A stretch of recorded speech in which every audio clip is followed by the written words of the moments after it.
All right.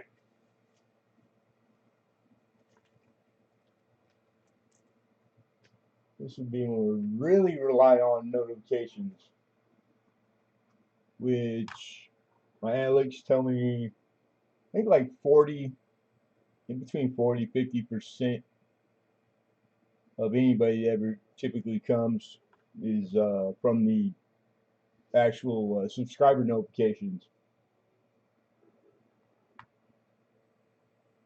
Mr. Hooper, Mr. Alden, good to see you, brother. I'm Gamo. How are you?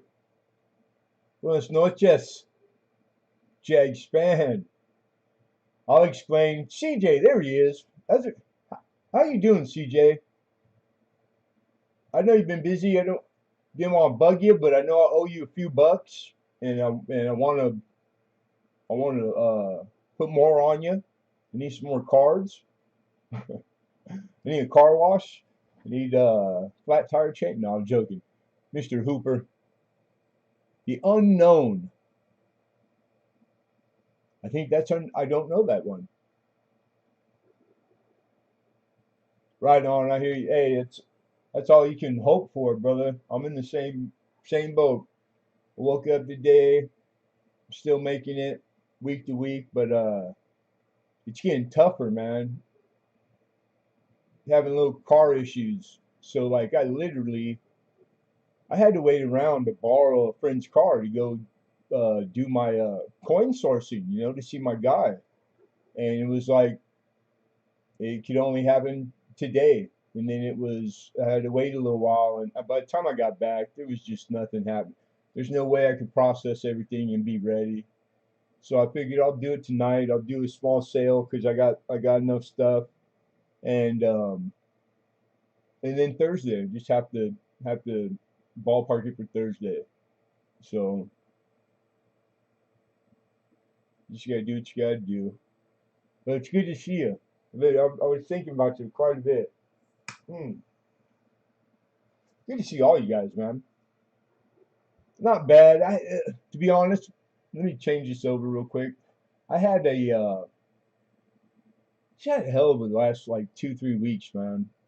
Like Thanksgiving till the beginning of this week or the end of the last week. And it's just tough, tough, tough. Let me get this off the studio mode. Hmm. It's late night. I didn't monetize this, so we're good. We can be adults, etc. All right, let's see here. Yes, sir. New guy. Turbo collector. Right on. Lost more money than I made. Don't know what I'm doing, but hey. Well, that whole statement says quite a bit. It answers questions I would have got to. So you said you lost money. So that insinuates that, and I maybe not, but that you're in it to try to make money, but you don't know what you're doing. So those two things that's like an oxymoron. Typically you want to learn what you're doing first, then try to go for the bucks. But stick around and we'll learn and look out for you. And you can find and you stumble onto the right place for like good price. You're not gonna you won't lose too much money here. Hopefully, Jay Span, good to see you, brother. And natural tendencies. How are you, sweetheart? Oh yeah, for the benefit, no problem, Alden. Of course. Um, it was like the one of the first channels, and I remember because he only had like 3,000 subs when I subbed him. When CoinOp first started, and it was like those were the videos that got me onto the coin roll hunting, and it was a mix of that and the story I tell how I got it. Stumbled onto it with the fake Morgan that my ex got. So yeah, and then the slab that I donated, that those he had started putting those together like midway and selling, auctioning them, and it was a gift. And so that was his signed and a DDO he found, and just all the way around, like I was grateful. He was a good dude. He's always upbeat. I mean, you can say I can think of anything bad to say. Not that you would, but I mean, like anybody. He pretty much cheered up a room always. But yeah, it was the least I could do, you know. Mr. Doughboy, good to see you, my friend. So, well, the unknown, welcome. To, I for years here, I've always done an auction Tuesdays. Every once in a while, you know, like life doesn't permit enough time to be ready. So today is just one of those days. Not typical, but it happens. So I'm gonna work the coin for auction Thursday. But while we're doing that, we'll mix in some coins to sell for you guys. We'll do a giveaway at the end, and the same rules apply. If you're new, I need you to send me an email to the PayPal email. That's my personal, the tdacmartin1 at Gmail. That way, I have your contact, your email. I can. It's for invoicing, and just so I have a way to contact. I don't want to overpay. Yeah, nobody wants to overpay for coins. That's why it's like learning. Well, it's good thing here is that I spend well, typically all week.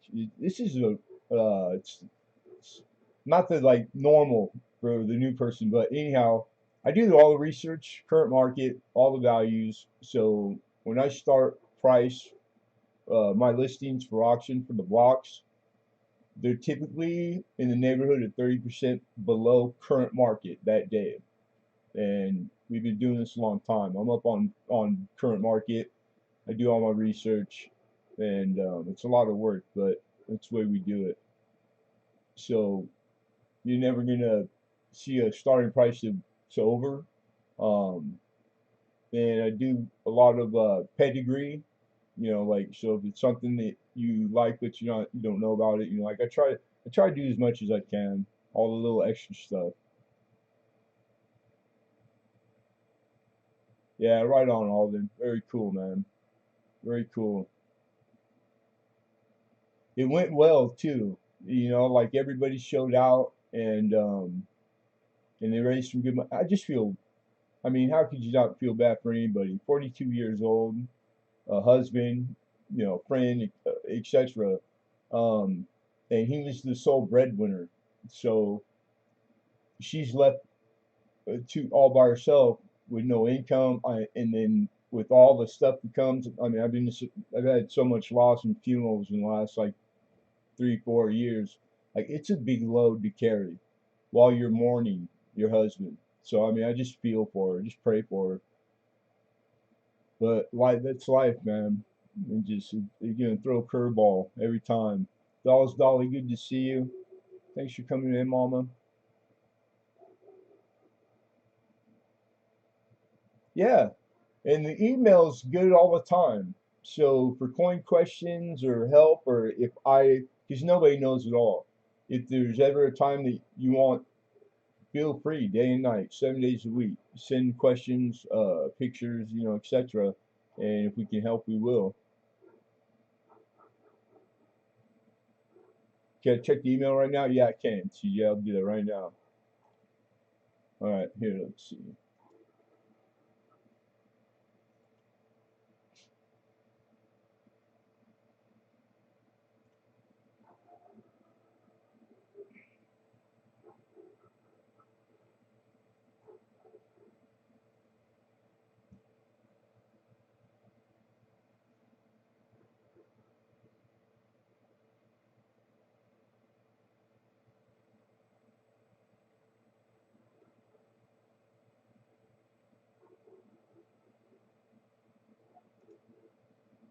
All right.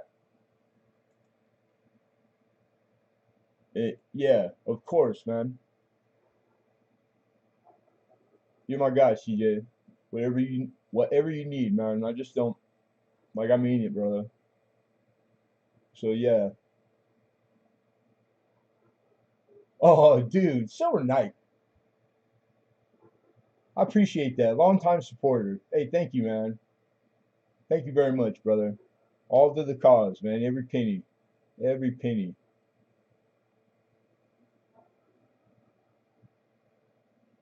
Gave me athlete's foot. Dolly gave the word on the street. You guys, did you hear that? You read the gossip?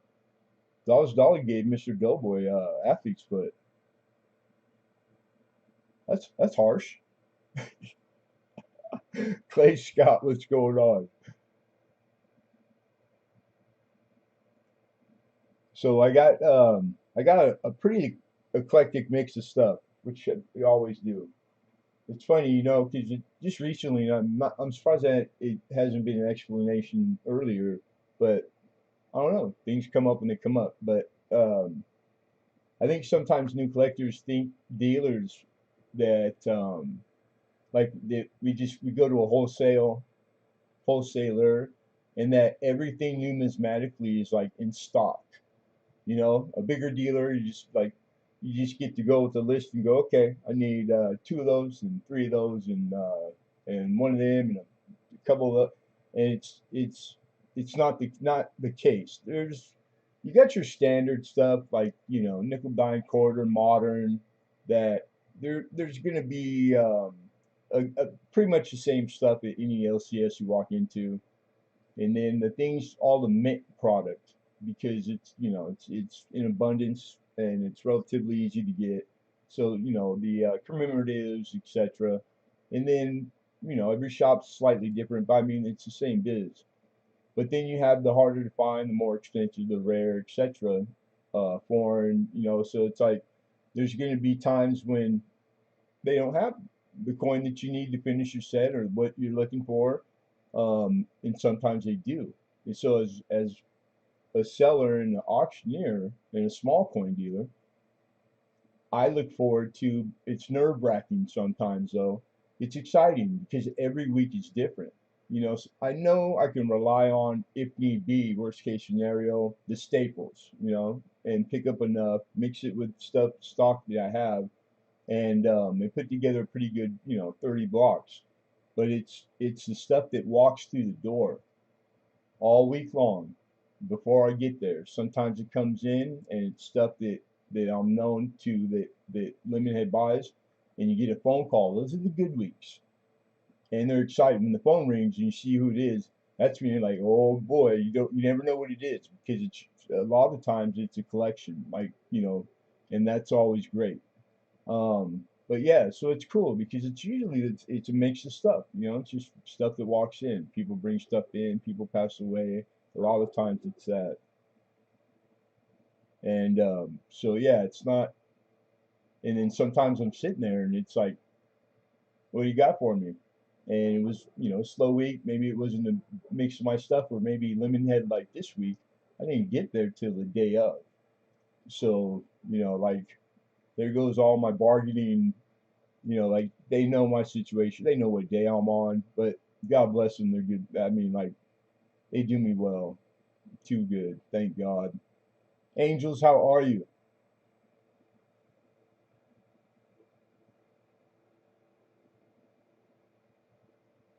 Mr. Hidden is here. There he is. You guys, you could partially thank Hidden for setting the fire. I wasn't sure if I wanted to try to get on, and he goes, "You're getting on, so go get on." So here I am.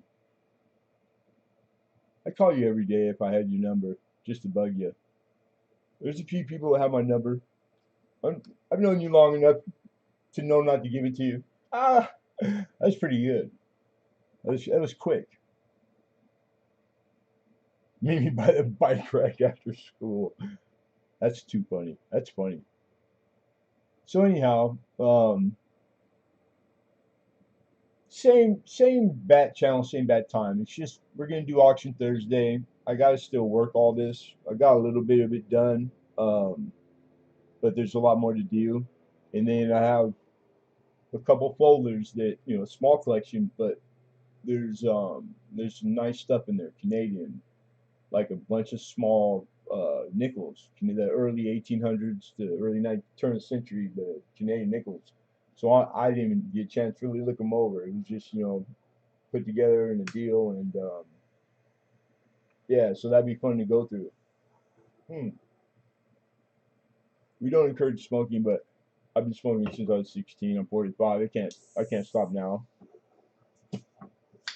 And the other part of today was I woke up to the whole building felt like it was going to be lifted off the foundation.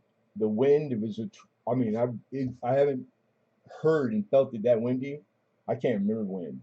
And rain, storming. I mean, I'm Southern California, so it's like we get rain like 2 days a year.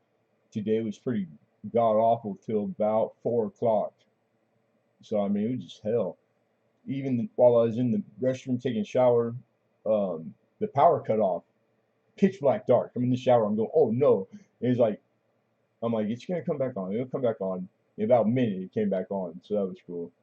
Because I don't know what I was gonna do. I was gonna have to crawl out of there. I've been better, Trav. Good. That's good to hear. Your gallbladder. You got procedure coming up to? It's coming out, right? If I'm not mistaken. But if not, Mama, take care of yourself and be well. Get well. Alden said it's a date, Hidden. Uh-oh. You hear that, school? You watch a fight at the bike rack. The flipless? That's funny. All right. You know what?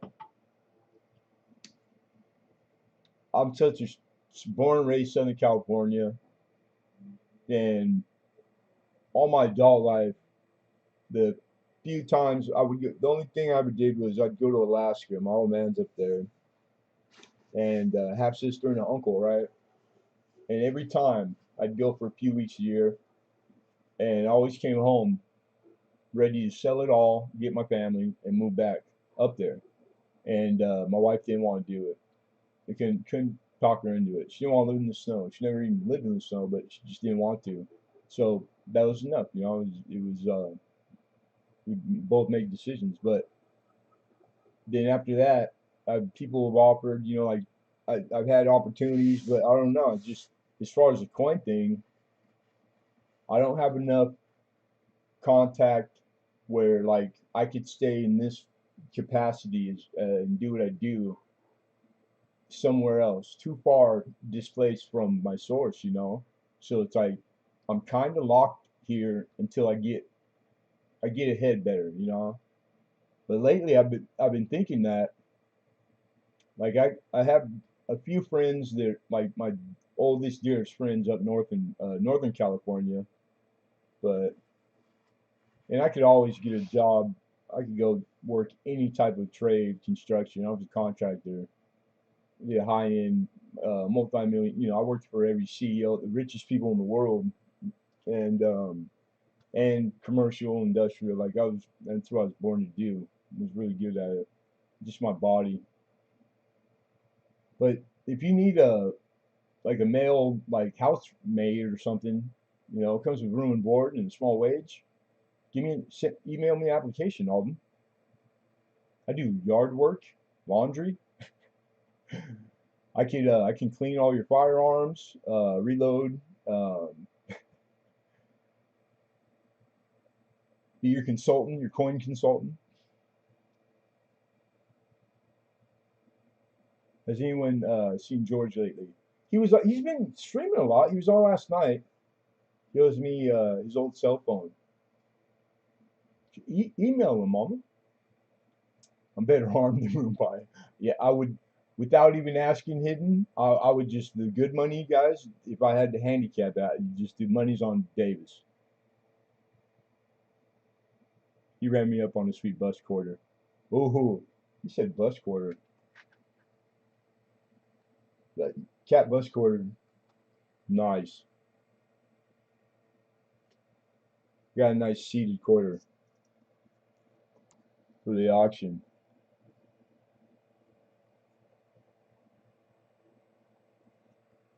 Sweet.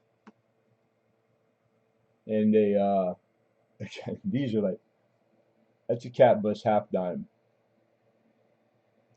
What? Yeah. Isn't cat bus wonderful? That one is a coinless flip. He, you can't. That's like dangling a carrot in front of Hidden. Does that come with? Does that come with that? Does that come with? Yeah, yeah, yeah. Come. I don't even answer those no more.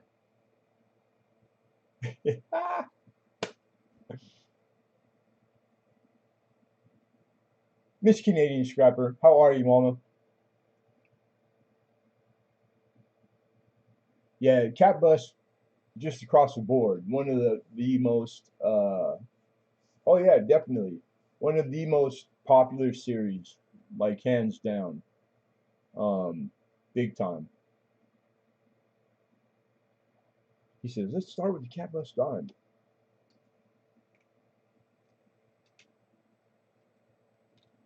You collect Cat Bus dimes? Hit 'em?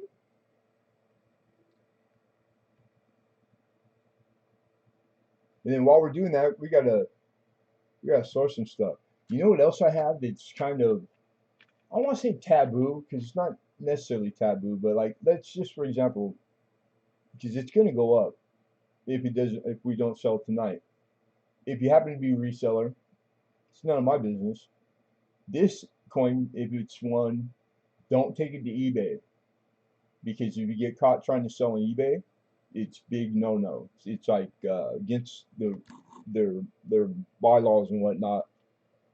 This is a big old silver coin. It's a tin won. It's from North Korea. Isn't that cool? North Korea.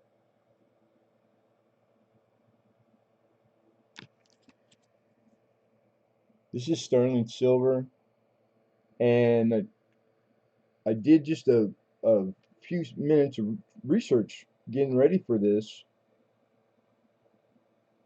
These are really low mint. I didn't get to find the mint on it, but I got two. I got this North Korea, and I got a Mongolian coin. It's silver. It's 1,000 Togrog. I'm probably destroying it, but they only made 17,000 of these, and that's it. 17,000 is pretty nice. Pretty nice.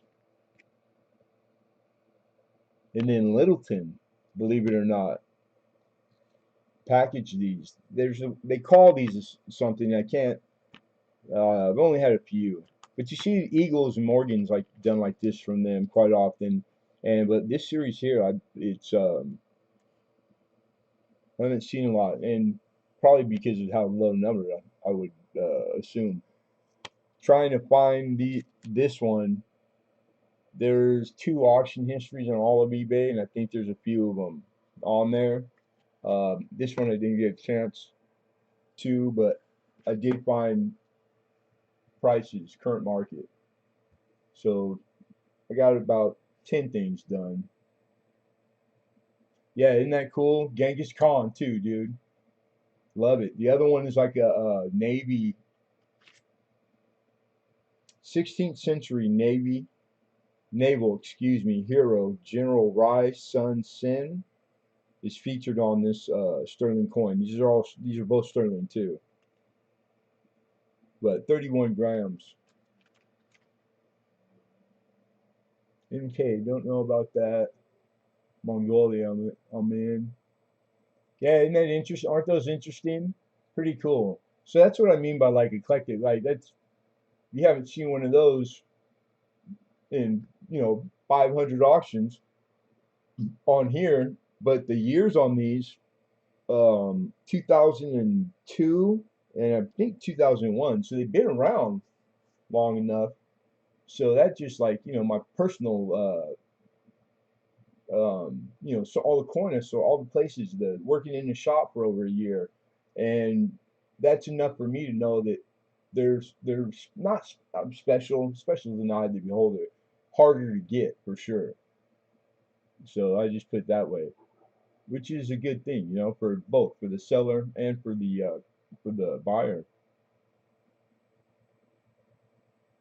Well, it's not an auction. We're going to do some sales and mix it in while I'm working. Cheap 13 barber half. I think I got barber something. You know what? I think I had that exact coin, but it's in this little capital holder. um, little typeset. So I mean, like, if you don't mind having to buy like just a couple extra coins, I'm thinking about taking it out because some of the coins in there I could probably from stock replace with better. You say 11? This is 11 plain. You need a 13D. Okay. There's a 17 in there. Really nice piece dollar, 22. 79 Morgan. 34 Washington quarter. 1899 Barber quarter. I love capital anything.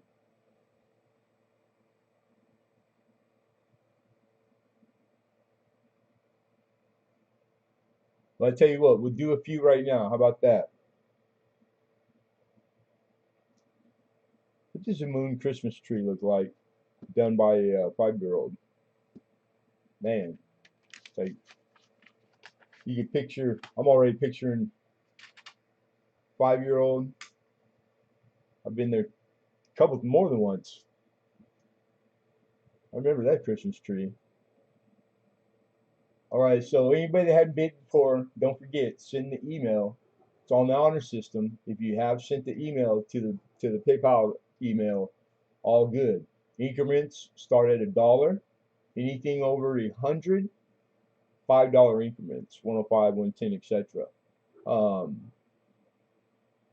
we use a gavel. It's kind of late, but we still will. So fair warning, going once, going twice, sold. Whoever has the highest number on my chat and right in front of me is the winner. So the only advice I can give you is to refresh your watch page often and make sure you put your chat on live. Up at the top left, you have the option of 2. You want to put it on live. Every time you refresh, I believe by default, it's going to put it back to the top. You want to get in the habit of refreshing and then selecting live chat. And then that'll put you closest to real time that your connection will allow. Okay, and then everybody just be respectful of each other. Use your auction manners, but then aside from auction, have at it, man. You know, mingle, talk, support each other. If there's names you don't see, cut and paste and go sub and all that good stuff. The mail, the United States Post Office, and we use the starting at 450, and then you get tracking number with all shipping, and it's all dictated by weight. Anything over a pound, we use the flat rate priority 2-day, and there's no better deal. So the shipping is free. There's no shipping and handling. I charge you what I get charged. And the giveaways, we will do a giveaway. 100% sponsored by Lemonhead Penny. No association to YouTube whatsoever, you guys. Big no-no. So the giveaways are free. All you have to do is be here and participate, and that's it. Open to all. No, nothing with YouTube. I encourage you to read the description. It's got all the legalities, etc. And we follow all guidelines and rules.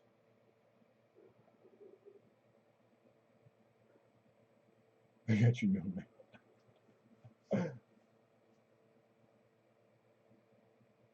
All right. So lastly, if there's anybody got any questions pertaining to auction, standard issue, and again, just be you've been warned. This is not Tuesday's normal auction. That'll be Thursday. We're shooting for Thursday 3 o'clock. All people that do get email, I'll still do that. We're gonna because I haven't put the list together. And if there's anybody that doesn't know what I'm talking about, then let me know and I'll put you on. So I send out prior, usually right before auction, an email with the auction list and a link. And it's a pretty big list, but I know that there's people that might not be on it. Maybe the auction starting this evening. Smart Alec, smart Alec. Patient.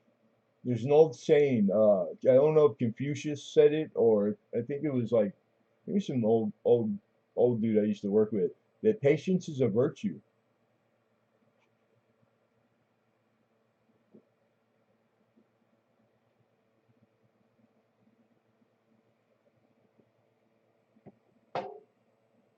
Houston Hitty. I'm coming. I've been running, man, with like a chicken with my head cut off, dude. I'm coming.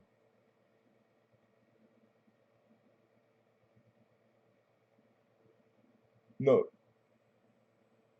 Heidi hidden. If Travis, if you send hidden, did I send hidden? Oh, he's sitting back with his feet up, Jag, looking at all his $5,000 coins. He's got albums full of them, and he's not even looking at the screen, and he's just typing. He's just with one hand. He's looking with one hand, holding an album. The other hand's typing. And he's giving me a hard time. He's a pro. Don't fall for it. Don't fall for it. If you shouldn't hit the flips, don't send the staples. You got it. Done. I don't even have to make a note of that one. All right, let's see. I do have a few things. Let's do one. We'll do one of these. Ooh, vintage. Bam. Oh, the camera. Come on, camera. This is a 1987. Triple nine fine, 1 ounce. Season's greetings. There you go. Silver bar. It's Christmas time, man. I had to get a couple Christmas.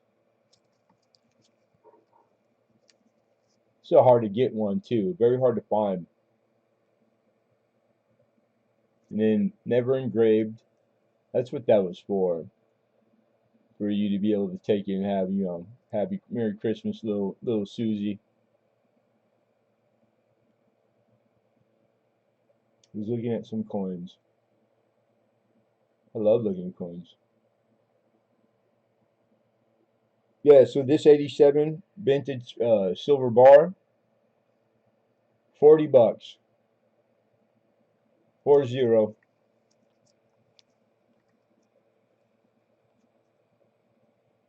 Signed car, signed special auction.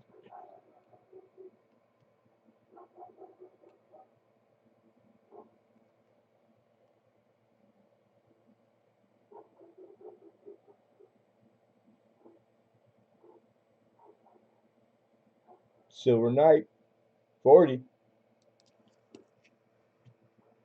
Oh,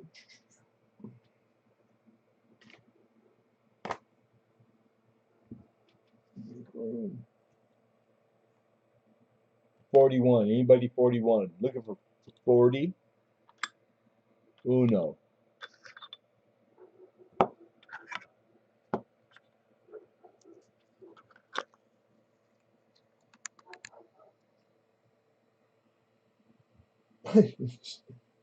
Don't beg. Don't, that's horrible. Horrible.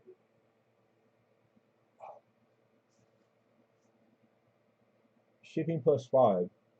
450 shipping.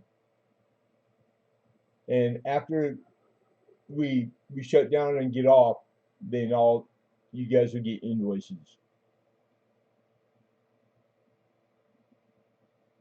Ezekiel, how are you, man? Good to see you, and thank you so much, man. I appreciate you. Who let the Lemonhead guy on the stream, right? Someone know if I use need to take this hack off the live streams. Oh no.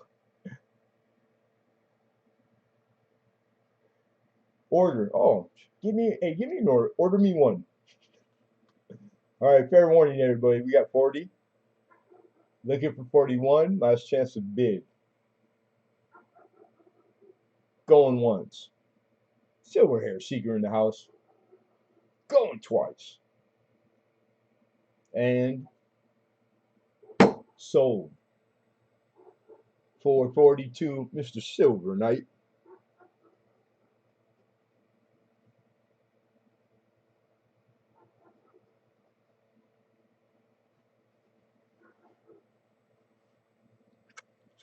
Congrats, bro.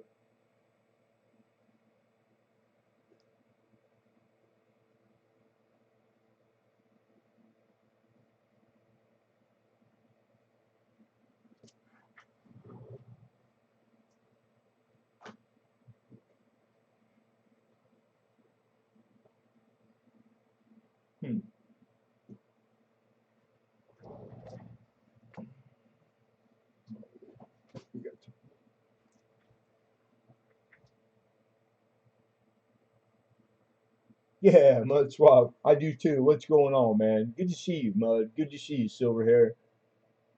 Ezekiel, good to see you too, man. All you guys. He said, gavel. Right on. Let's see. Let's see. Oh, that was that.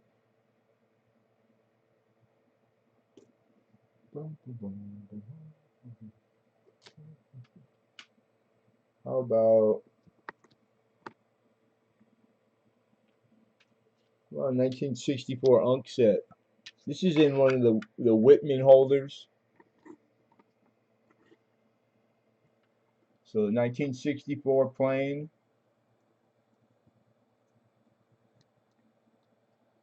Hey, Perry, Mr. Phillip in the house. Both gloves, baby. Always.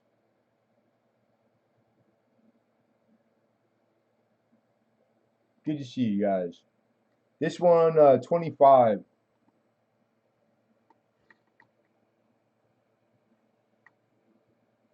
Is that an error? That dime's upside down. No, it's not an error.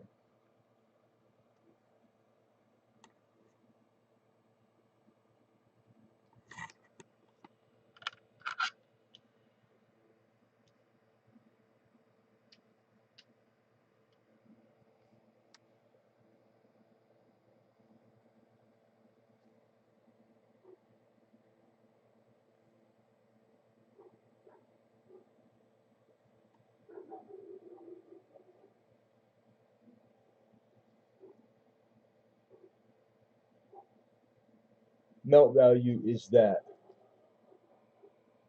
I don't know. Melt value with brilliant uncirculated coins. Not really they don't go in the same sentence. But you do have three coins, half, quarter, dime, all 90% silver planchards. Yeah, silver took a what? The like 50 cents or something.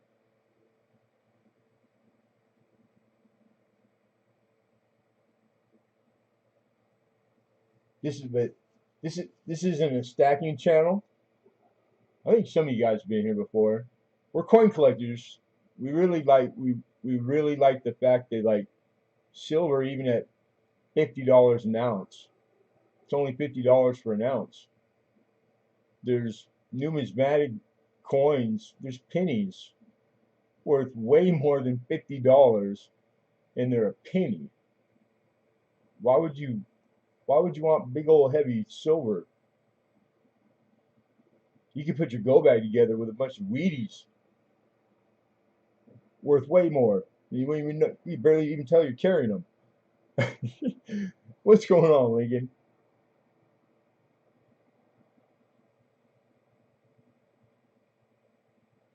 And the unks are on the trend, I believe, but it's not the P&D set. This is a date set uncirculated that somebody that probably got that because the DP unk sets came both together.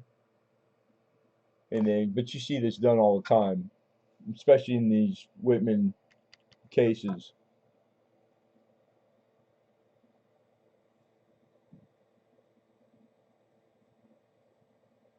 Yeah, these are openable. You can take out coins. You can put different coins. You do whatever you want, and then they go back together. They're not. You don't break like a seal. There's no like one way seal one time. Like some things are made like that, where they snap together. Then you're breaking them if you open them. Not these.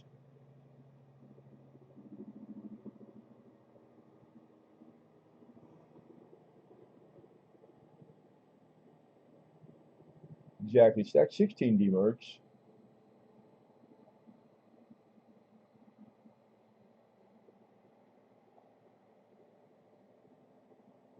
Yeah, they got on the corners. I don't know if it's going to show. Yeah, somewhat. You can see how there's like a slight void. Like it stops short on the top and on the sides, just enough to give you a small opening. And that's on all four corners. So like the best way is to like just put, I use this little ruler, and you can put it in there and you just crack the seal open, you know, you bend it open, but it won't come open just with one. If you just try to pull from a corner, you will crack them. So you got to crack it, open it there, open it on this side, work it, and then they'll pop open. Yeah, buy price up, 110 gold, spot of 76. And they wanted 239.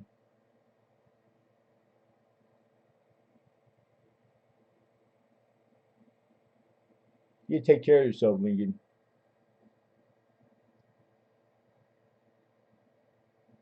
Yeah, I heard a rumor you're trying. Are you quitting smoking right now? Because if you are, I know that, man. That's, I know how tough that is. Yes, it's there's no spot has nothing to do with this set whatsoever.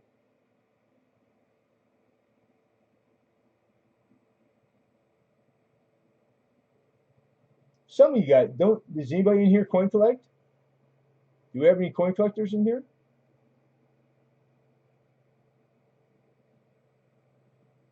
If these were dogs or slicks, or if they were in a condition that in numismatics, every coin series year is different, where there's a minimum grade, and then the coin is called collectible. For example, like Roosevelt dimes, like in starting, I forget the year exactly, but they have to be in minimum in a XF extremely fine condition to be collectible. They're not.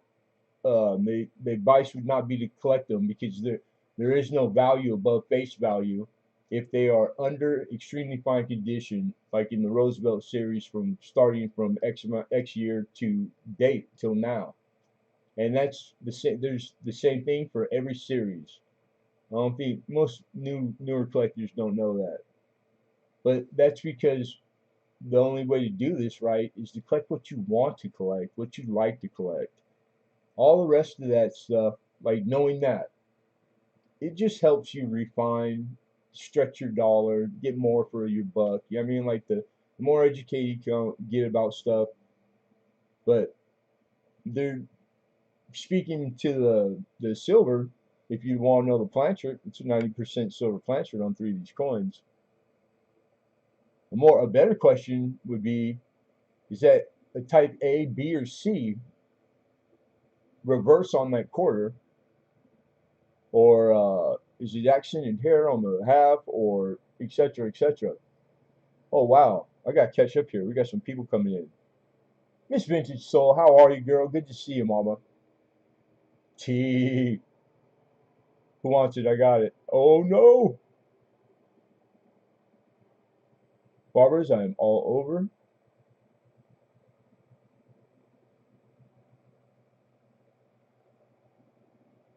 What's this you speak of? Coins? Okay, I think I'm almost caught up. I'm almost caught up.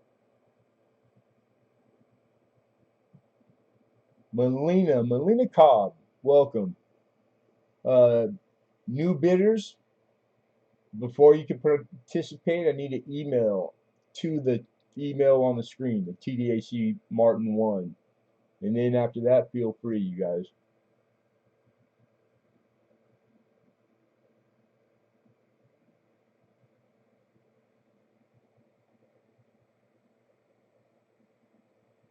Mr. Panucci.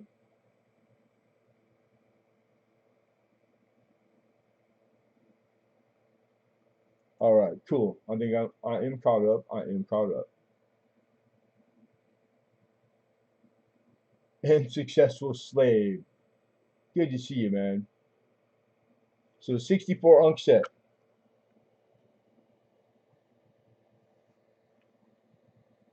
You can't even leave anything to chance, can you?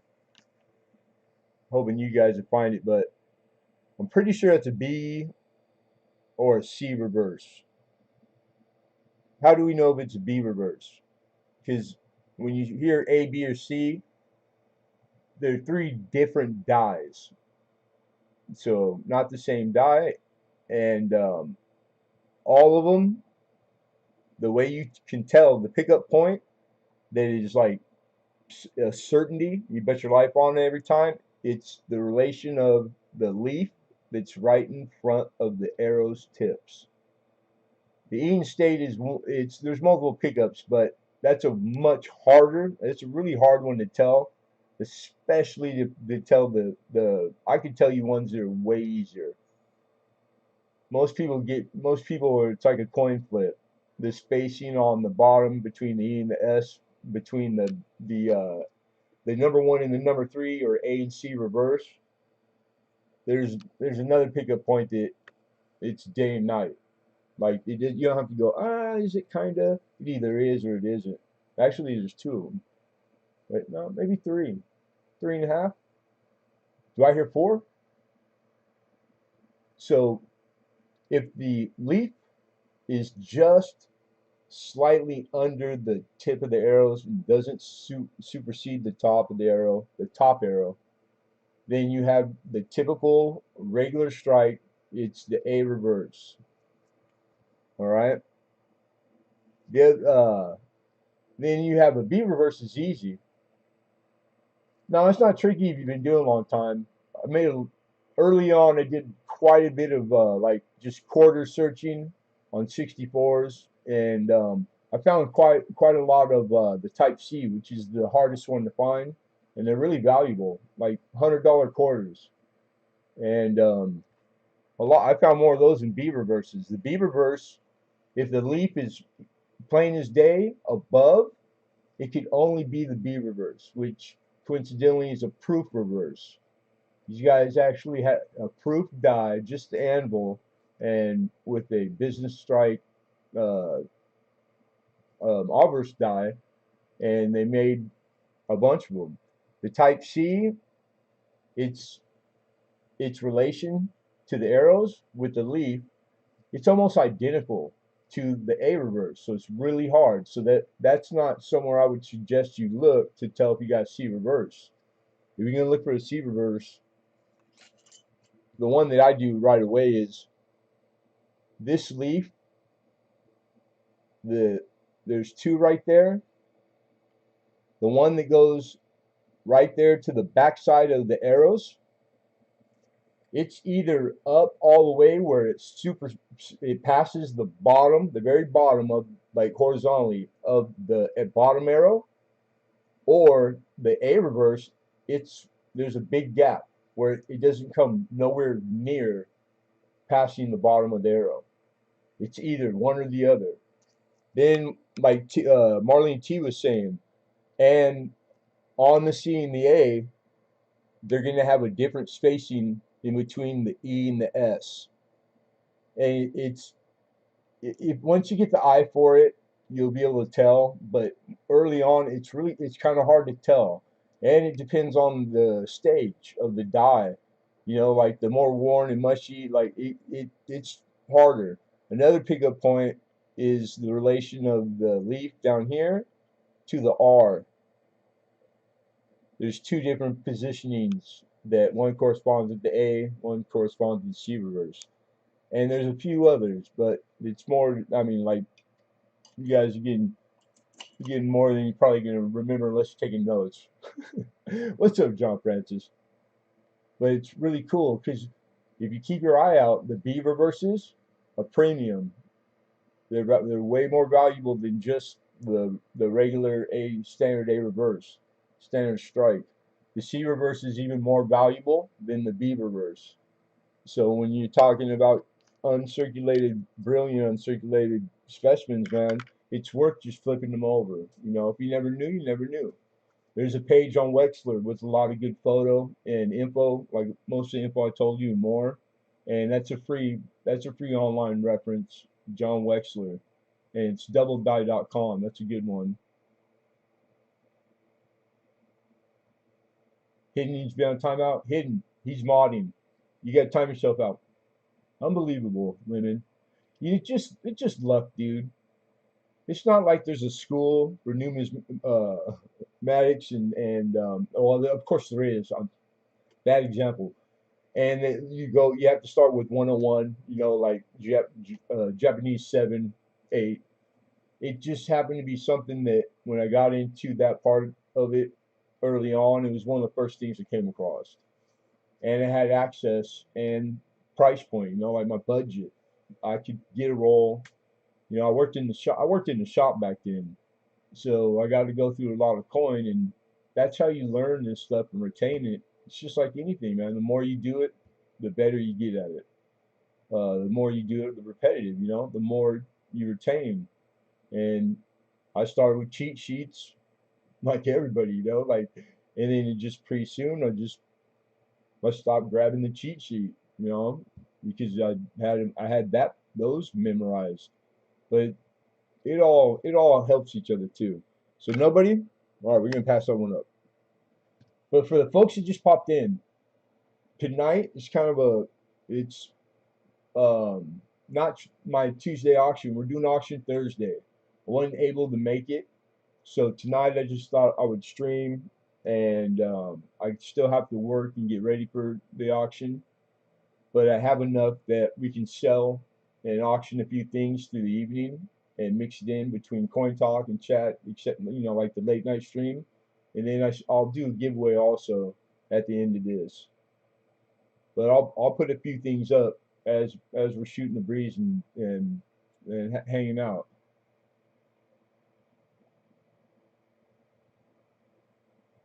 And if anybody, make sure you use the at sign if you need it, you're talking to me or you need my attention, because it highlights it.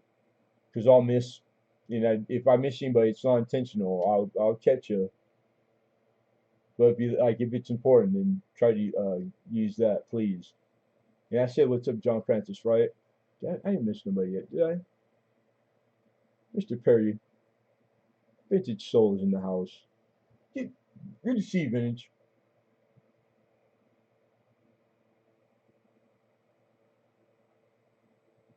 Super Silverman? Really? Man, I got news today. This is kind of part of another part, man. Like, like family, not blood, but like family. And like 54. And I just got to hear this afternoon that 2 nights back in his kitchen, dead. So yeah, it's been one of those years, man. It's been one of those years. That's what I love about this show. Hey, thank you guys. Appreciate you. Mr. Lincoln. It's a 20th century type, modern, mostly, it's all like the modern type.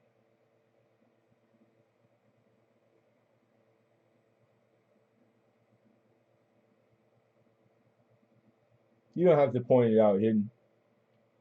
Stop it.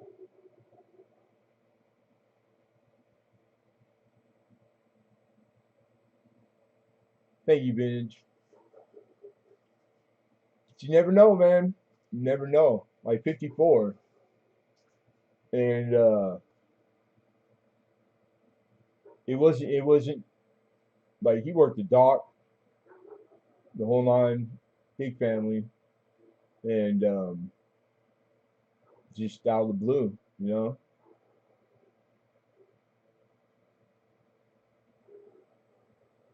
So yeah.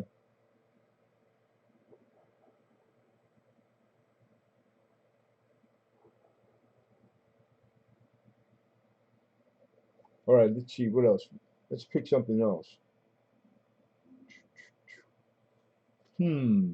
Large cent, key date, Canadians, cat bust. Let's start with some lower. Some oh.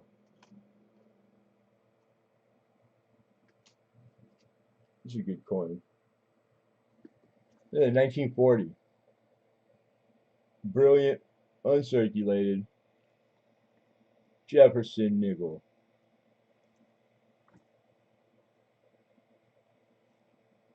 $3. No, I don't keep barber like here when I get them for the week or for the auction. It's I'll get them occasionally, but I've never done very well with them. But it just coincidence. The typeset's got a barber and a quarter and a half. But I checked and it's not the year you need, or I take it out, dude, and break down the typeset.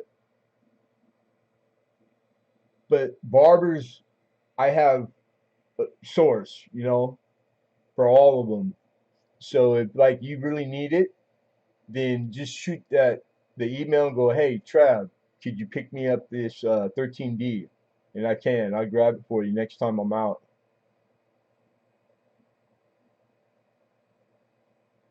Shrill? I don't know. Is that like a dance? Like you gotta do this while you bid?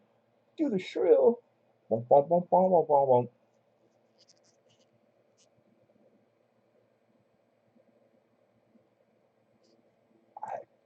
I've heard of it. I don't know if it's like absentee, like that's the only thing I could think of when you bid in a high voice. Possibly, don't hold me to it, but if it's shield bid, might be like like you put your max like bidding on like a heritage or something, and then you don't have to be there. You're gonna by increment get it if nobody ran the bid up to where your max like I'll go 100 but no more. And if somebody bid 101 before it closed, then you didn't get it. But if it sold or closed at 72, then you got it for 72 because nobody knows what your max is. Possibly, I don't know. That might be what it is, but just from the word, I don't know. I do not know. Shill, shrill, but I've read that before, like like in a quick chat where somebody had brought it up, but I don't know.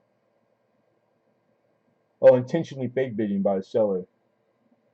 Yeah, see that shit. I know you should go on eBay on stuff they would like. You just anything that can be done is being done.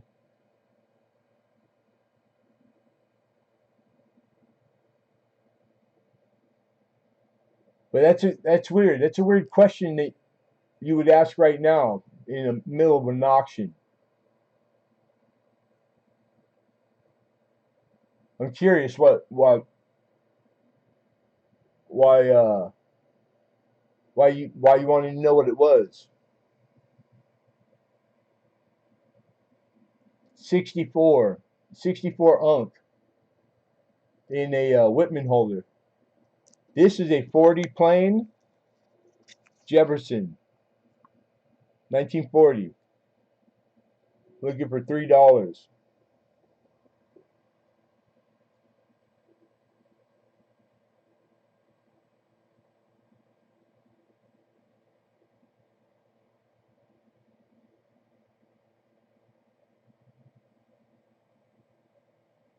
Metal, Metal Senior Boys.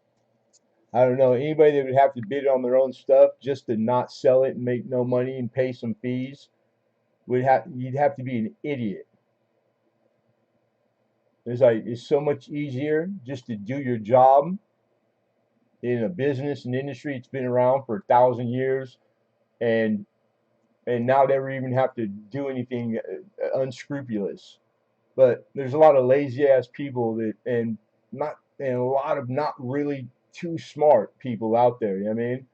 They'll try anything and everything. They'll beat themselves with their head into a wall, over and over and over just to not have to do their job or some work. When in actuality, it's usually always ends up that it's harder doing it the wrong way than the right way. But that goes unsaid for almost everything. And we got three from On Gamo looking for four. Anybody for four? Yeah, it is. It's late night. It just struck me odd. Full steps. My bad. It's context too, and it's etiquette. So it's like safe place, yeah, but you can ask anything. I'm open to everything. There's still an etiquette to stuff, you know.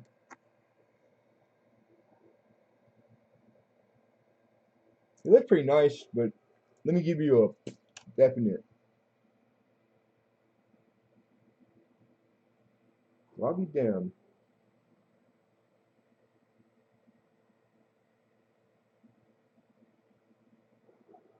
Yeah, they look full to me, dude. Good question, because I wasn't even looking. Yeah, yeah, it's a great nickel 1940 plane, uncirculated. It's brilliant services. It's BU and it's got full steps, man. You can, I mean, how can you ask for more? And $3, I didn't, I didn't price it. I didn't have time. I haven't finished everything. I know it's less than what it lists for, so that's $3 is awesome. But we're gonna issue a fair warning. Fair warning. Last chance to bid. See, I was thinking proxy. Proxies is what I was describing, Alden, right? And going once, going twice. Sold. I'm Gameo for three. Congrats on Gameo. Nice pickup, Mama. Push the bid probably. Yeah, right. That's proxy. And Lincoln said the shill is the one that the fake bids, right? Intentional fake bidding by a seller or the seller's brother or sister or friend or just it's to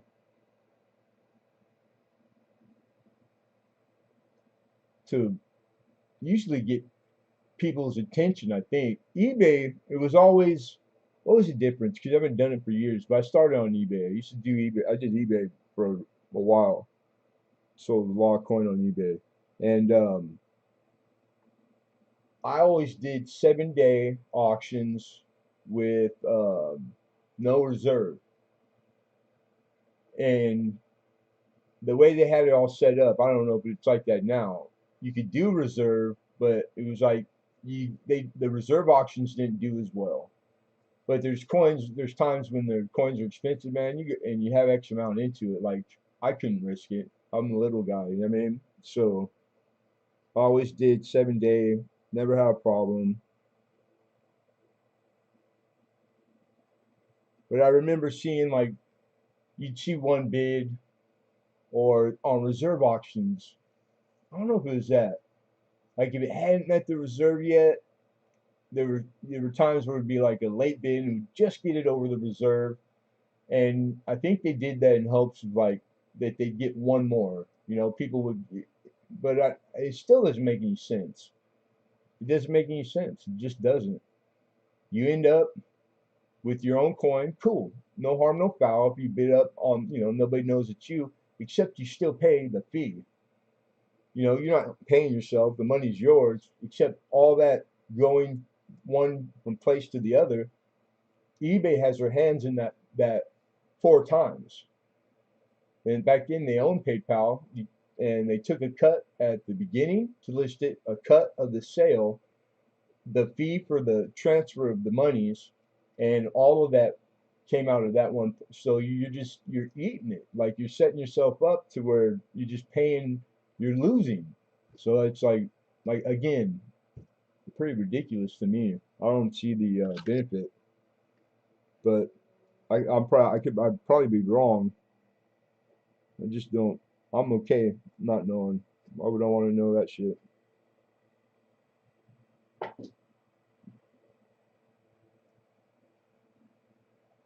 40. Sweet.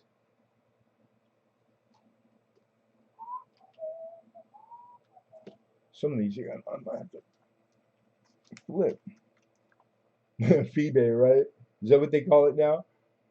That's pretty. Hey, people are still, like just normal business. It doesn't matter what you're selling, and it's like if the fees go up, usually you roll it over into your cost. It's part of your cost, just like anything else. So the price goes up of the goods. So I mean, like, I don't know if it's that simple, but I never had a problem. Like, it was a learning curve, all the different stuff on eBay. But once I had got it down, it was pretty good, man.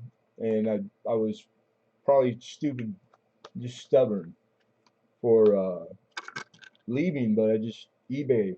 They pissed me off, man.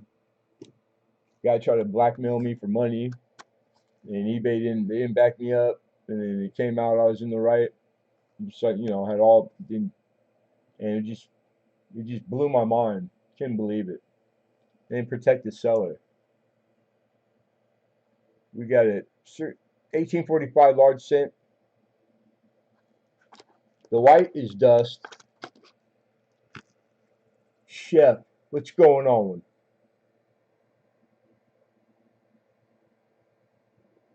Oh no.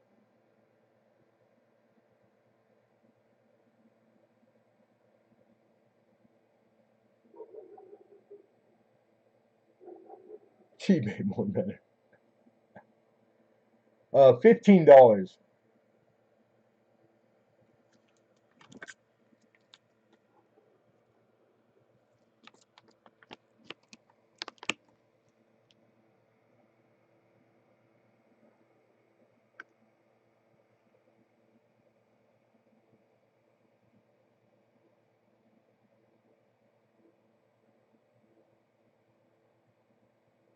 And we have 15 for Mr. Hidden. Looking for 16.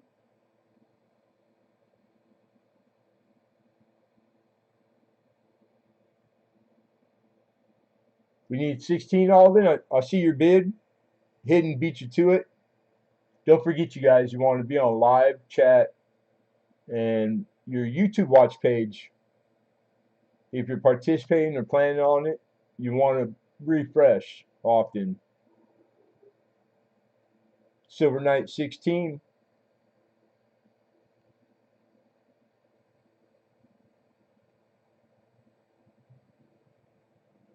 And Hidden's out. Alden also is out. Thank you, you guys. Appreciate that. So we got Silver Knight High with 16. All that. You can pull that again. Go to bed. We're putting you on timeout for a month.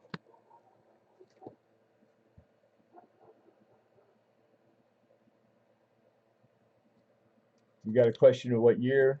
1845.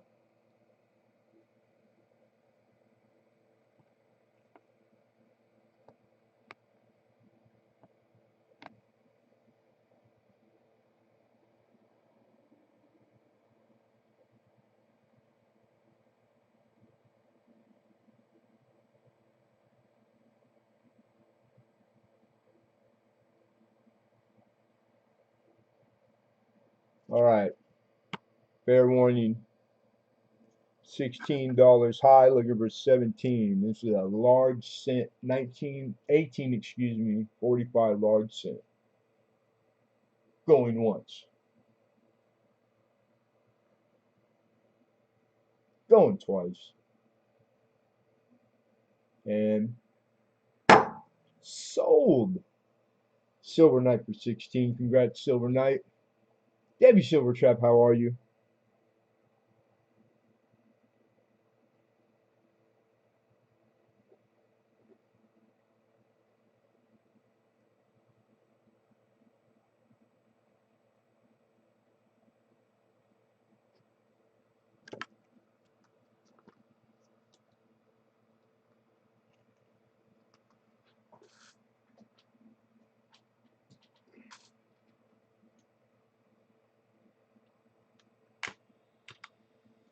No, we're going to try this one.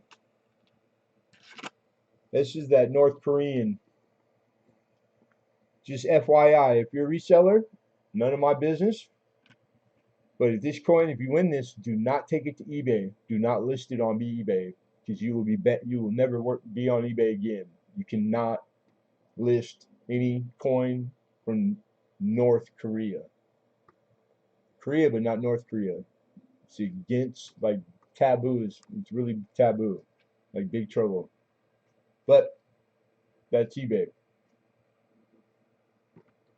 Very, very low managed.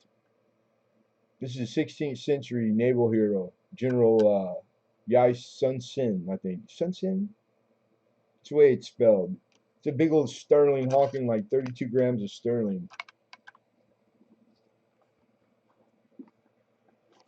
Let's see. 2001. And then this is the Tin Won.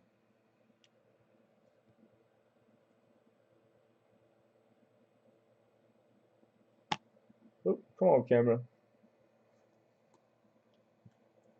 $50.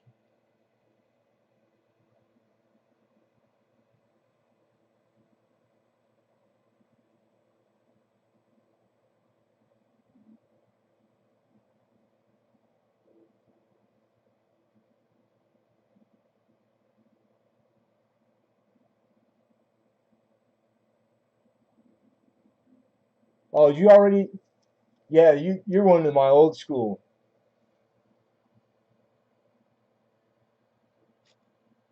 But you got to do goods and services, Silver Knight, especially at this end part time of the year, towards the end right now. So if you can cancel it, I would. If not, I'll do it later during the trip, and I'll send you the whatchamacallit. The package here, Littleton, Mr. Rocky Mountain Bear.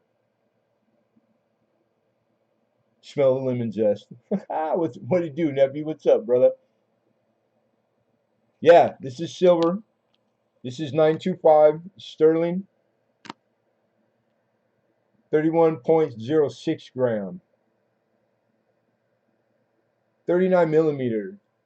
It's roughly the size of a Morgan peace dollar.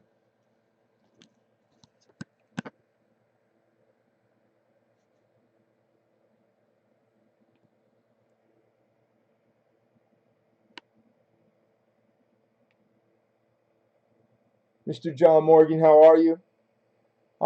Hey, I woke up today, so I'm blessed.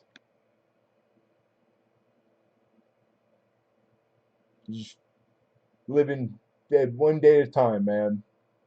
But today, I'm sitting down. It's been a crazy day, long day, crazy start of the week already. Vart.tech.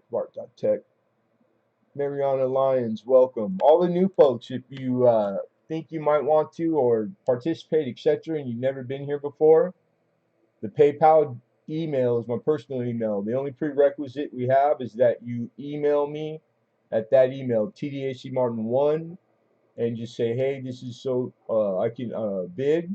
And then as long as you've done that, then feel free to participate. That way I have contact info and to send invoice.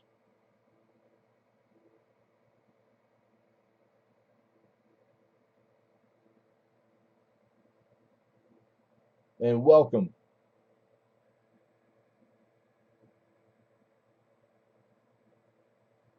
Yeah, that's always a good practice, just period. Across the board. Whenever you can get it in, get it in. Stocking up on pennies, copper rules, man.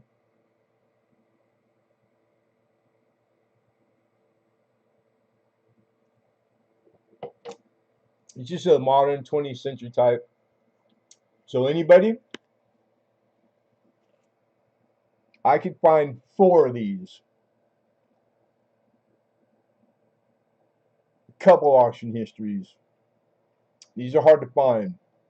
I'm being North Korean too, and like the series, I didn't get to see in front of my eyes because I got home this evening, so I didn't get a chance to do my work. But the other one, these are 17,000, so it doesn't necessarily mean they'd be the same, but they're usually along the same lines. And we got 50 successful. Mongolian, 17,000 dominions on it. It's pretty low.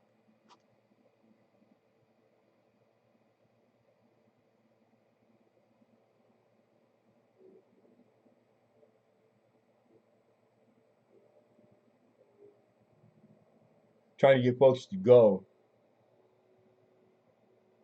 That scam though. You say scam like, just I don't. I'm not knowing. Not privy.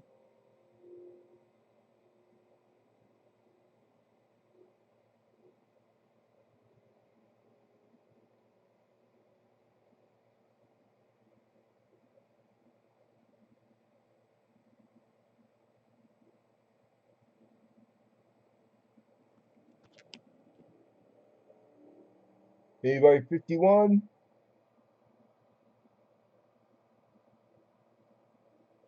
I love wooden boxes. Bad link. I have to look. I have to look it up.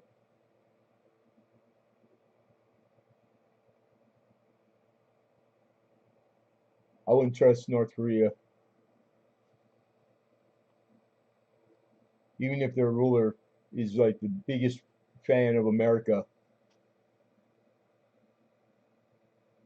All right, fair warning, everybody. I think so, Silver Hair Seeker. But I mean, it's just an email, so if we have to rely on me and you's memory, you might want to just send a quick email real quick. But I have a faint memory. I think you have. All right, fair warning, everybody. 50. Look at 51 going once. Don't rely on my memory. Going twice. And sold.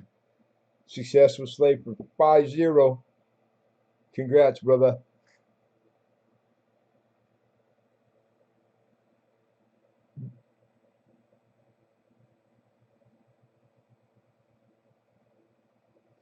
Yeah, feel free to use that email as often. And if we can help, we will. 7 days a week, 24/7. Wow, that was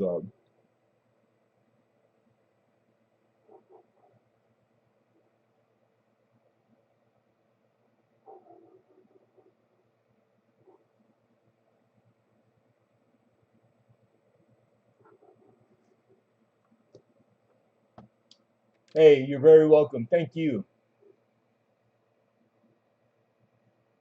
Yeah, that's why I got it. But both actually. In Mongolian, I love history. So this one, the Silver 1000 Togrog, I hope that's saying it right. I mean, like, Genghis Khan is pretty iconic. It's like one out of there's a statistic that 1 out of 5 human beings on the whole planet, everybody on planet, 1 out of 5 are directly related to Genghis Khan. That's how many children he had. He had over 500 children in his lifetime.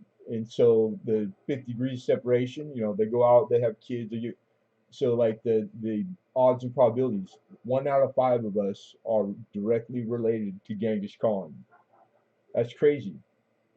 It's because they conquered pretty quick horseback. They raped and pillaged, and they didn't stick around, and they scrammed, and they were good at it. Hey, Merry Christmas, Debbie. I appreciate you stopping in. Thank you, sweetheart. Have If I don't bump into you again before, have a good holiday and be well.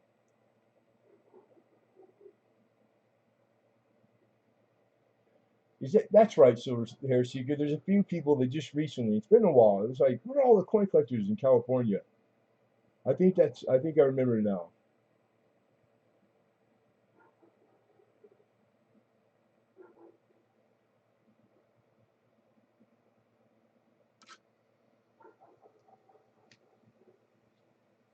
North Korea. Oh, all right, all right. A little more. Okay, this one we got. This is the Canadian 2000. This is a polar bear stamp and coin commemorative collection. This is a special Millennium edition. It has a little sleeve that comes off, and then it's in this fancy case.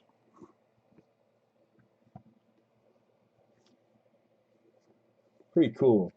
It's got it embossed. Delamo and Bellflower. You're on Delamo and Bellflower? No way.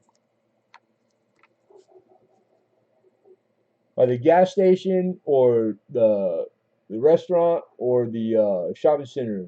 The old, yeah, that's my neighborhood where I grew up, lived all my life. I would have remembered that. You're we talked about it before and you're teasing me.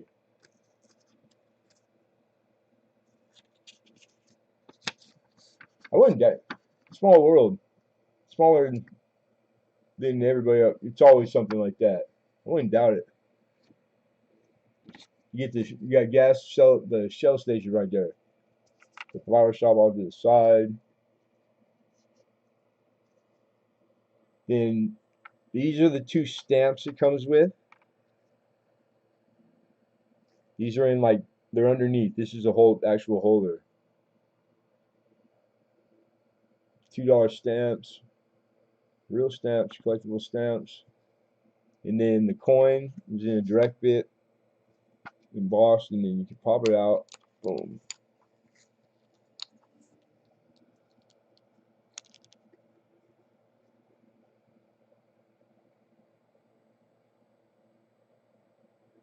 No way. They just remodeled it and put new pumps. Are you serious? I drive over there quite often, but I haven't been by there in probably a few months. Shell station's a tire shop. What? That's crazy.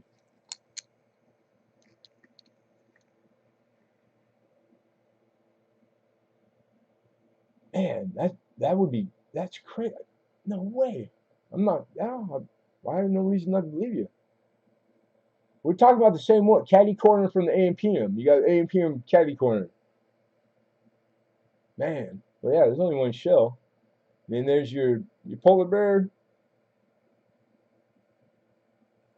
and 20 $20 is what I'm asking to open on the set, which coincidentally was the opening day asking price 22 years ago.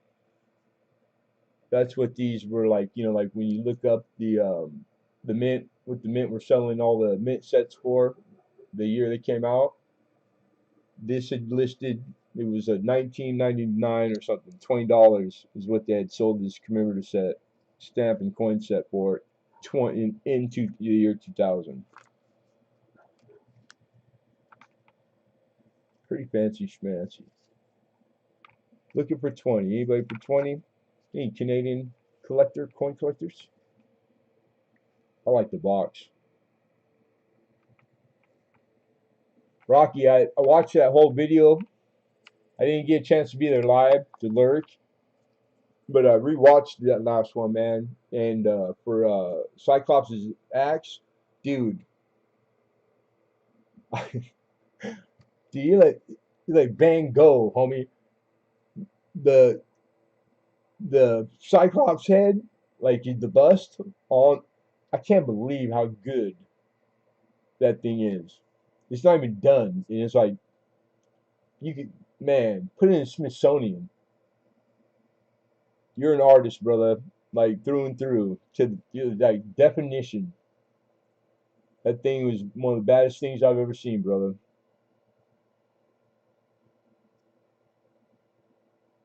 Arco, yeah. I say AMPM. They got stuff in there like AMPM, but you're right, it's Arco. Little strip mall, yeah. I drank in the bar in there for like 20 years. It was one of my regular. It was one of my places. It used to be a Red Dog. Before that, it was the Beaver Pond.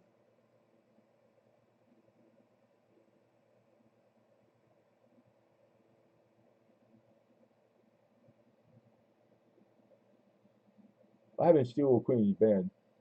Nobody's. She was in here. She wasn't banned. But that's something for like Steel Queen to take to ask, and nobody else. And because I don't even know if that's the case, but I'm not gonna stop and go check. So if something happened, that's what moderators are for. I'll address it later on. But as far as I know, I just saw a comment from her like 2 minutes ago.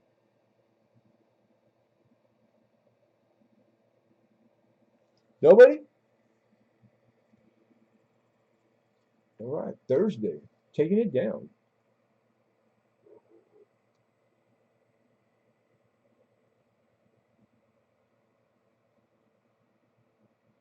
You got it, Alden. Log City Block to the sheriff station. Log City Block. Log City Block. That right there is Long Beach. Where the sheriff station's Lakewood, well, one past Lakewood. Clark. Clark and Delamo. Closer towards Candlewood, though.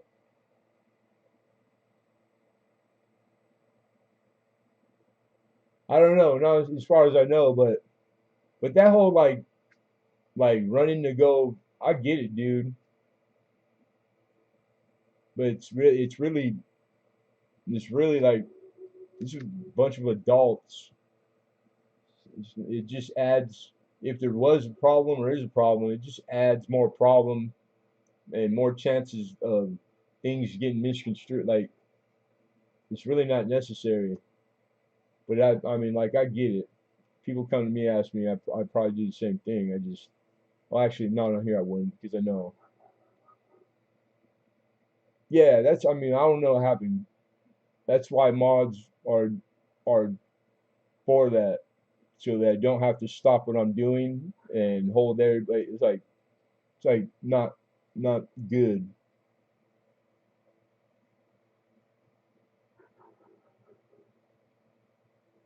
Yeah, that whole shit jives back and forth. Silver hair. You ever see the mat? Like it's crazy. It's crazy. Let's see what else. I got. You guys got to bear with me. We're picking things. Oh, oh, oh, oh, oh. Gotta leave some stuff for Thursday. It's probably one of my favorite coins. One of them. Okay, cool. Yeah, if anybody knows what's going on, Lincoln knows. This is a 1950 Denver, which is the key date for the Jefferson series. Mint State, BU, beautiful.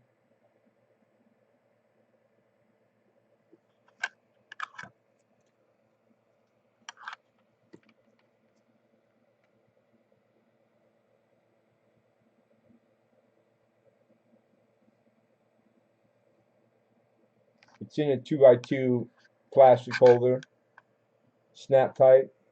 It's like an older snap tight, but the coin is BU. 1950 Denver. Yeah, but you know what? The college, I'm a Viking. I went there. I went to Long Beach City College for a little while, three different colleges, but that was like one of them. The first one, like city college.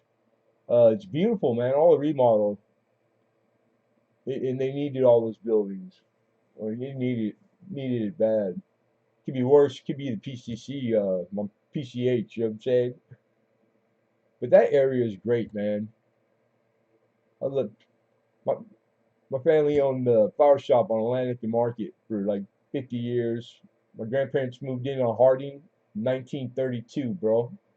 First block, first track houses. My grandmother looked out the kitchen window, see Artesia from Harding. Everybody buried, married, everything. St. Athanasius. I went to Jordan, Lindbergh, Grant, and Jane Addams because we moved every like year. We were poor. My mom, but we always moved a block away. Never left the neighborhood. So I'm like fourth generation North Long Beach. 20 bucks on the 50 Denver key date. Lowest minute Jefferson.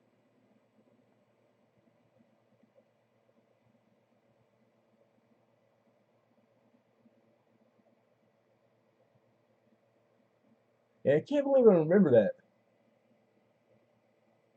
There's somebody else recently. I probably was confusing you guys. but they're local, but not that local. They're like Torrance. So I don't know. I probably dealt with that person like last in between the two of you, and that's why it's fresh on my mind, which is not anything to go by the way. I can't rely on this thing. I'm a note taker. I gotta take notes for everything. Steel wool, there she is. Wasn't say it, just wasn't sure. Knew what happened. I didn't take it up. I was just trying to find out. Yeah, you're good, Mama. That's what I figured. And then I thought you had read. Well, you can still see me timed out. The night he had said he didn't mean to on the timeout. So it's all good. It happens. These things happen.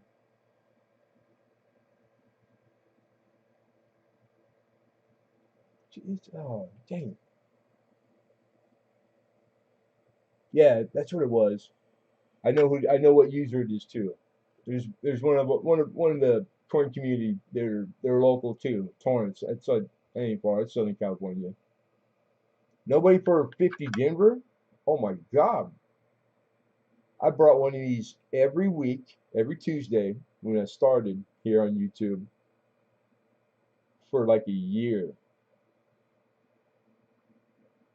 The same guy won them all, almost every one. Yeah, I remember because it was a couple rolls. What's going on, Clay? Fire Cajun.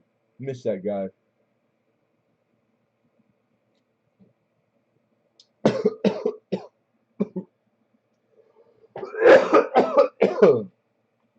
Down the wrong pipe.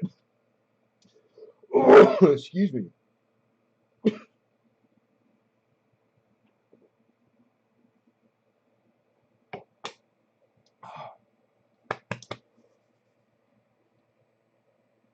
1950?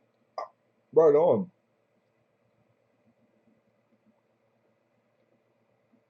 Oh, excuse me.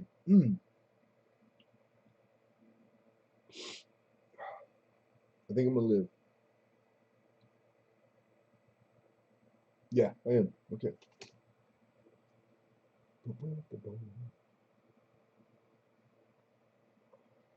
This is a really nice. I think I did. Yeah, I did already. It's a barber dime, an extremely fine, full Liberty, 1913 plain. Excuse me. Damn. Oh. I haven't had regular Rockstar. I was eating sugar free, but they have one. I think it's kicking my butt.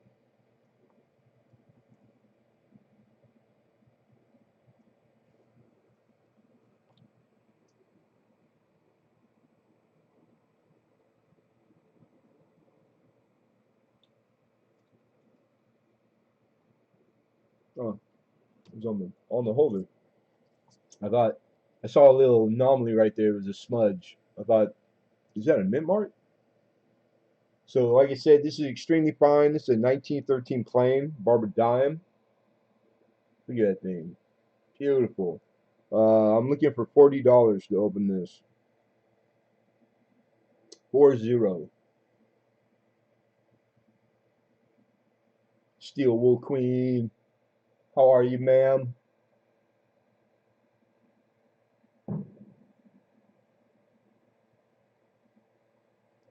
Or should I say meow? Rocky Mountain Bear says meow.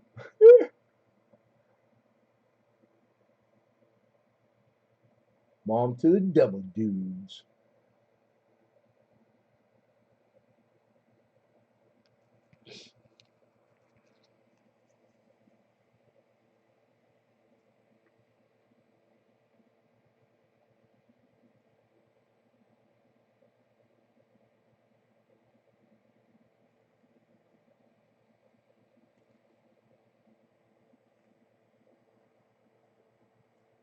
Keep it right. Still better. That's in the eyes. That works. Sweetheart, Mm, don't even, no, it's not necessary. There's no apology necessary. It's not even, it's not even like it's like, forget about it already. Not a big deal. It's like all this stuff going on. It's nothing. Stuff happens all the time. You can't get 20 different people in a room doing 20 different things and not expect like lines to get crossed or people, like it happens. It's not a big deal at all. So don't even worry. And please don't be mad at Silver Knight either. Good dude. Yeah. So, Mama, you're fine.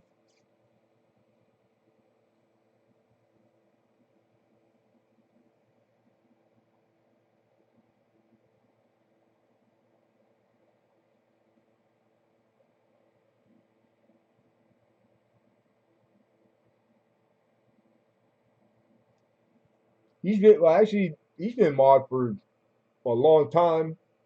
A long time. It just uh he's been subbed and supported me since the beginning. It just he'll be here every week, and then you won't see him for a few months. But it's been a while. I gave it to him probably this year.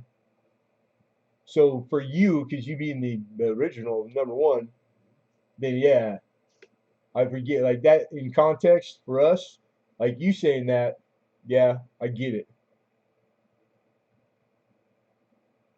You say he's new to me. I can hear Lincoln thinking, yeah, it's been like a month or two. And then late night, all the late night stuff I used to do, if I remember correct, he was one of the like the regular. He's one of those late night guys. Burn the oil. I think he works graveyard.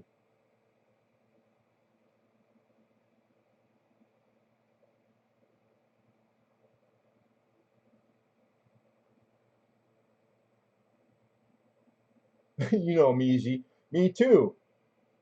Well, quinkydink. But boom. If you need more pics, just ask her. What? If you send an email, yeah. Copper Dub. Copper Dub. You're talking about Canadians probably. I think you got a couple BU rolls.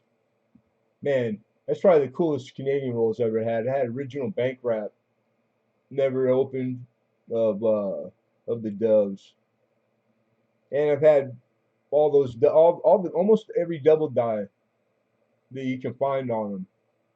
I have, I got a bunch.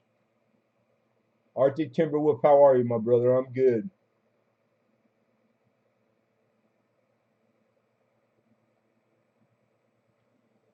All right, you know what, Copper?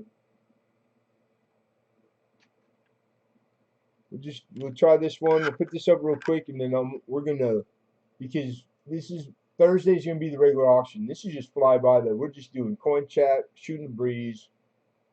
I'm gonna do some work in between, and we're doing a few blocks. But when we're wrapping it up, whenever that is, we'll give something away. So if you're here, it's free to 100% free. All you gotta do is participate or bribe me. Who said that? And then everybody, most people know, I don't take money as bribe. It's got to be chocolate or chocolate. That's it. Good to see you too, Arctic Timberwolf. So what I really got excited about is this is a 59 Unk set. This is Unk 1959. They're all BU. You get the Benji 90%, Washington Quarter 90% Blanchard, Roosevelt Dime, beautiful Jefferson, beautiful 59. What is it? Beautiful first year memorial. Say it with me, boys and girls. Memorial.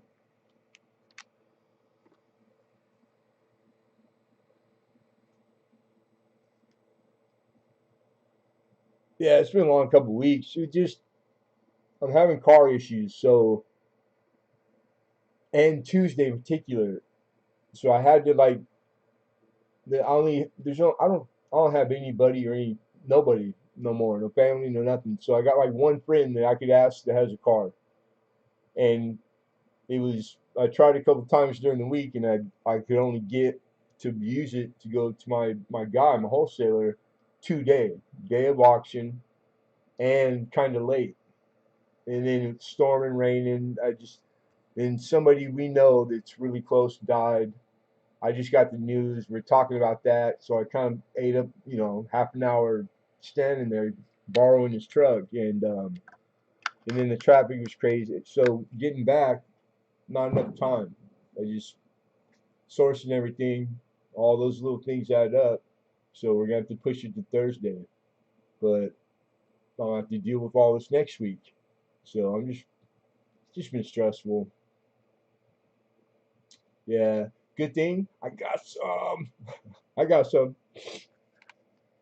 25. I'm sorry, you guys. 25 is what I'm looking to open this. And this is in the old Whitman. These are aftermarket, really commonplace. You see this done over and over.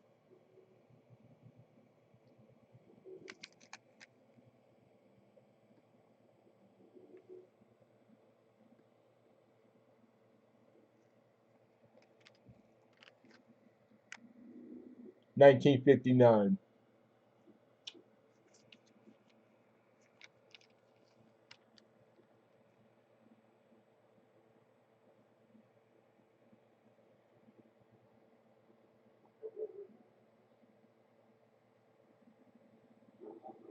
Daryl, I dropped a letter in the mail today for you with that business card, brother.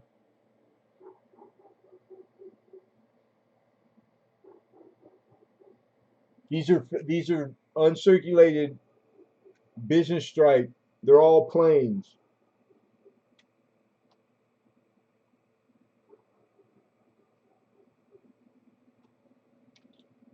These are just This isn't proof set. They're Philadelphia.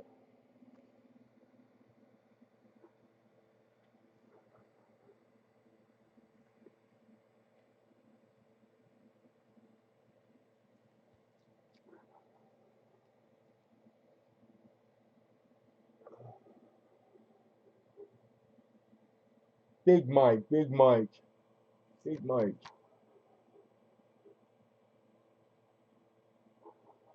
No, he says he puts coins in his bum. And I'm thinking, I know a bunch of Mikes, a bunch of Big Mikes too, and there's a few of them that I wouldn't put past them. But yeah, I doubt it's any one of my Big Mikes. Bye, Mike. You know what? Yeah, it's been a long time. It's been a real long time since I've had a troll, like a real bona fide, uh, yeah, troll. But it's been that kind of week too, and just got weird the other night on somebody else's channel, which is like yeah, is my nightmare. I'm always trying to, etiquette or be respectful, etc., and always somebody else pressing the envelope. All right, nobody. Um, it just there's been some people in the community that I've known for a long time that getting weird reactions, like not typical or normal. You ever get that feeling like somebody said something to them, but they didn't bother to like fact check or even see or like just weird, like spidey sense. And then it turned out I would be damned if I didn't. I trust my spidey sense is like kung. It's got kung black belt and kung fu. And I'll send you an email later to tell you, Lincoln. Pretty comical, but it filled me up. Filled me up. Good to see you, Daryl. If I miss anybody again, I'll catch you. Like, so get off. Yeah, just one of those things where I didn't know what it was until after the fact, and then it was like I probably could have guessed if I'd sat down, but you hate to assume. I don't like assuming is poison. So this person must have the little gripe that they had that I couldn't. It was like the most silliest, stupidest thing. But then I go back to who it was, and I'm like, yep. So he must have been out there like bad mouthing or just whatever he was saying, painting a picture that was a guess and way incorrect. People just, and then I just think, and it's one of my oldest, longest, most loyal, dearest, like all you guys, I think you the same, but he's one of those, you think you know people, and it just blew me away. It blew me away. Pissed me off too, bad. I ain't gonna lie. And then it's compounded because then you go, oh, that weird feeling I got, it was something there. I wasn't dreaming it up. And then it's like, and now why didn't that person check or say something? I never gave you any reason to like. But I don't know what was said, so I'm assuming. So I'm just gonna leave it alone. Never mind. Anyhow, that's just when you have these kind of weeks, you got to have them for real. Or if you're gonna even mention it, it's got to be a real like crappy week. Yeah, it's been crappy, but it's great now. It was all worth it to get to here, to stream, hang out, talk coin, sell coin, buy coin, uh, tell joke, get in fight, black eye. It's like, man, you just believe guys that have this kind of fun are in the military. Guys and gals. Oh, my bad. Girls can get in bar fights and get black eyes, and then kiss and make up, and I love you, man. It's the only thing they got like the virtual online internet um, tequila shot. God, somebody's got to invent that. That's $1 billion idea. Tell me I'm wrong. Hey, look what we're about to go through. A nice collection of Canadian nickels. A lot of them too. These are pretty nice. Sweet to collect. Uh, very popular, very sought after. Some nice Canadian nickels too. Some earlier years. I also have the key date small cent, the 25 for Thursday, and a really nice 17 half. And we'll have that for Thursday also.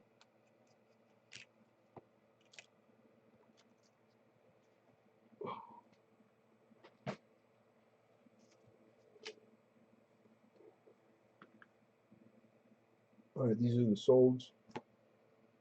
Excuse me. I need a fresh page. Hopefully Friday will be better. I had raccoon eyes as a little kid. Raccoon eyes. I haven't heard like a saying like that saying in a long time.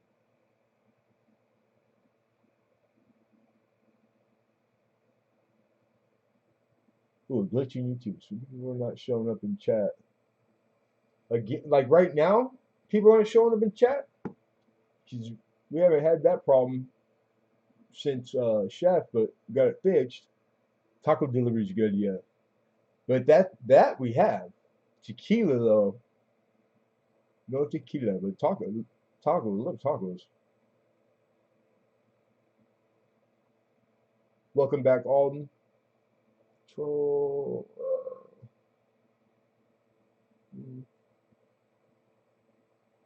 Get that. What's with the dime flip on those two last sets? You know what? Good eye. Were they both? Because I didn't like think nothing of it. The second I read that your statement, Gamo, they are like I could see the sets. Both dimes were spun.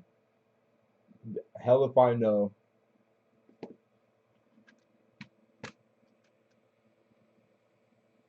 and like all the way too. The halves, well, the one half is kind of cockeyed, and the nickels. But these things aren't. They're like, I would say, Rattler, if you know what a Rattler is, or like the old PCGS when they were earlier. They weren't a precise fit. These aren't like high dollar precise fit precision. So like that might be it. When they made these in that run, the dime circle is the circumference is just a millimeter. Who knows? Or maybe somebody, the guy that put these together, think having a laugh on us. I don't know. I couldn't tell you, but it does. It has no bearing on anything. But that's a good eye. That's a good catch. I wonder how many people caught that.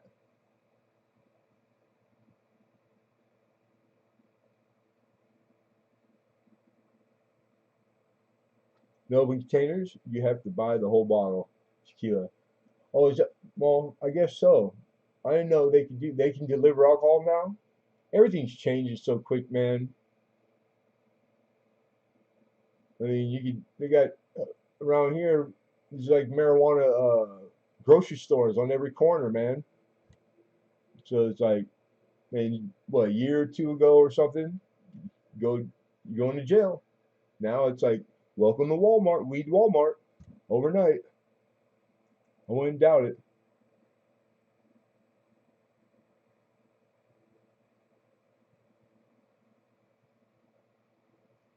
Share on the other. Do you deliver to Ohio? Man, imagine the tip you get all the way from California to Ohio. Like, man, my arms are tired. Just flew all the way.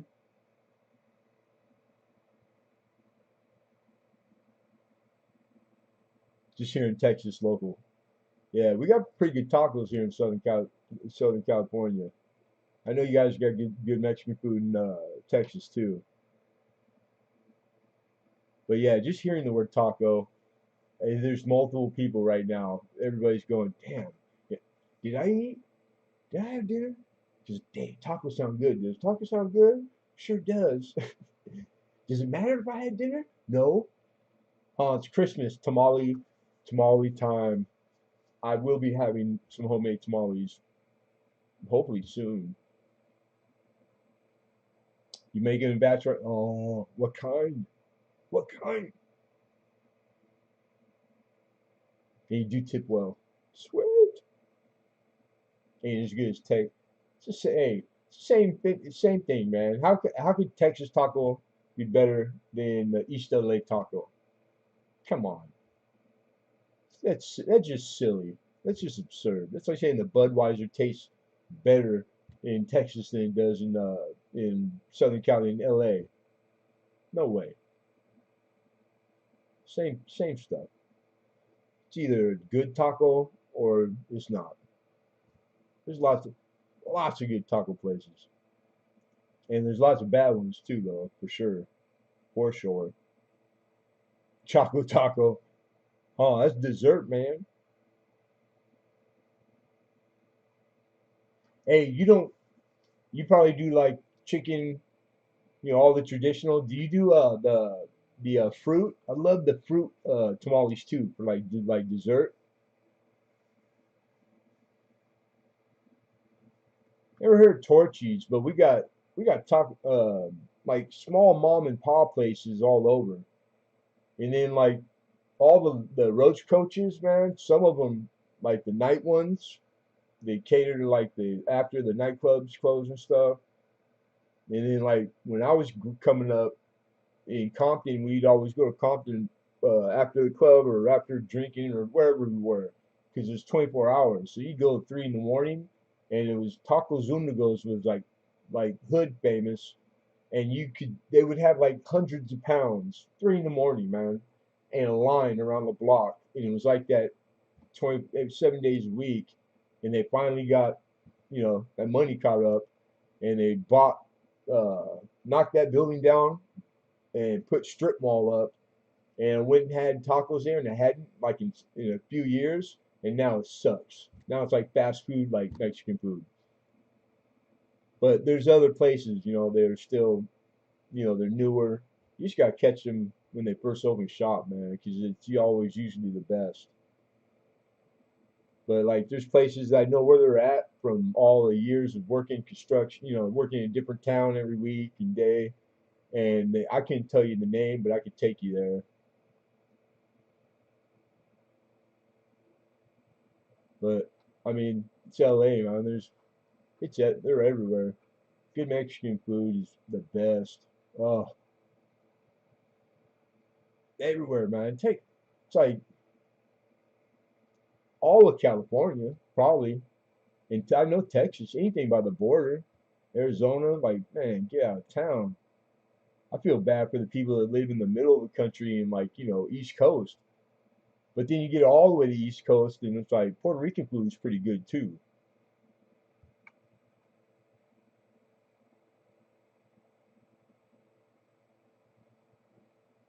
Oh, it's like a new chain. They're popping up all over. Okay, yeah, I haven't seen that.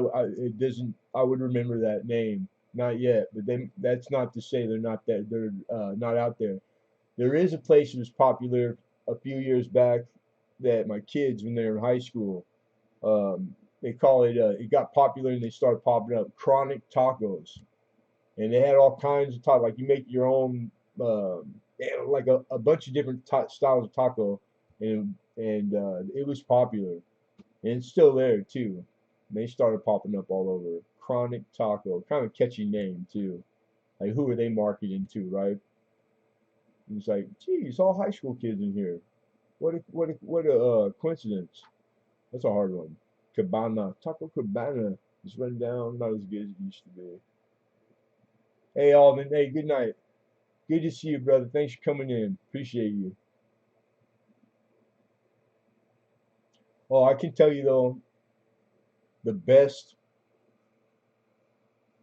I don't even know if the tacos are good. I would just assume they are because every time I went there at like 3:30 in the morning, because I was working off peak in Cow Plaza 2, downtown LA. Those are like the two biggest buildings. There's two towers and one and two Cow Plaza.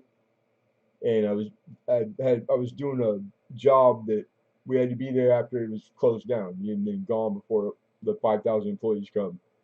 And then it's like so your lunchtime there, it's dead. There's nobody around, A few other contract cleaning people downtown LA in big office building. But it was right where Angel's Flight is. And Angel's Flight is like this world famous, like, it was only a little strip that got you down the hill, but it was like a 110-year-old train on a track that it was just two trains and went up the hill and down the hill. And they were like two cars that they all went sides and then switched, and it was all done by a guy with a crank at the top. It was automated then, and now it's gone. They took it and put it in storage. And it's like at the bottom of the street at Lower Hope or Grand, on the corner, there's a little taco place that was 24 hours, but they made chili verde fresh. Big old vat of chili verde, the best chili verde I ever had in my life. So I always got a big old chili verde burrito. But if you made, I'm sure the tacos, like the beans and the rice were the best. Man, I couldn't wait to work there every night just to go have my lunch down there in all of LA. Beautiful, nobody around. I loved it. Yeah, Chronic Taco, Google, be easy. And that other one, just Google Angel's Flight and the directions there, and it's the only place on that right there, bottom of Angel's Flight. And that stuff was good.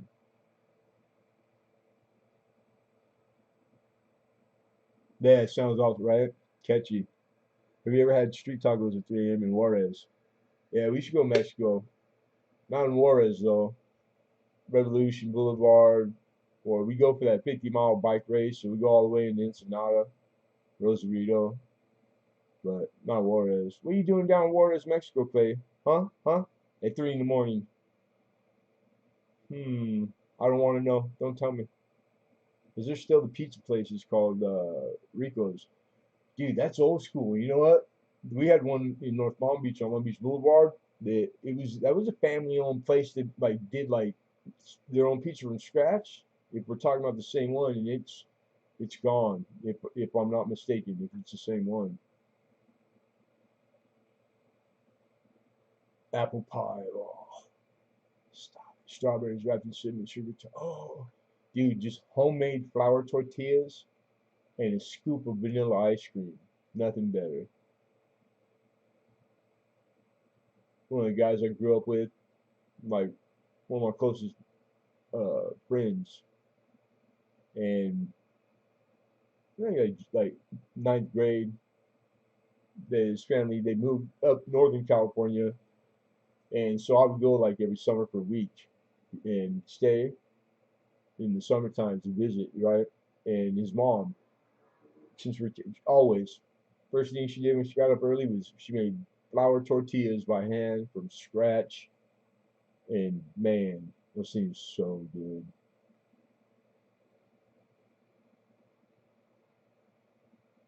And then that was dessert too. Use them for every meal, but just I can't. Just so simple.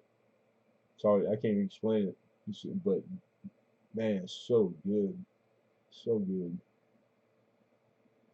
There's not too many things I don't like, food wise. Mm.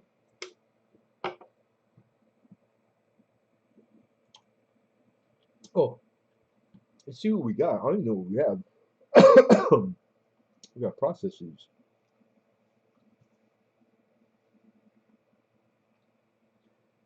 1905. Man, I think it's good looking too. Old Edward right there. Oh boy. Uh oh. 1874 with the crosslet. What?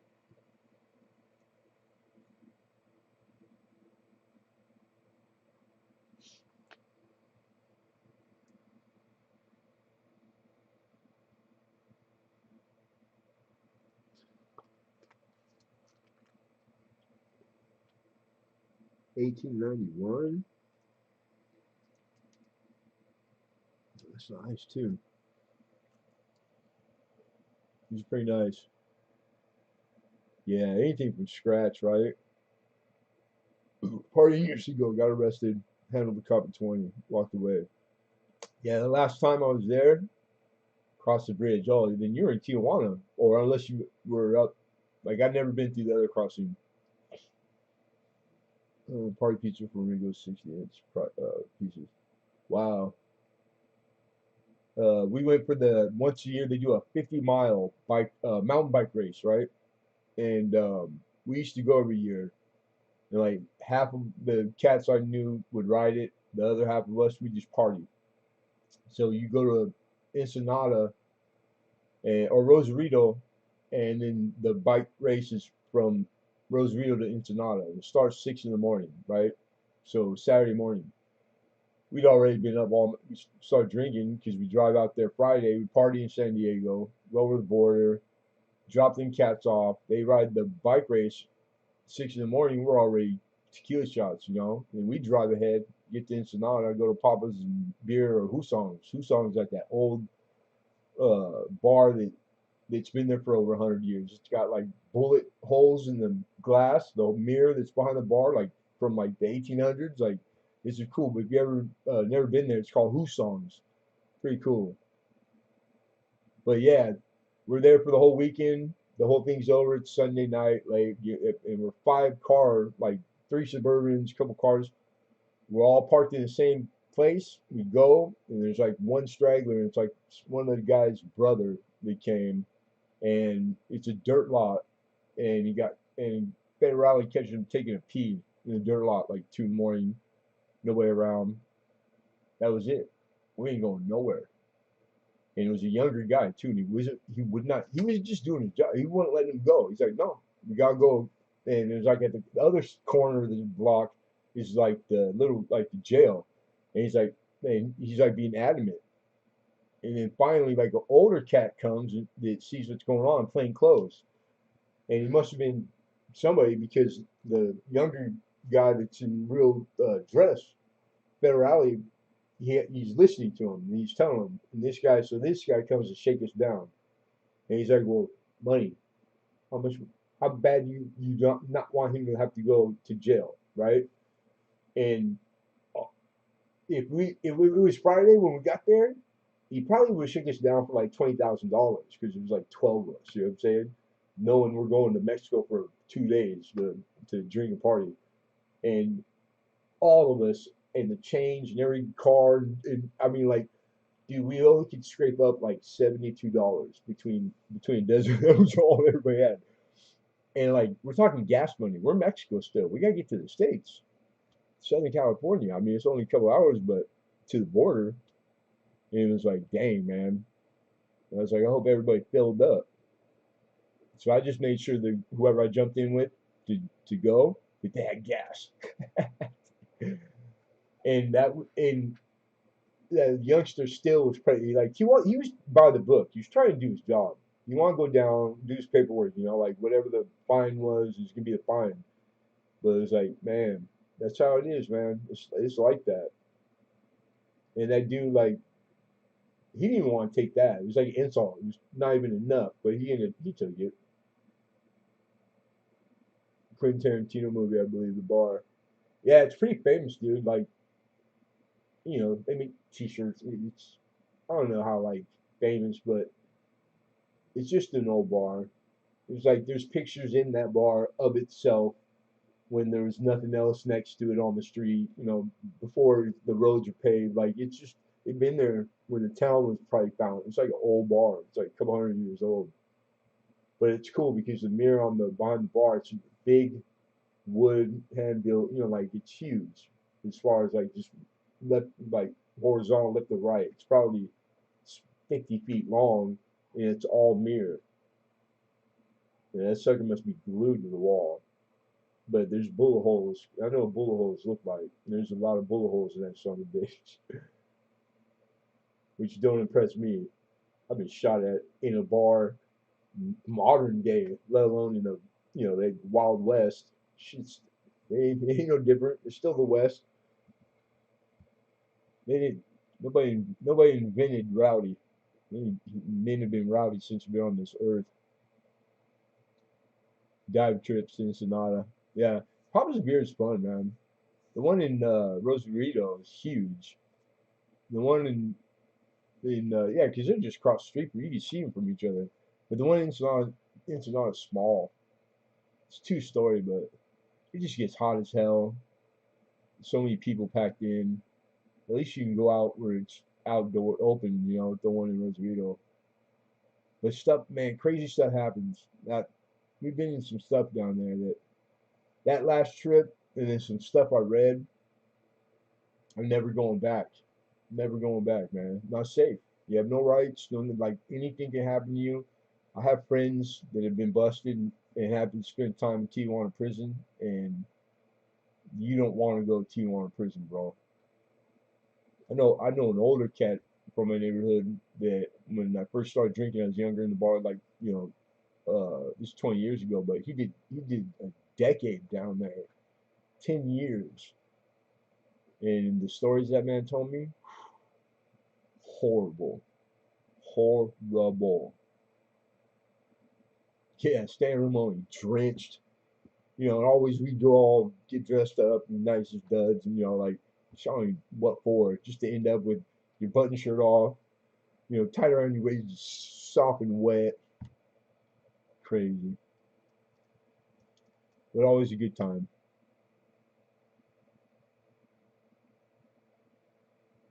Partner years ago, the guy arrested, handed the cop a 20, walked back across the bridge.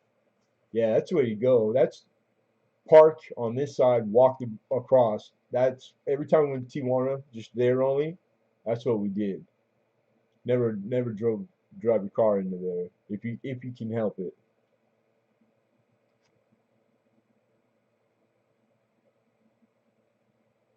Maple flavored corn syrup, but cookie dough is good too. Huh? You're making me hungry, Archie Timberwolf. Only been as far as Arizona one way, and as far as Georgia. Yeah, I've never been too far back. Four Corners, farthest I've been that way, east. Never left the country. Freshman schoolmate shot by cops. He was drunk. Taser didn't work. Wild West, Arizona. Yeah, we had a friend shot in the head by a Torrance police officer, shot dead over just couldn't hear each other, and I could go on and on. Lost had a lot. It was pretty rough where I grew up. A lot of friends dead friends, and the number keeps going. But so that's life. It's natural. Birth, death, they're both the same part of the same game, man. It's from the day you're born. It's exit stage left. So some get more time than others. It's a miracle to even be here. So it's what you do with it. But it's yours and mine's mine. And we're all free. Born free. Cheech was a bartender, Antonio Banderas and Salma Hayek, I think Desperado. Oh dude, you're talking about um, Dusk Till Dawn. Just the intro. The first 5 minutes of that movie, there's not a better first 5 minutes to the start of any movie ever made out of a billion, zillion, I don't care. Selma Hayek, oh wow. It's all I'm gonna say. The rest of the movie, I don't think I've ever seen it. I've seen the first 5 minutes of that movie 1,000 times. They made a part two, and I remember like being excited, like, are they gonna do the same thing? Because it was like, it was like a known thing, the first 5 minutes. That was like her first, like what made her big.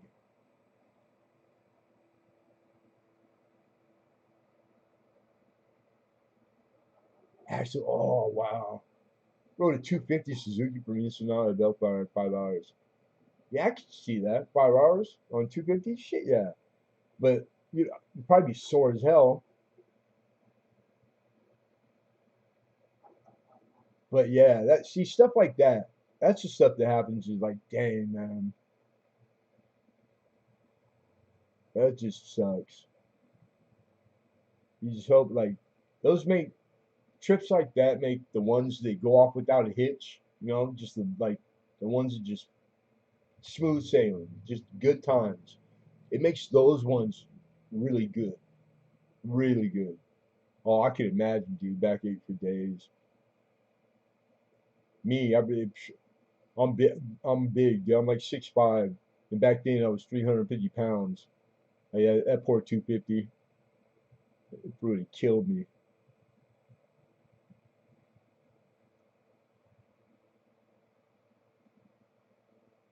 Got in a lot of trouble on Bourbon Street. Now that's on my bucket list, man. Never been to New Orleans for that. In my younger days, we used to go French Quarter, end up in the pool hall, 6 morning drunk as hell. Yep, that's what it's for, man. It's young men or younger. You're you sow your oats. You got to.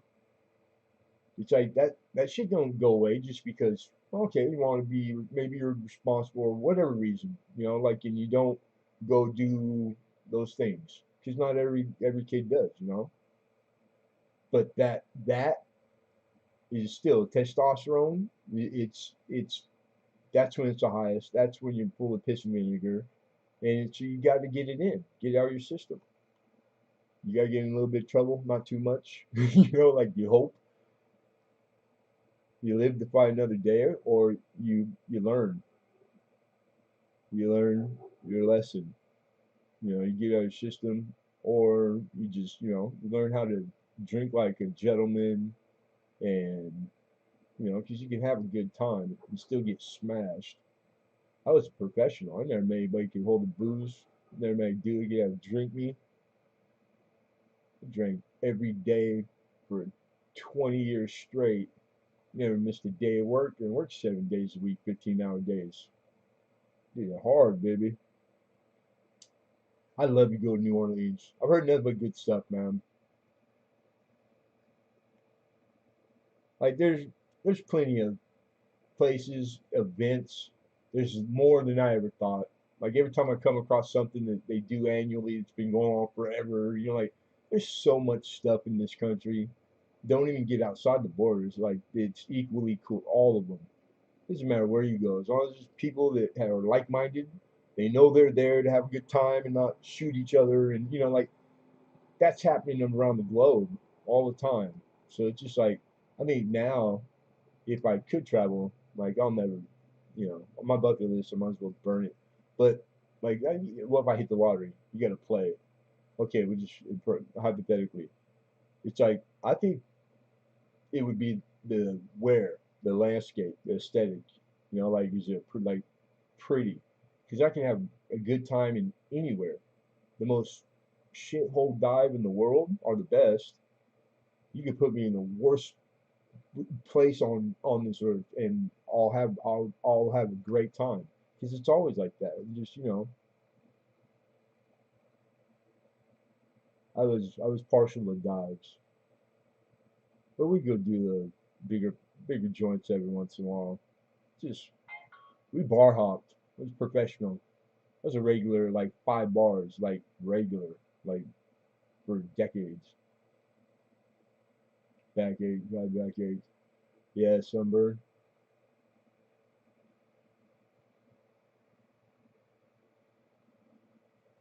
Yeah, 250. But that's some righteous stuff right there, John Morgan. That's down. Like that's what we call it, man. That's one of those like bragging rights, We haven't done it, but I had to go back, work the next day. Yeah, right on. Damon Burke had to stay to get the trailer repaired. Yeah, that's cool, man. It's good you had the bike was there. You could use it. Don't miss work. I get it. And Daryl said you lived in for 2 years, way back before the family or what? College maybe or first job? Oh, excuse me. Damn it, that's like a rock star. Killing me. Oh, I believe you, John Moore. I can tell you some crazy stuff, dude. I believe you. Hmm.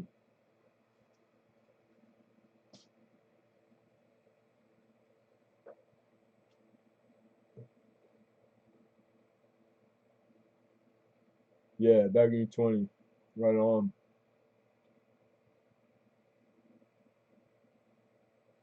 Shit, 20. 20, I was already a veteran. It's like it's funny because I tell people stuff sometimes, and it's like you get a lot of those, yeah, sure looks, but it's just normal where I grew up. Like 16, I was regular in the neighborhood bar, Artesian Rose, one block off of Cherry. Dutch Mill. It was called Dutch Mill then, still a bar, and that's just the way it was. And remember the first day I walked in there, and it was like, cause we didn't know if we'd get away with it. Me and my buddy Adam, and it was like the music, like it's seen in the movie, like all the old bloods at the bar turn around and look, but they pause, like the dramatic pause, right? And we're just like, oh, okay, it's coming. They're gonna be like, and then they just turn back around. It was like the rite of passage, because it was all my friends' dads, couple grandfathers, like knew it, and they're just like, all right, so and so, so and so's boy or whatever. It was like a rite of passage. Like you're 16, you're a man. You can buy a 32-ounce schooner, Budweiser, whatever you want. And it was like, wow, they get pool, they got it's air conditioning in the summer in here. Man, that was it. Regular.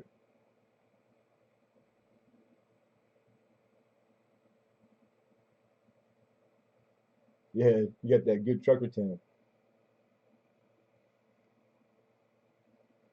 Hit a bumblebee at 70, almost drug me off the bike. I drove my brother three-vehicle trailer with the truck across Texas, broke my truck down. He won 7,000, didn't help me fix my truck. Yeah, brothers are special, aren't they? God, my brother. Can't believe either one of us that he's alive, but I love him. Scratch off 7 grand. That's a nice scratcher. That is a nice scratcher. We were famous for like, man, we did it a lot too. You know, like you get hooked on something for a while, and like it's what you did for that year, like every weekend. We just there'd be weekends where there's always something going on, but there wasn't. It was the same couple guys too. It wasn't everybody, but like if it happened to be us sitting there on Friday night or Saturday or something, and we not knowing what we're really gonna do, kind of burn out on, what we. It was always the same cat that would initiate it, and the first question would be, "How much money you got on you?" And that was it. I already knew. I saw the whole weekend go down. What's just know. It's like a couple $100. Why? He's like, how much you got? A couple $100. And then we just like do it like a movie. We'd say it at the same time, not practiced. You're like, state line, state line. We drive 4 hours, 5 hours to straight line with $200. We wouldn't go into Vegas just to shoot craps. And I'm not shitting you, man. Every time, not almost every time, I'd come home with a couple grand. We'd just stay there about 8, 9 hours straight. I wouldn't even leave the table. Cash out, drive right back. Less than 24 hours. And those are the funnest weekends. Man, this is degenerate. I wasn't a degenerate gambler. I say it like as a funny, but I'm a good gambler. Good at it. And I never hit a scratch off. And that same instigator, he hits them all the time. Kid got himself some night. Yeah.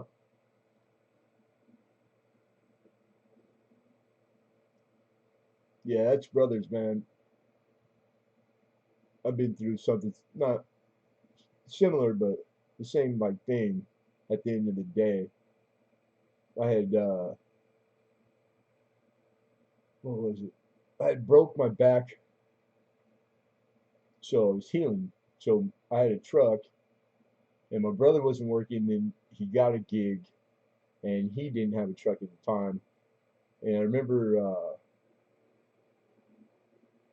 I was gonna sell him mine, and so I let him pay me payments. It was like $1,500 something. So like every week he'd give me like $50. And I kept log. Like the last time he paid me, that he thought it was the last payment. He was like, I'm like, you still owe me $100. He's like, no, I don't. I paid you everything. That's my older brother. And just whatever, man. Just not even worth it. And then like the scenario flipped like a year or two down the road, where the same scenario, like I needed to get back to work, and he had the scratch. He wasn't working, and he had a truck. And I asked him the same thing. It was like borrowing $1,500. He's like, no. You should flat out. He didn't think about it, ponder it. He just like, or try to figure out a way that everybody, needs what they need because there's enough of everything. He just flat out right away, not even contemplate nothing. Just, oh, it's you, my little brother. No, I'm like, dude, I did it for you. He's like, and I'm like, yeah, I guess so. All right.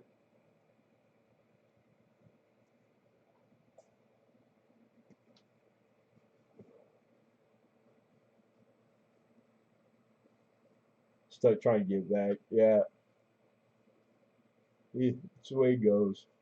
You live and you learn, man. You live and you learn. All right.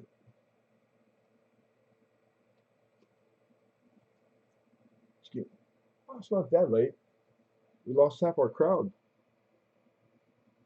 1901, 1902, 1896. Some of these are really nice too.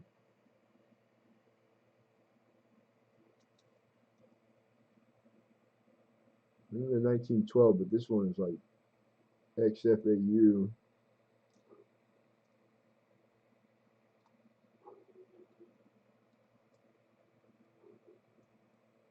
1913. Two 1913s.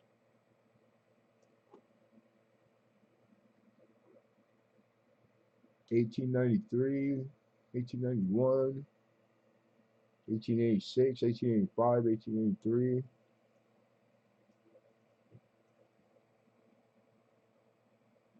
1913B.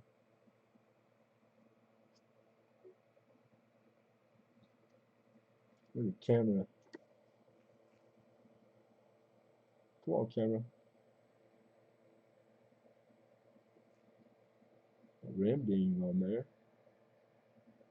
These are the size of like the 3-cent silver right here. Old dealer.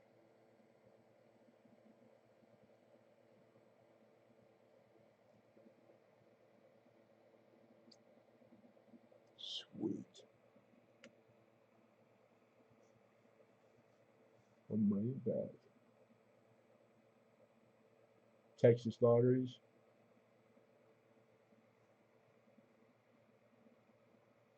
I watched my mother play a lottery all my life, every week. See, I'm gonna win this. I had a dream. You know, we make plans what we're gonna do, and we were poor. She never won it. Lottery design preys on poor people. What you gonna do with your last $5? You shouldn't buy lottery tickets, but that's what everybody does. It's too entitled. It's too much of a draw. So it's like people who have money. I mean, they do, but typically it's the people that buy and fill that $600 million Super Bowl up. It's people with using their last $20 every time, man. They don't win. You can't win. The odds winning the lottery, dude. It's like it's not gonna happen. It's so astronomical. It's crazy. But somebody's got to win. Yeah, it ain't gonna be me. I don't play. Never played. I like playing games where I it, how well I do is up to me. You know,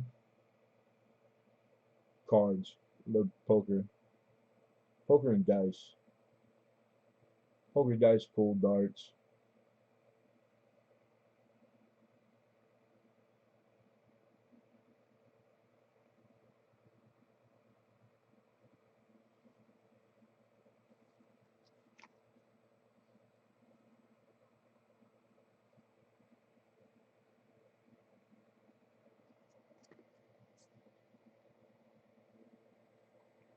16S Mercury.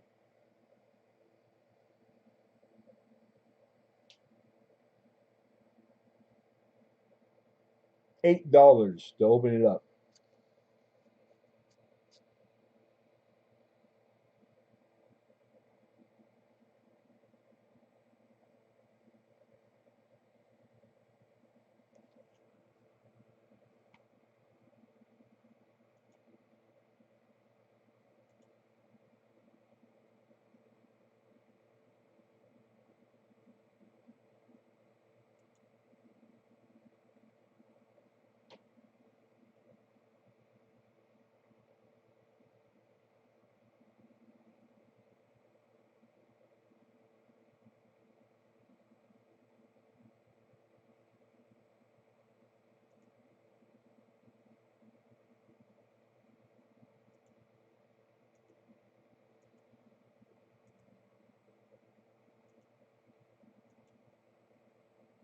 What's wrong with my window size? What the heck?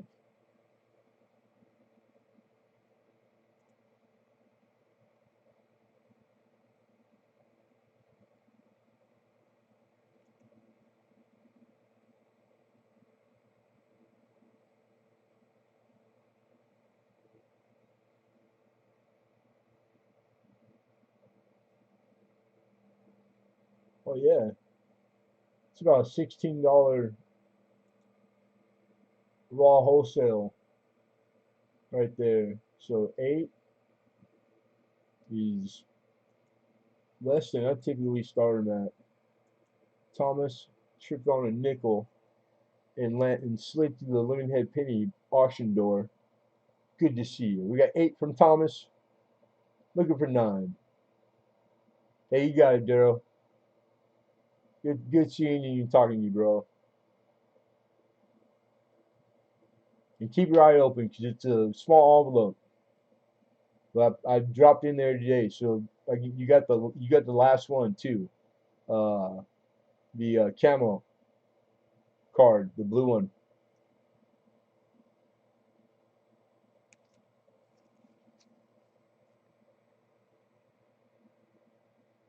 All right, we got 8. This one's getting stole. Going once. Last chance of big going twice. You're very welcome, man. And sold. Thomas, took on nickel. Congrats.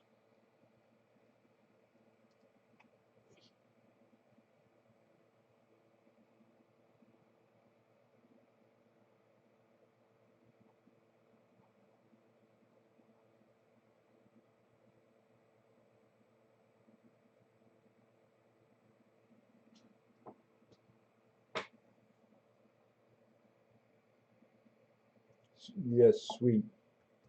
That's what I'm talking about.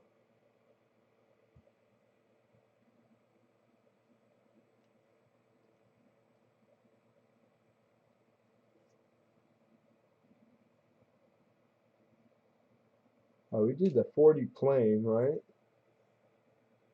I believe we did. This is a 47 Cisco. 40S.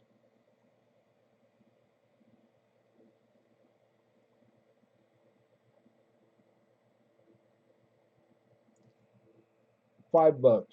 $5 hauler.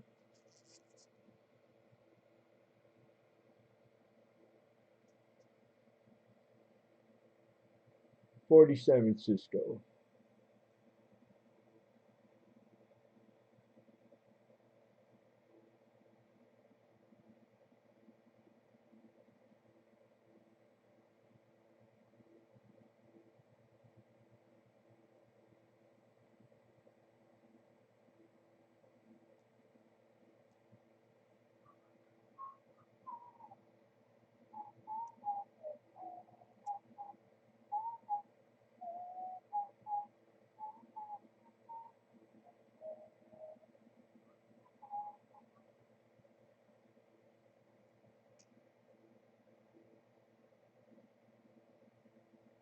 You get paid this regular rookie. Well, the only hang up because people that are regulars is just one thing. You're new, so I mean holding it over till Friday. I wouldn't have a problem. Um, like before you can bid, you have to have the email sent to my email so I can invoice you. I'll still send the invoice along with everybody's, and then it'll be on the invoice. There's a box where I can put it's not due till Friday. So I would say no problem because we don't ship until it's paid anyways. So if you'd like to participate, make sure that you've done the email and I have your email. And PayPal's the only payment we take, so you guys know. And you gotta use goods and services. We got 5, looking for 6, and then feel free to participate.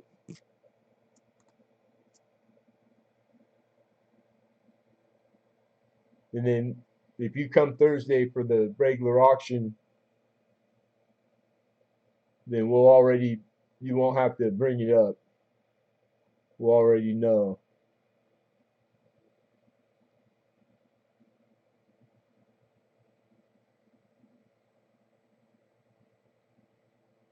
Yeah, right on.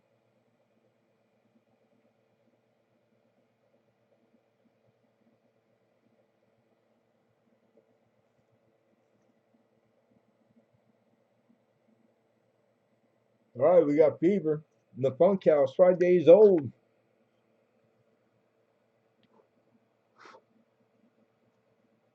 Last chance. Looking for six, going once, going twice.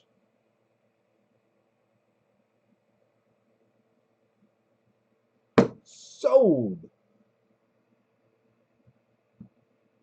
Thomas chipped on nickel again for a fin. For a fin. Congrats.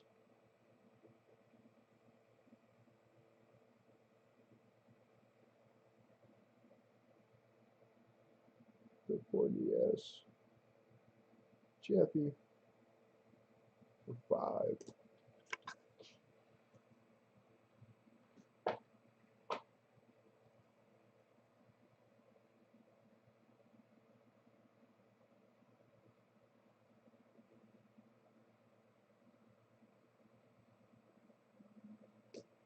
Could you please so?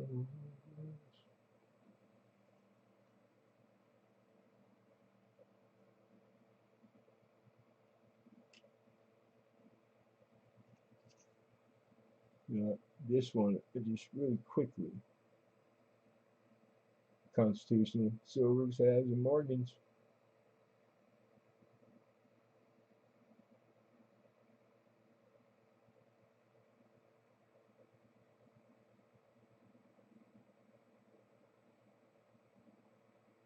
Well, Thursday, there's going to be, those happen to be like some of my favorite coins. That's a 77 ES quarter seeded. Beautiful. And then if you shoot that quarter with growth hormone, then it turns into a half dollar in 1856 0 New Orleans Mint. Those happen to be some of my favorite also. I really like cat bus half dimes. And then if you don't let them out into the sun, you keep them in something small, they'll stay that size. So I think they grow these in a really small box. 1831 cat bus half dime. Nice, very nice.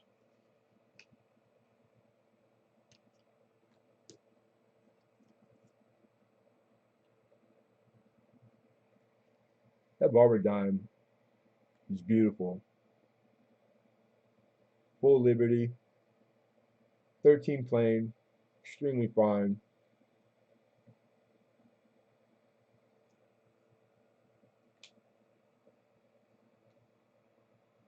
I wish, man, right? Hey, you're very welcome, Thomas Tribal Nickel, and thank you, man. Appreciate you. Give me 1 second. I'm looking for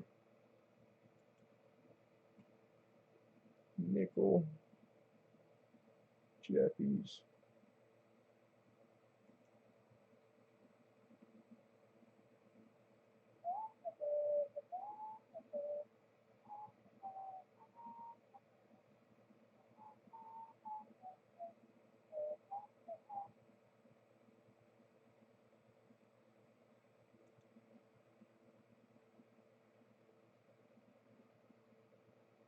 I got 1939 San Francisco, and we're gonna do about $5 opener.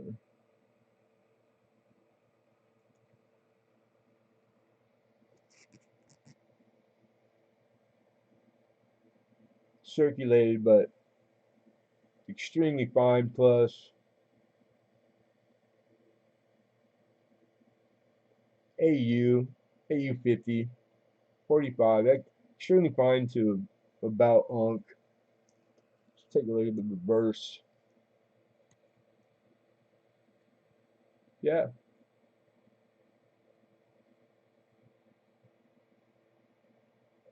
39 San Francisco for a fin.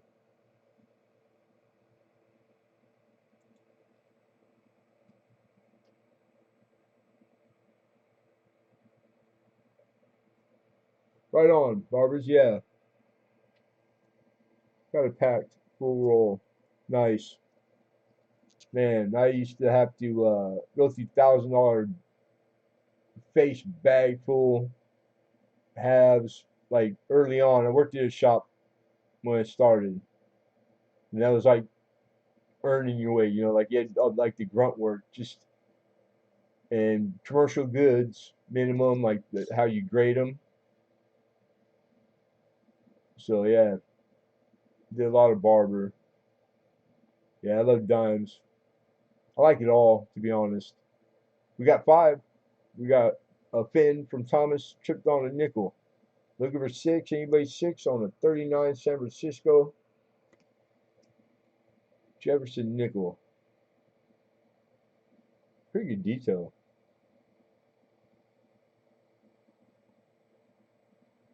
Nice, problem free. I like it to do. I like it to do. Fair warning. Last chance of bid going once. Going twice.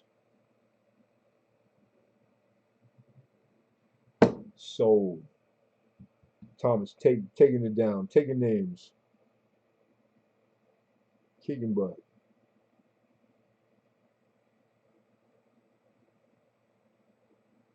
39 San Francisco for a fin. A fin for the fin.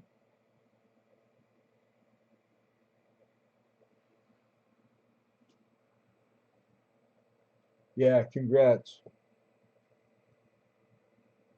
Maybe I had put it up, I think. Yeah, Thomas Jefferson, Jeffies. Kind of like slang. You'll see people use the term Jeffy. That's what they're referencing. Thomas Jefferson. I'm a Jeffersonian. You know what? I know I have it, but if it's been a while, maybe just send one. There's nothing particular you got put, just so I can send you the invoice. I just need your email. But I know you've been here before, but I think it's been a little while. I don't know if you're in here. This is the 50 Denver. This one's BU. Key date 50D. Beautiful. $20 bill is what I was asking to open it. You only got 8 people in here. Doesn't even look like anybody is showing interest on these Jefferson nickels. Crazy people. Go figure. I love Jefferson nickels. Yeah, the last couple months, man, I've had lots of CCs, and we had the O over CC last week, and so it's like you never know.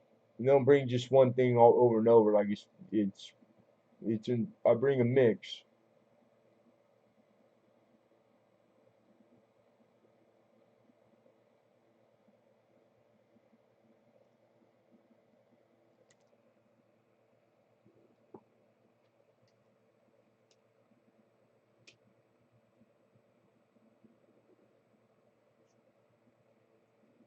And then, or this is a Gem 38S. Gem means you got choice and gem.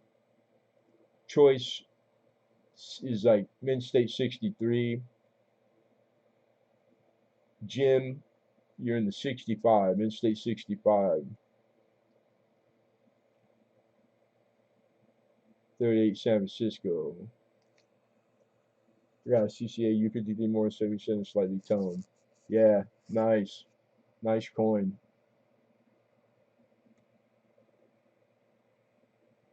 Man, that's a nice 38S. I wonder if it's better than mine. Let me get you a starting price because this is a beautiful coin.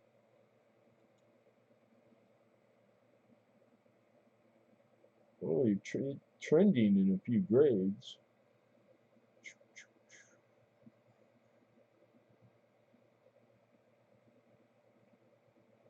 All right, I'd start raw wholesale current market value. You're looking at in grade $26 coin. 19. I'd ask 19 to open it up for this one. Let me come back. Hold on. Okay. Now I can see. Yeah, that I don't know how that's 25. What the heck? That's they got a truckload. Tell me to buy a truckload. You can call me.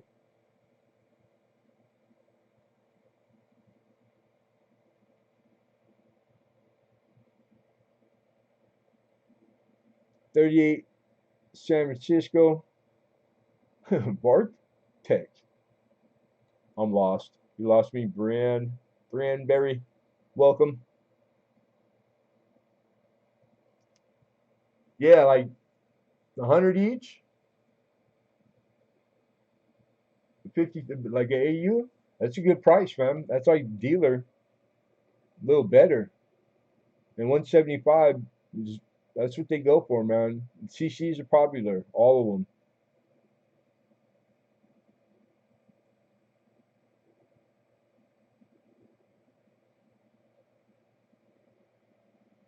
Anybody for 19? Thomas says 19. Looking for 20. Anybody for 20? Yeah, you did well on that one, Morgan. John Morgan.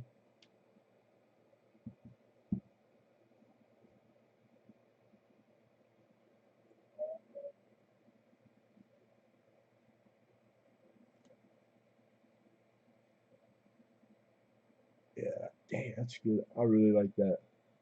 I know I got a mid state.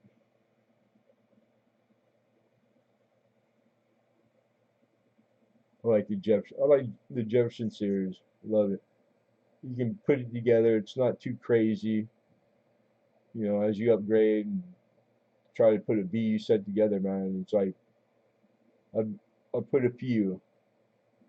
But this is what we do. It's always just I'm always pulling my own out and then putting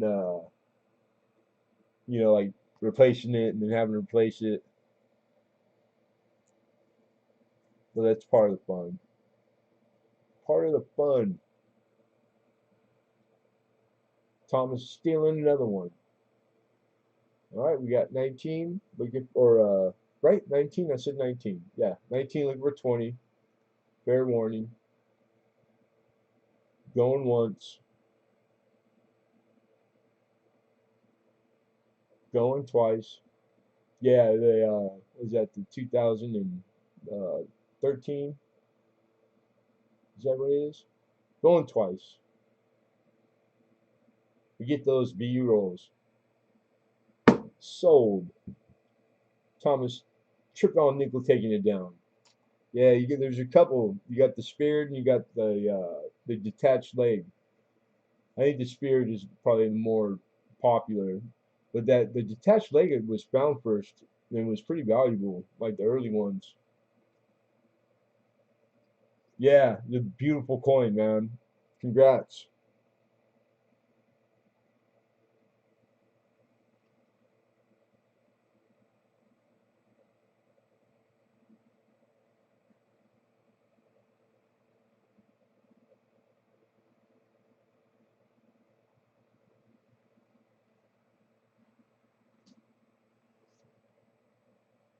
You can clean it because I'd gotten a nice selection of Jeffersons today.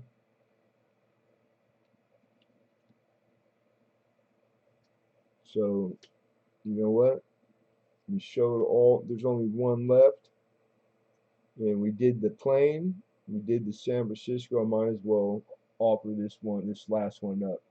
Okay, I'll check it here in a second. Put one more up.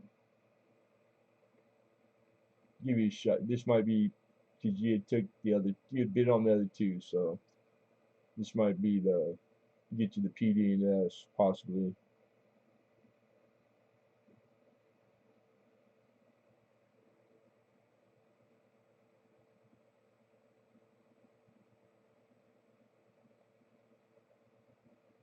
Yeah, right on. Okay, $10, 2005, right on.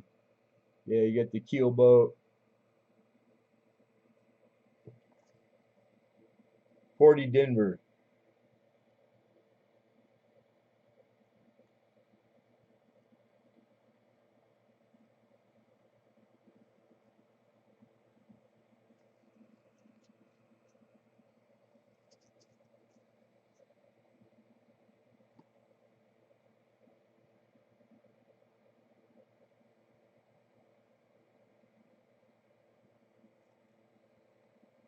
For a $10 bill.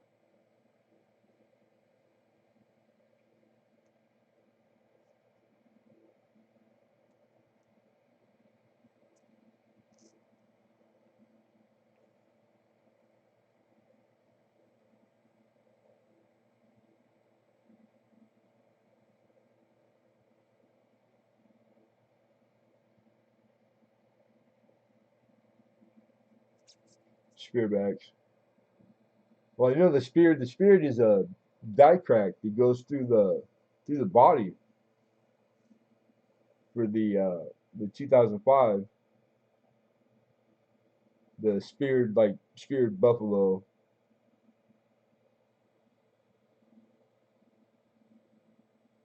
and then detached leg is the over polished, and it erased some of the detail in the device, so it looks like there's a like it's floating, like it's detached.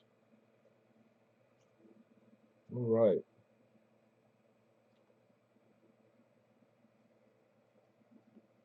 Do you need me to?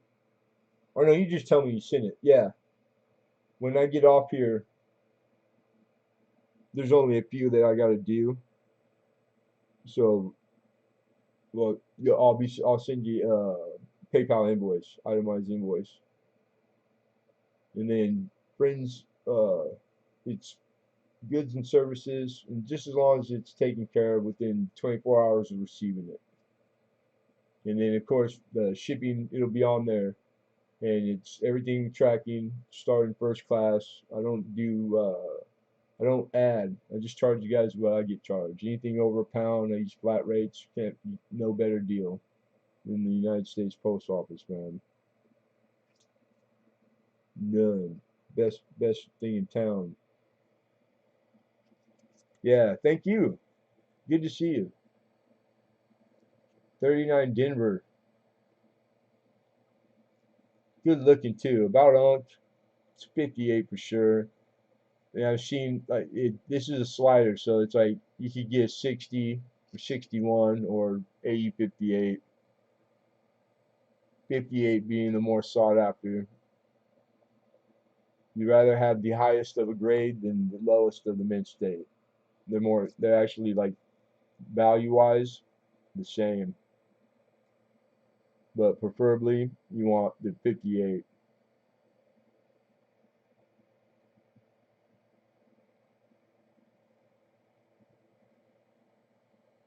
39 Denver. Mercury Dime. Did I do this one? Did I price this bad boy already?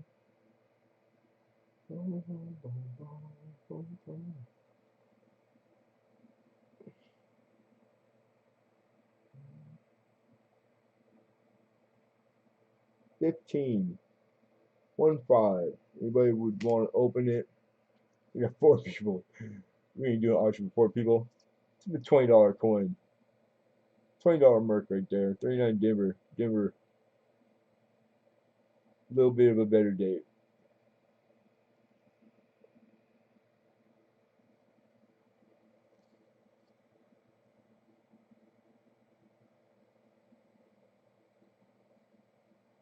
All right.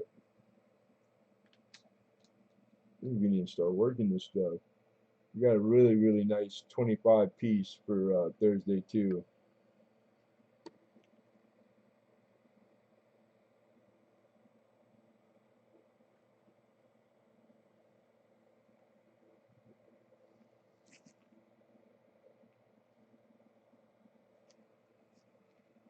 And I love the capital holder. Shiny there.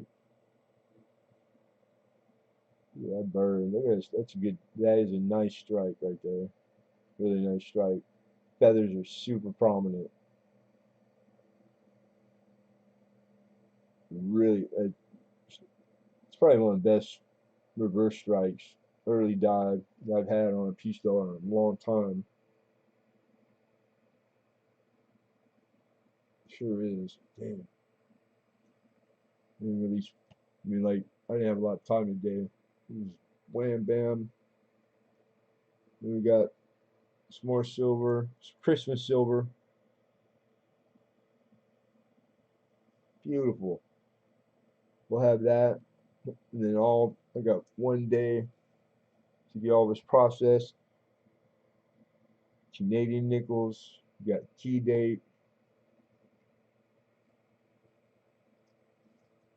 1925. That is the key date for the Canadian small cent.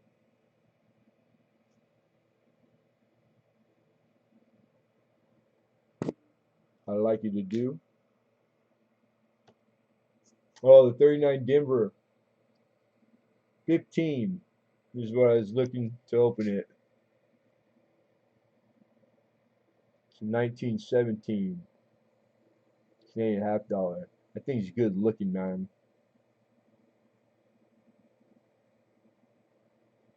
You want to look at the crown, the horizontal jewels, those rectangles right there, right above the ear, right? The center, also above the cross, has like the little round beads, very, very petite, just like the ones that go left and right on the crown. That's where all the wear will start. So how much of the design is left there? That's like the pickup point for grading it. Yeah, I do Indian head pennies.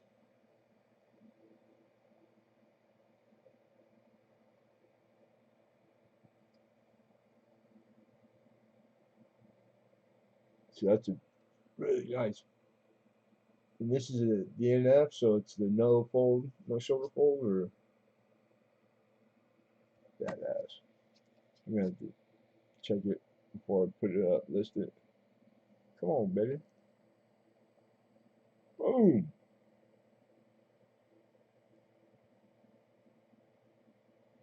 I like what you do. Yeah, Indian. I get nice ones occasionally. I've had some really, really high mint state, some good years. I get them every once in a while, but like just regular, goods to better. I have a lot of Indian heads in like the good, very good, very to very fine.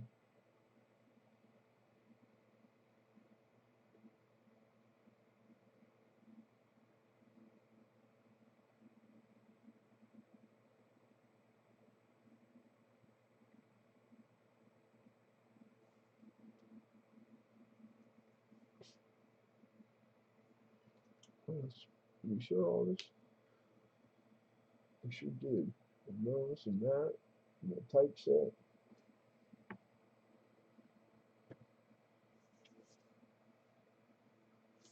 The typeset. It's got 18. Oh, it's got 79 more than. Yeah, 22. A 22 piece. I just man, the holder's got Mars and scratches on it. Some of them will buff out. But the logical thing, like the nice thing is that if one wanted the insert the coins pressed into, you just transfer it to a regular picture frame and it would be just fine. I just this old Capital stuff is great. This is a 20th century type, and the piece dollar is nice.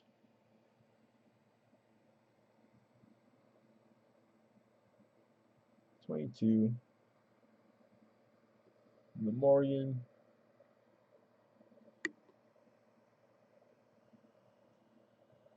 You see those long lines? Those are shadows of the scars and Mars on the holder itself.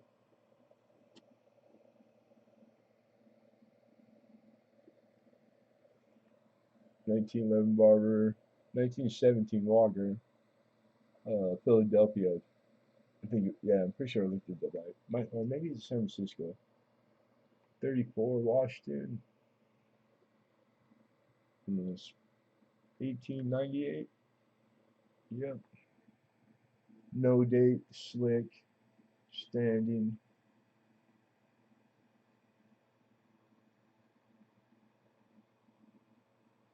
But there's a chance it could be, and we would still, without the date, be able to tell what year it was because of the type. If, I don't know if you guys probably know, if the reverse has the 3 stars or doesn't have the 3 stars underneath the eagle, right?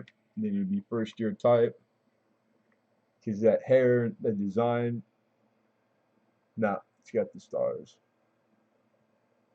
If it didn't, it would be a type 1. That was the topless. And then America freaked out mid-year, and they redesigned the obverse,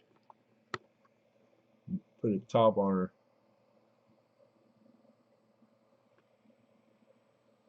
Yeah, nice rubber diamond. March. So I think it's like close to $5 just in silver in face. Like if you're giving it a quick estimate. You got a wartime Jeffy, and then just a Jefferson 38 to date. What date? What date is that one?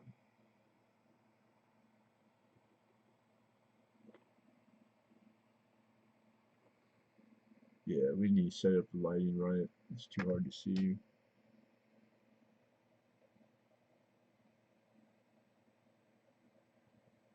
20th century type, including coins of special metal content. And then this one, I can't believe they even put this in there. That is pretty bad. So I was thinking about upgrading it. So possibly by Thursday, we might make it a little better. Swap some of the stuff out. I know the whole top row I could put in there pre-dynamite. The dimes included. Thinking of like a stockier quarters though. Yeah, I guess nice quarters. So you never know. You never know. That 64 is good looking.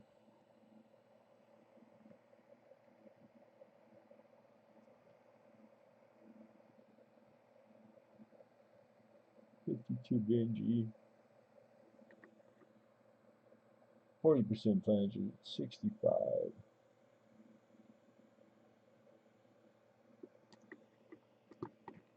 Yeah, pretty cool. Complete typeset, modern, 20th century typeset. This is good for, well, anybody like me. Doesn't matter what level collector, but like beginning collector, it's a good reference right there. That's a nice starting set. Upgradable. It's a cool holder. You do typesets, all kinds of holders for them. But I dig that one. And I probably would put it into a frame, a new frame. Cost $5 to get a frame.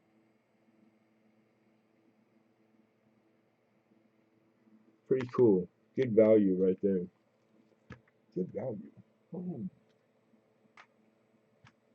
oh, and there's, I forgot. Damn it. I'd lose my head if it wasn't. We still have some holdovers from last week's auction, just a few.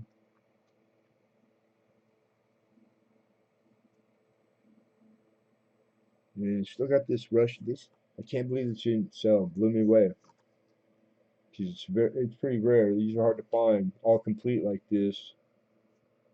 This is that Russian commemorative when Russia was USSR Russia, 1991. This is commemorating like 30 something years of the first man in space. Proof, silver proof.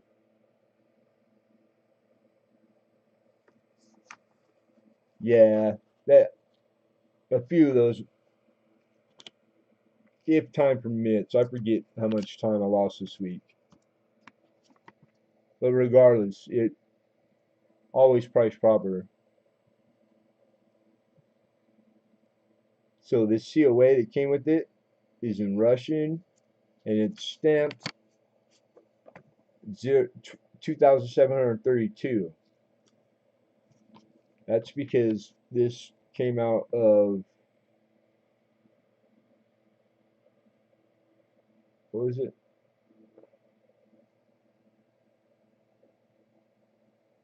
I think 25,000 they only made.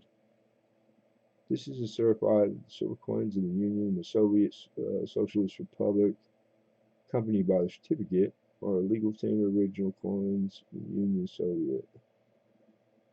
Technicals are silver, 90%, 31.1 proof. What did it say? Oh, that's prices on here.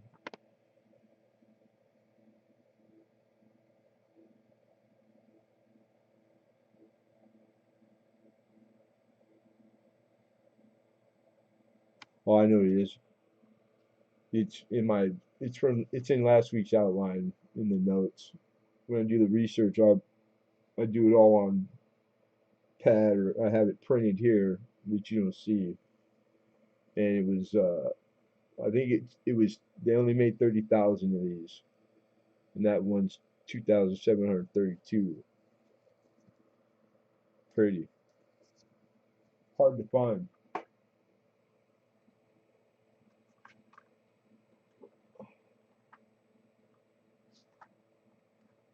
Yeah, upgradable to top population number one coin for every one of them. I mean, like literally to be literal,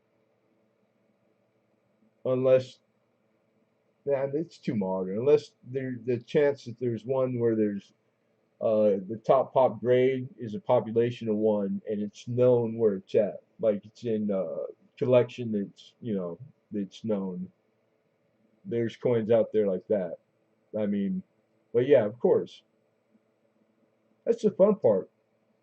It's like getting you an album, starting off on a series, and to me, everybody can partake. The guy that has the astronomical budget, money is no problem.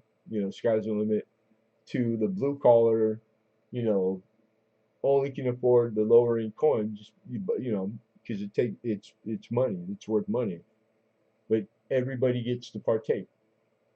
You can complete your Indian Head Scent album and all in good to BF, and then start grinding on it and trading in up BF to XF to AU to choice, just mint state 63s, and then brilliant surface to get the gems.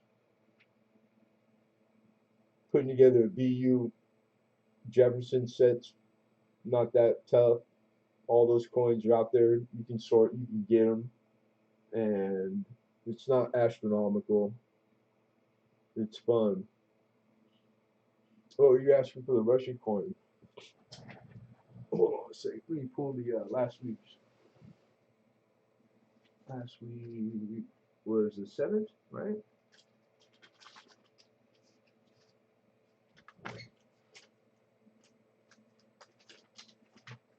to open, it would have been.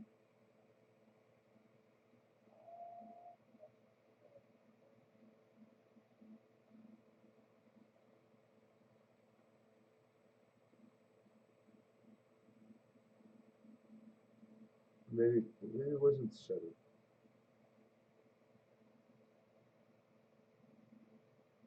Oh no, here it is. Okay, this is what it is. 1991 USSR 30th anniversary, first man in space, silver proof. It's 90% plancher. And it's the serial number 2,732 out of 35,000 is all they made. And the opener I wanted was 70. And that's based on, it was all current market, how many were out there to be found and had, and the low and high auction, realized auction prices, the hidden auction, current market auction histories. And I'm always in the middle. I always try to start the average right in the middle. Santa Claus, North Pole, Canada, what's going on?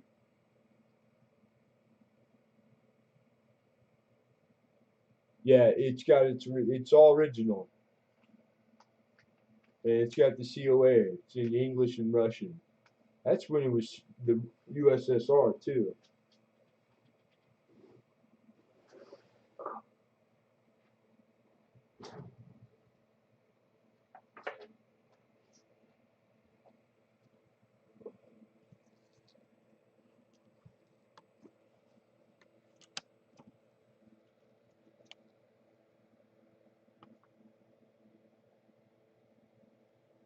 So I remember doing the getting ready for auction last week.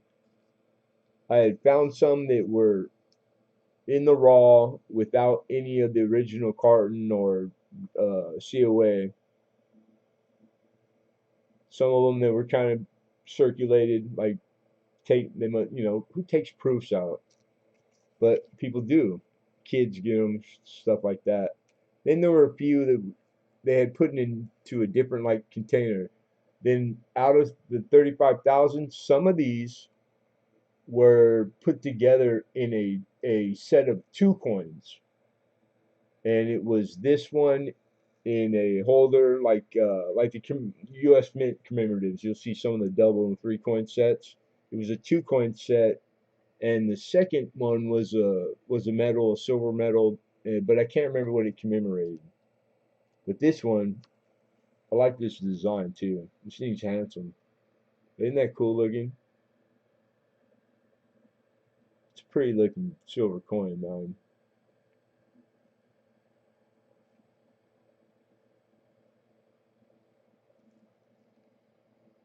It's got reeded edge.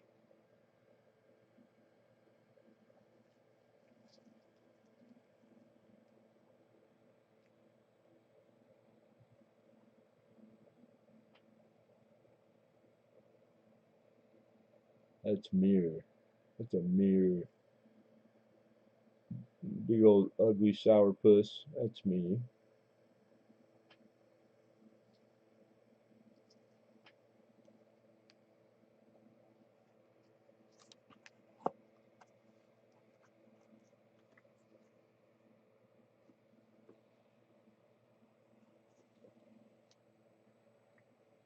So what do you think in Successful Slave? Mother of Russia.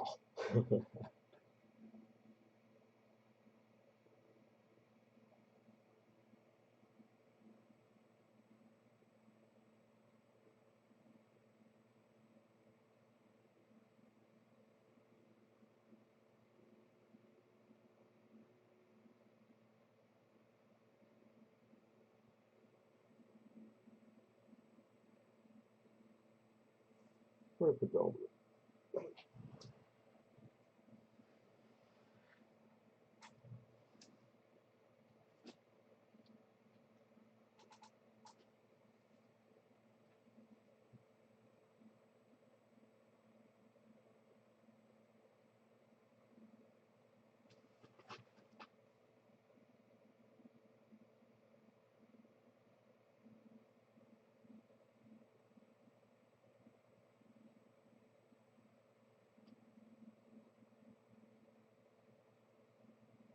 Oh no, that's not. That's from.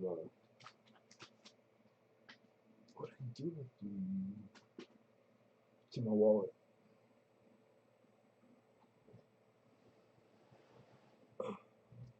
Yeah, this. I've been bringing it for. I don't do a lot of gold. I don't do big gold. I can get anything you want, but like gram, 2.5, 3. I've had some really nice graded dollar, and but yeah, but I had a gram last week and didn't even sell. I I sold it back to my wholesaler.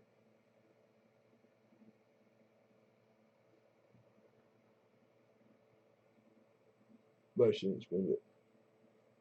Made me an offer.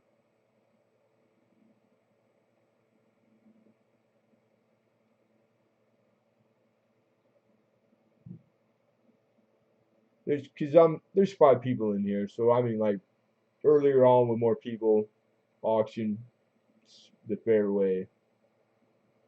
5 people, I'll show you guys some stuff if you're interested.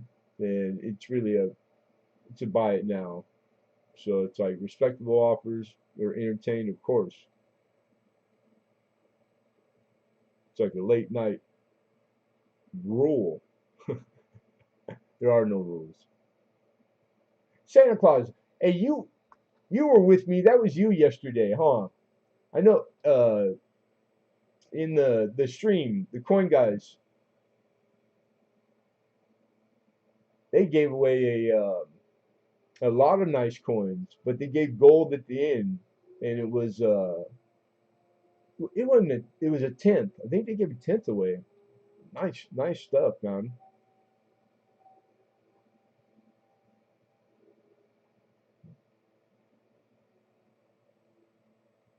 Yeah, any brick and mortar has layaway. So online sellers, yeah, the 120 Libertads. Yeah, the one I had last yesterday was the sealed off of the like the ones you break off, right? It comes in a big old brick, and they're the 2021 Canadian maple leaves, the little 1 gram gold bar or gold rounds. Man, they're beautiful too, and they're actually legal tender 50 cents. I think it's 50 cents or 5 cents, but it's a gold maple leaf, miniature gold maple leaf, 1 gram. Good looking, and they're serial numbered.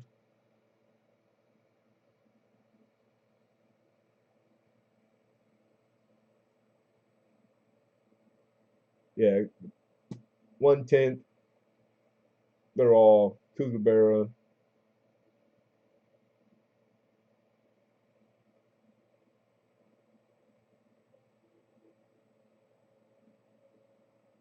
Yeah, no, any seller that sends a coin before it's paid gets exactly what they deserve, man. You hear that every once in a while. It'll happen on here, and it's like just not the way it's done.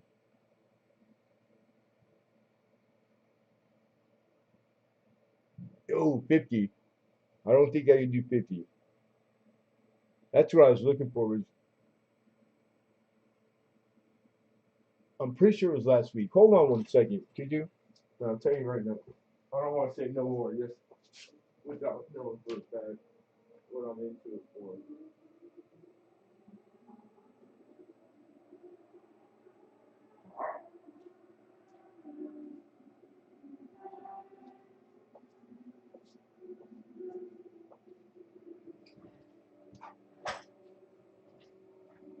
Can you hear the motorcycles?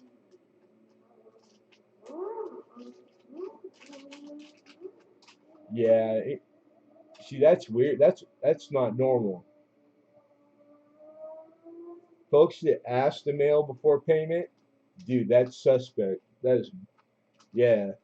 That would be. Not only would I not tell them no, I would be suspicious to even deal with them even after that. That's like that's not typical. It's not nothing like an honest, just regular consumer or coin collector. Like that's not normal. It's not like the everyday, any day. That's crazy.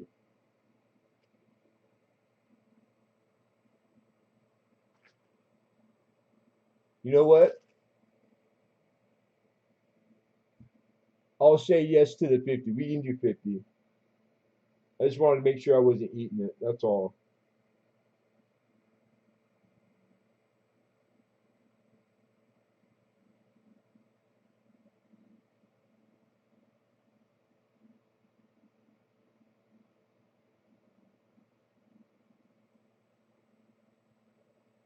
So just for the record, in the chat right now, buy it now for the Russian commemorative for the in space first in space successful. Just type five, put the 50 in the chat, and that way we have the record of it. He said, "Merry Christmas to me." Right on, man. Happy holidays, everybody.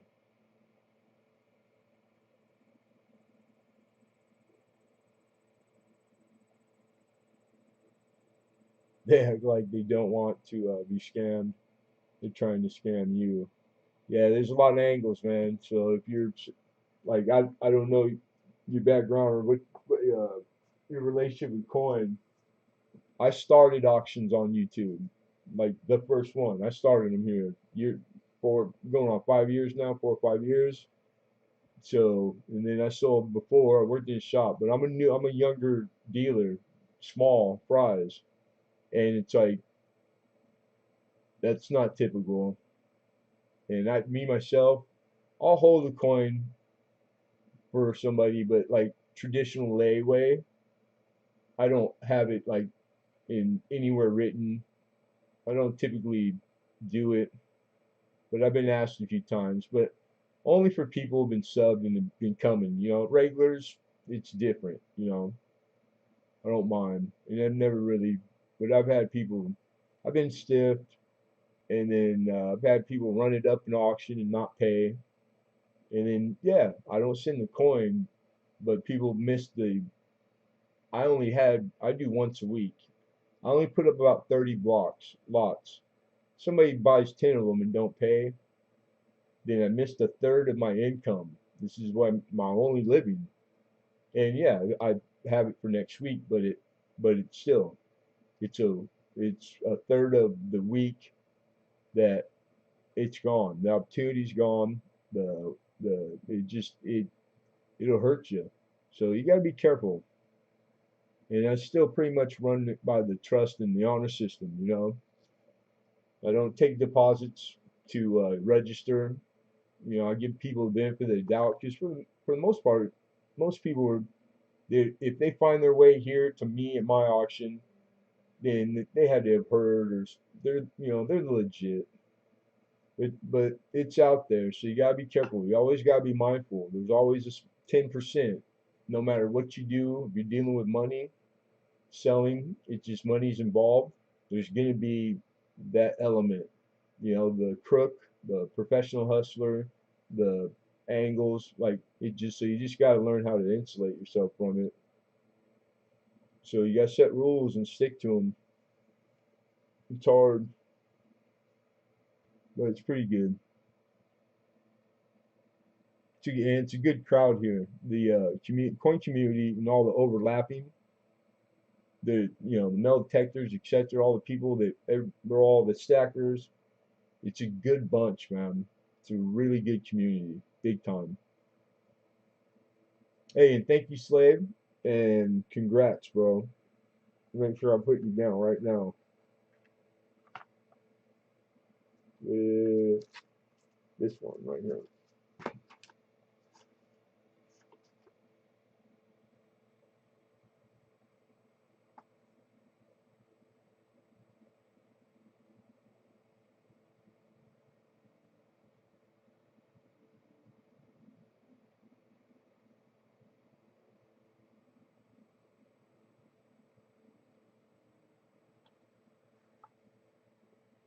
Gotcha, gotcha, gotcha.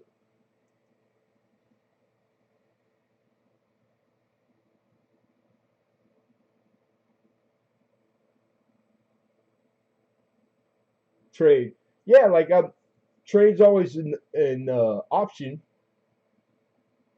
but to be honest, even all the like dealers I know, I don't do a lot of trade. I don't get offered. People don't typically ask, but I have occasionally, and it's funny because I just did one with the dealer online, uh, and it hadn't for God, I can't remember the last time. So it's like, yeah, it's part of it, and I do, but it would have to be something that like the fair across the board as far as the monetary, the money, and then there's like an etiquette to it, and premium for like stuff that like is just easy sell on the blind, like a CC Morgan's, you know what I'm saying? And so yeah, there's like dollar for dollar. If you were wanting 90%, then a $300 value. If I was the person with the CC, I would want a little bit more than dollar for dollar. I think that would command it. So it's just negotiations. But it's like, yeah, it would have to be something. I'm open to stuff that fits what I do, you know, stuff that's good at auction, because not everything performs well at auction. It wouldn't have to be slam dunk stuff, but I'm open. I'm open to trades. The worst I could say is no. I could do a mid-month payment. Oh, he said you're biweekly. Well, you had said this Friday in the last one, so that's what I'm my yes, giving you the green light for this evening and this coming Thursday, 2 days away, is on the assumption that we settle up on the next day, the Friday, this Friday, if I'm correct. That's so that would be the offer.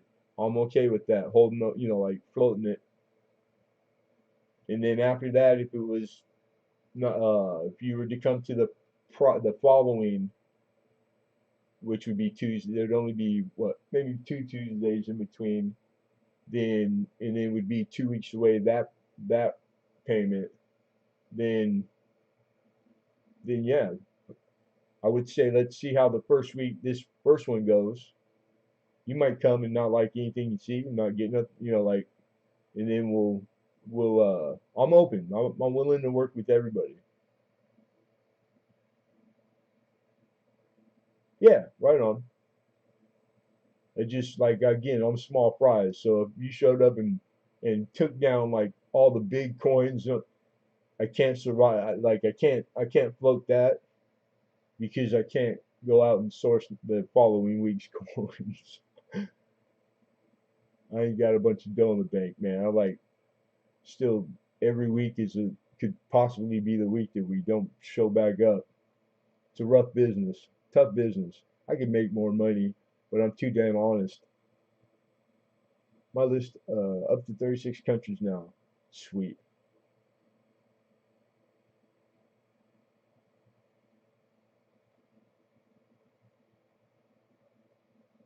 So to have my silver LCS, it really hurts.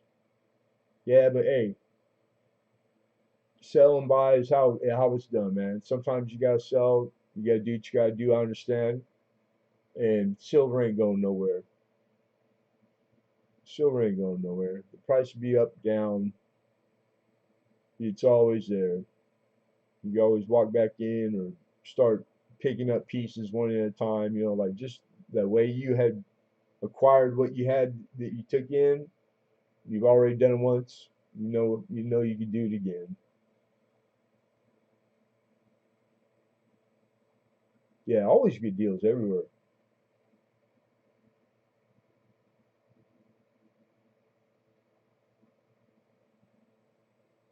Yeah, the search. Double's hard. I know it's possible sometimes, but it's just me. There's an etiquette, there's ethics in business. Like for example, there's times I've seen it all. Well, maybe not all. I'm not saying everything, but like if somebody that's new to it and they get kind of overzealous, and I've seen in an auction like on YouTube where $50 coin, like it's plus or minus the value was 50, and it got ran up and a gentleman, this was a few years back, paid like $800. That seller, that's atrocious. They should take him out back and shoot him, because that you might as well put a pistol in that man's back when you rob him, because that's not okay. That's not a fair profit. That is taking advantage of somebody's, just whatever you want to call it.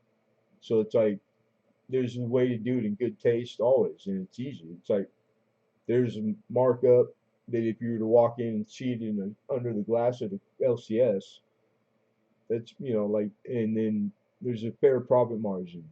You got wholesale, so it's different now than it used to be because you have online. So everybody, the consumer and the buyers, coin collectors, you guys you hear gray sheet, and then you go and you have access, and you don't have to pay what the dealers pay, $500 a year subscription, except that's wholesale, it's not retail, you know. And then people start to expect they think they get dealer price not being dealer.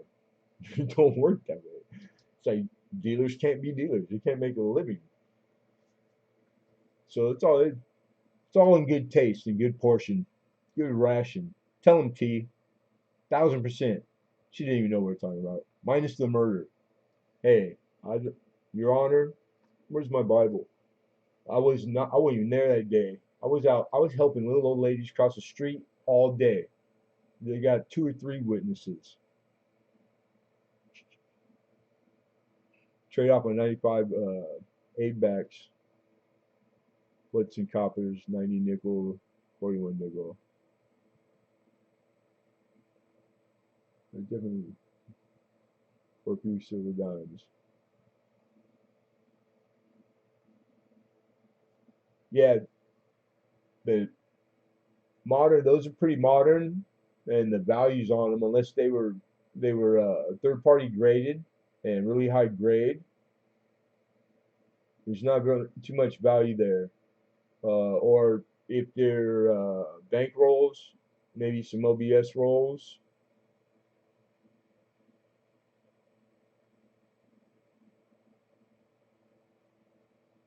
Yeah, the Marvel stuff is, man, that stuff goes for a lot of dough. I saw three DC like rounds earlier today, and I almost wanted to bring one, but it's just like it's more the Stacker channel guys. They bring all that groovy stuff.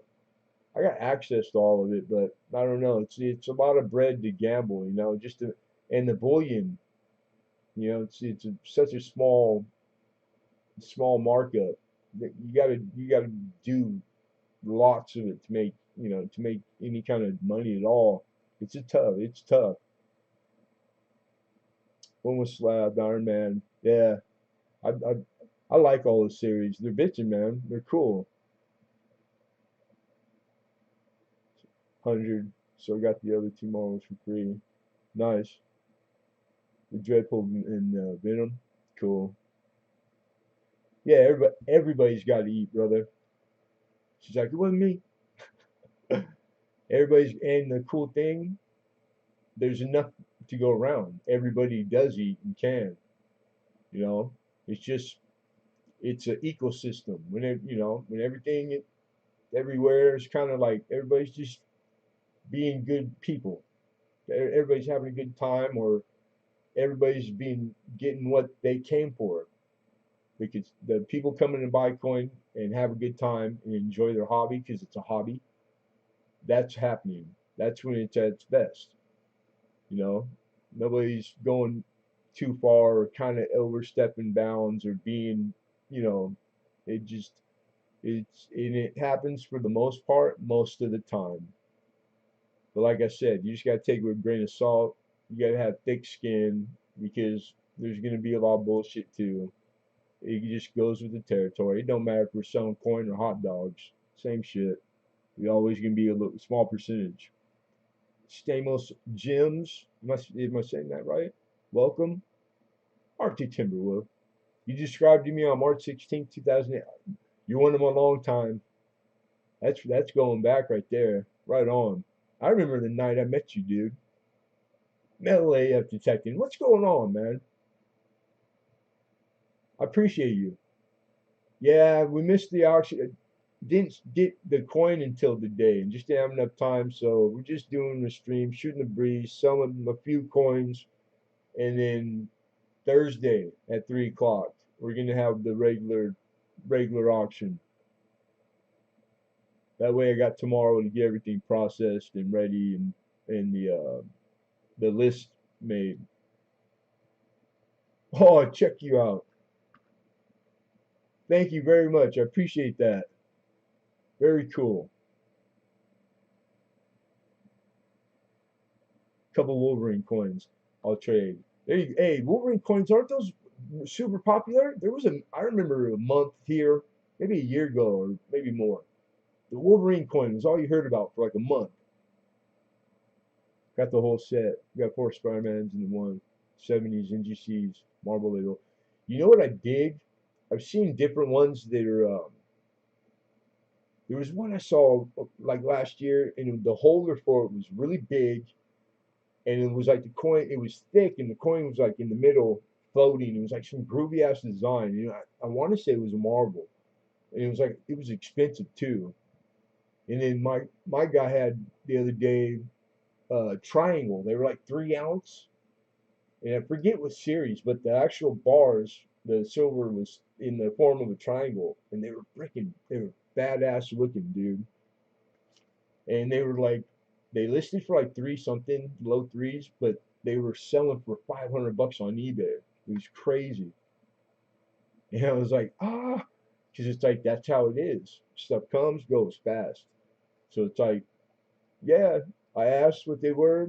It's like, pull the trigger, don't pull the trigger. You can't. There ain't no messing around, man. It's like the big guys, they got it. They got it pretty good like that, but they earned it.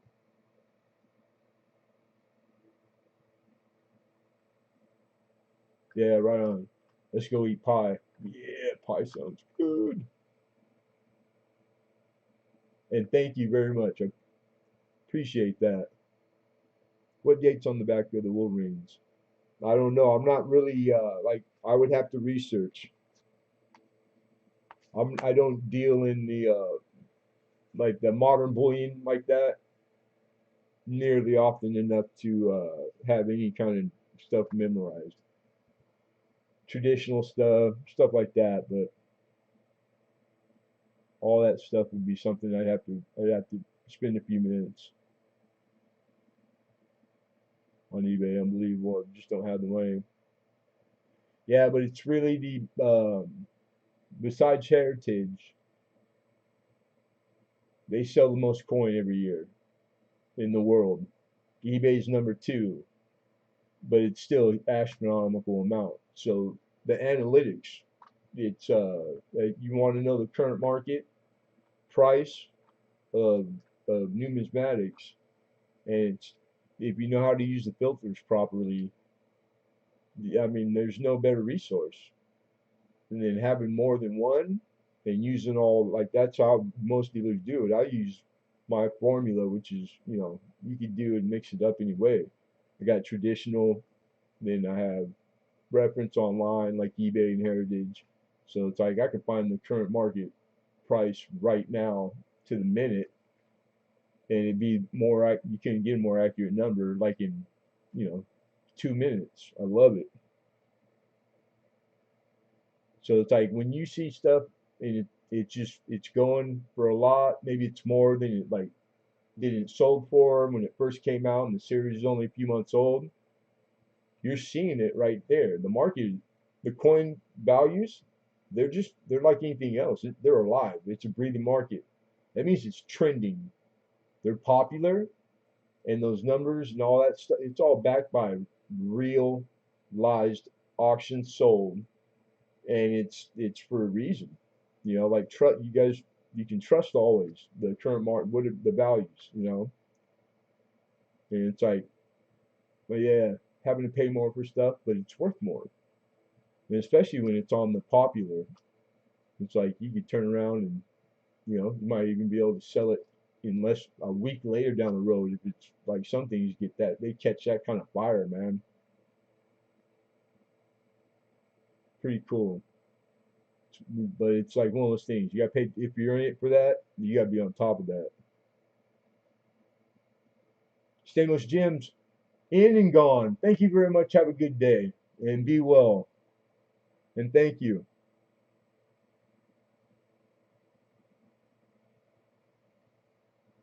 Pie. I'm gonna have some pie. I'm gonna have a treat for sure.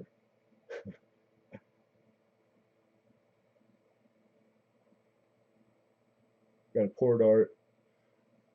I I started pouring silver when I first started on here, but I through the course of me being on here, my whole I had a house, I had the room to do it, the equipment, and I did bars only, and 1 ounce, 2 ounce, and 5 ounce, only 100 of each, all custom, and I didn't hit 100 on. I still have my list, so if I pick it back up, because I would like to, I love pouring silver. I got really good at it too. You go to my channel and scroll back a ways, there still should be a bunch of videos up of a bunch of bars that I did trades with all the pourers on here, custom order stuff, and a lot of I did used to do videos every time I poured. I like the art, the poured silver, and the casting. I love all that. Really cool. 1 to 5, nice. That's nice. Yeah, eBay's a great resource. I mean, everybody's quick to the eBay and the fees and this, that, and the other. People are making $1 million a day on eBay. Imagine their fees. They probably pay more in one day's fees than all the sellers that sell coin on YouTube in our community in a year. They're not there because they're not making money. Everybody, it's still a place and an avenue to do business, or just even as the mom and pop. You don't have to go out and have a garage sale on the front yard. You can do it from the comfort of a desk chair. Like it's still a wonderful thing. It just you have to know it. I did it and got good at it. You got to play by the rules, and then you just got to kind of have a business. You got to know how to do business if you're doing business. So it's just basic stuff. Buy low, sell high, retail. Your profit margin is going to be whatever your best price is on your whatever you're selling. Knowing the market, paying attention to your market, picking a good market. You don't want to get into selling something that people ain't buying. Like a lot of basic stuff to it. Yeah, JB Coins, dude. I was, they were like the first channel I subbed to, and I used to hang out there with JB. He didn't even have. I was subbed to him before they had 1,000 subs. But him and his old lady, man, they were cool, and I was a big supporter of them. And then Kim Pee, and then I came across Kim Pee Wee, and then supported the shit out of him too. And it was all the early days. JB Coins, I can't believe how many subs he has. But they're good people, man, and he works his ass off, you know. And but I don't know. He used to pop in and come in on my streams and stuff, and I don't know what he like. I don't know if I pissed him off or something, or if it's just because it's competition. Because we really do two different. It's not even the same bag.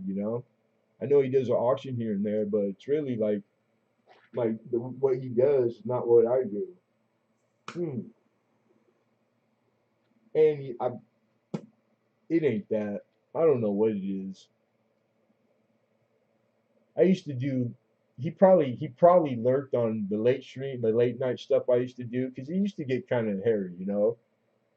So maybe it just, you know, he caught me on a bad night, or the crowd, because it get used to get tasteless a little bit, but it was advertised, nothing set for kids, even during the day, regular business hours, but late night, midnight to the morning, I did it for, I don't know, a year or two before I had to take a vacation and stuff. Hey, good night, successful slave. You got it, man. Hey, anytime I can be a helper, you spending your bread. You got it. I'm your guy. And whether you spend or don't spend, I try to say at every auction, I'd rather have you guys here hanging out, not buying, and just, enjoying it, having a good time talking coin than not have you. So it's my pleasure every time anybody comes. I couldn't do this without you guys. Even the people who would just hang. I got people who've been with me for years that they just come and hang out and support, and and I appreciate them just as much. So it's like it's all part of it. It's all to be good. Now, wait a minute. Misread that. You said Trav. The first person you subbed to was. How do you know that? On 513, the seventh person you subbed to is Ken. Does it tell on my page? Does it tell you that? My bad. I thought that was you talking about you. I was just kind of like scanning, summarizing. The third person I ever subbed to is Laser Gadgets. Laser Gadgets. It doesn't sound familiar, but there's so many. Dude, I think I'm subbed to like 1,500 channels or something.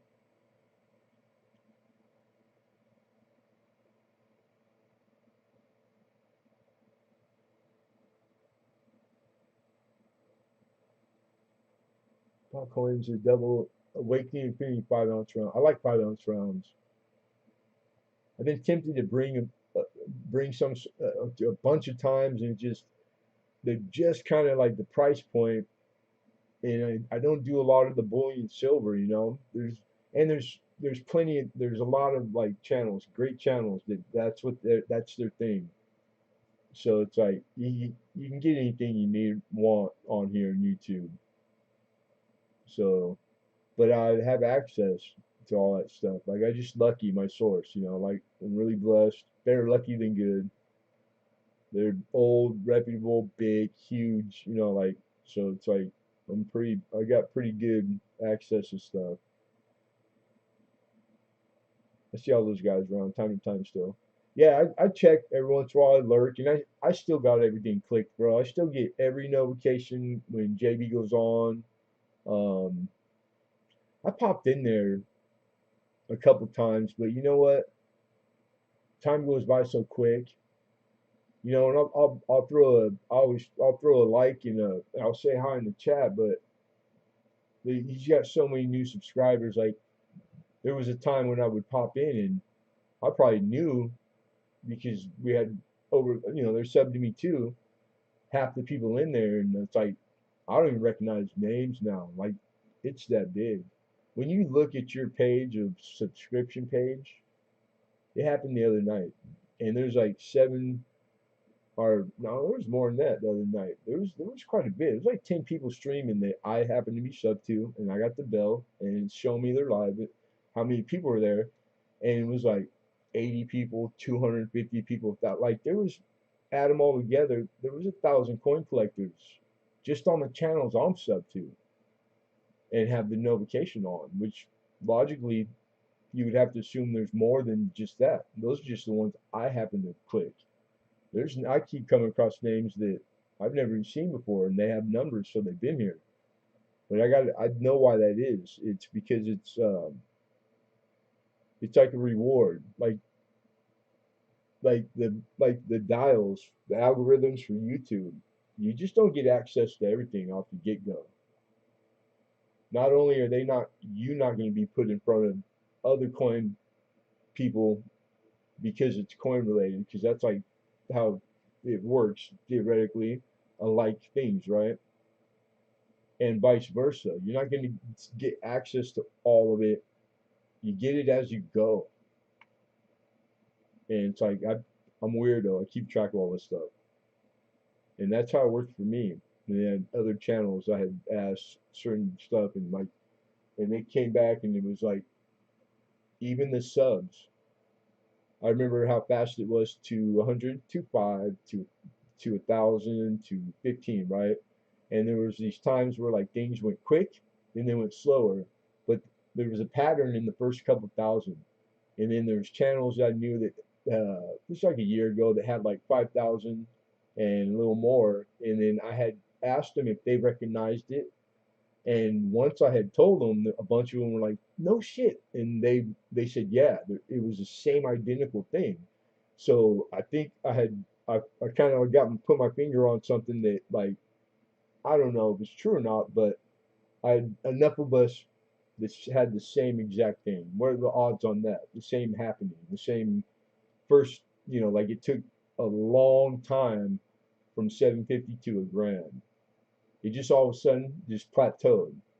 But if you went and look at your graphs and your analytics, it was just steady growth. Like it was like you just, and nothing really changed, plus or minus. It pretty easy to figure out.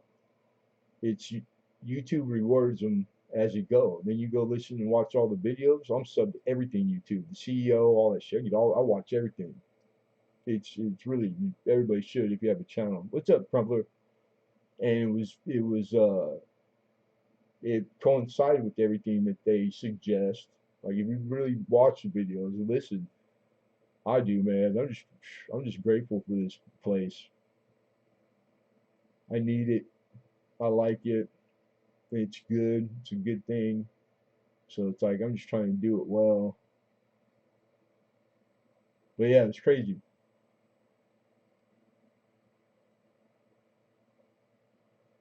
And damn, time goes by fast, Timberwolf. Yeah, I'm happy you're on my side. I'm happy for anybody on my side. And thank you, John Morgan. I see all those guys around time to time still. People just get busy with stuff. Yeah, and then it's funny. You ever think like when it pops up or you see something in context or somebody says something, you go, "Where's so and so? Have you seen so and so?" And then you go, "Now that you say it, no, I haven't." Every once in a while, I'll go through my list, and I did it last night, dude. All the way, just going through who I'm sub to, and then like 15 channels, just like big time, like the like name, like people that were there, spent after streams, like it's 5 days a week for 2 years, and I'm like, I didn't even remember when they left because there's so many people.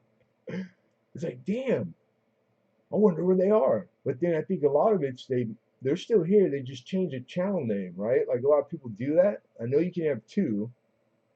Like I think my other one's like my name. You know what I'm saying? Like when I first found YouTube, I just didn't even know Coin Community's here. I just use it for music. But it's like I wonder, but why wouldn't they say, "Hey, it's me"? And some people do that. I don't know, but I know some people just like you said, it's just life. They can't be on for whatever reason, or they get sick, or they die, or there's whatever you can think of. There's still a real world out there. And then I try to remember, and the one people I'm more closer to are like more personal, to remember to email them, to like stay in contact, because almost always it's health, bro. Like 9 out of 10, they're in a rehab facility that has surgery, like especially because it's like my analytics tell me like it's all people from 40 to like 55 is, and that I'm right in the middle of that. So we're all at about that same age, and we're all like middle class blue collar. So a lot of the guys, we all worked like trades or like physical jobs. We're shot out, and we're just for the first time, guys having his knees scoped or and he's not on for a while. So it's nice to catch that random out of the blue. You weren't expecting the email because I got them. People were kind enough to remember them for whatever reason. Blew me away. Got a lot of them. Like, hey, Lemonhead, man, shit, I didn't. seen you in a while. Like, I hope you're okay. Like, and I wasn't. And that shit carries, man, carry you a long way. So I try to remember to do that.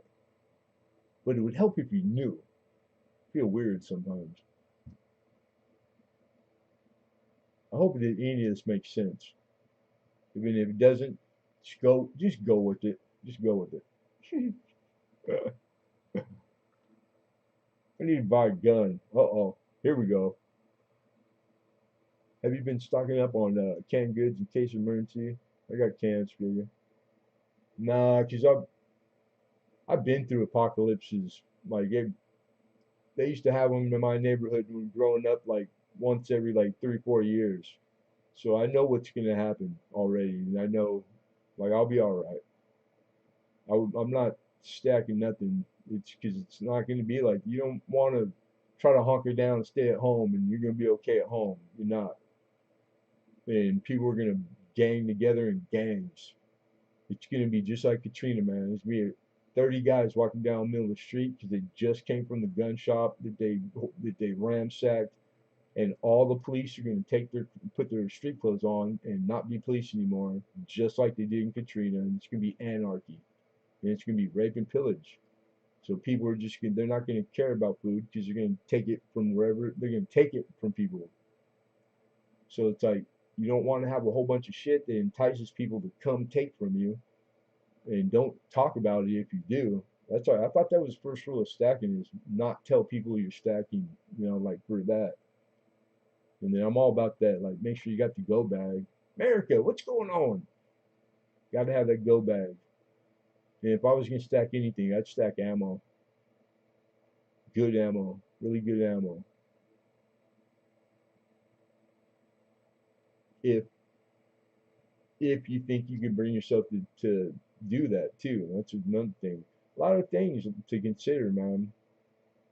I just pray. I was a gun guy all my life. Carried a gun from the age of 15 to about 2 years ago. Always had a firearm on me. I carried a gun to high school and used it more back then than only put holes in paper for the next 20 years. That was good. But yeah, but I don't do guns no more. I mean, I had hot rods. Hot rods. My uncle's a gunsmith, makes race guns for all the pros, and his wife is ranked. She's pro. They're in Alaska, Anchorage, Don Lee Customs. And my old man, they redneck Kevin. So hottest 45s you can build from scratch. You um, everything you can do to it. I had a couple $5,000 pistols, hot rods. I could court a group. I could spell my name in cursive with a 45.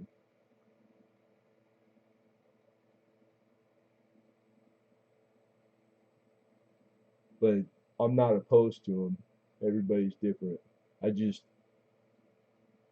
I'm just not, I just not, I wouldn't, and I'm hoping I can't, I can't bring myself to do that.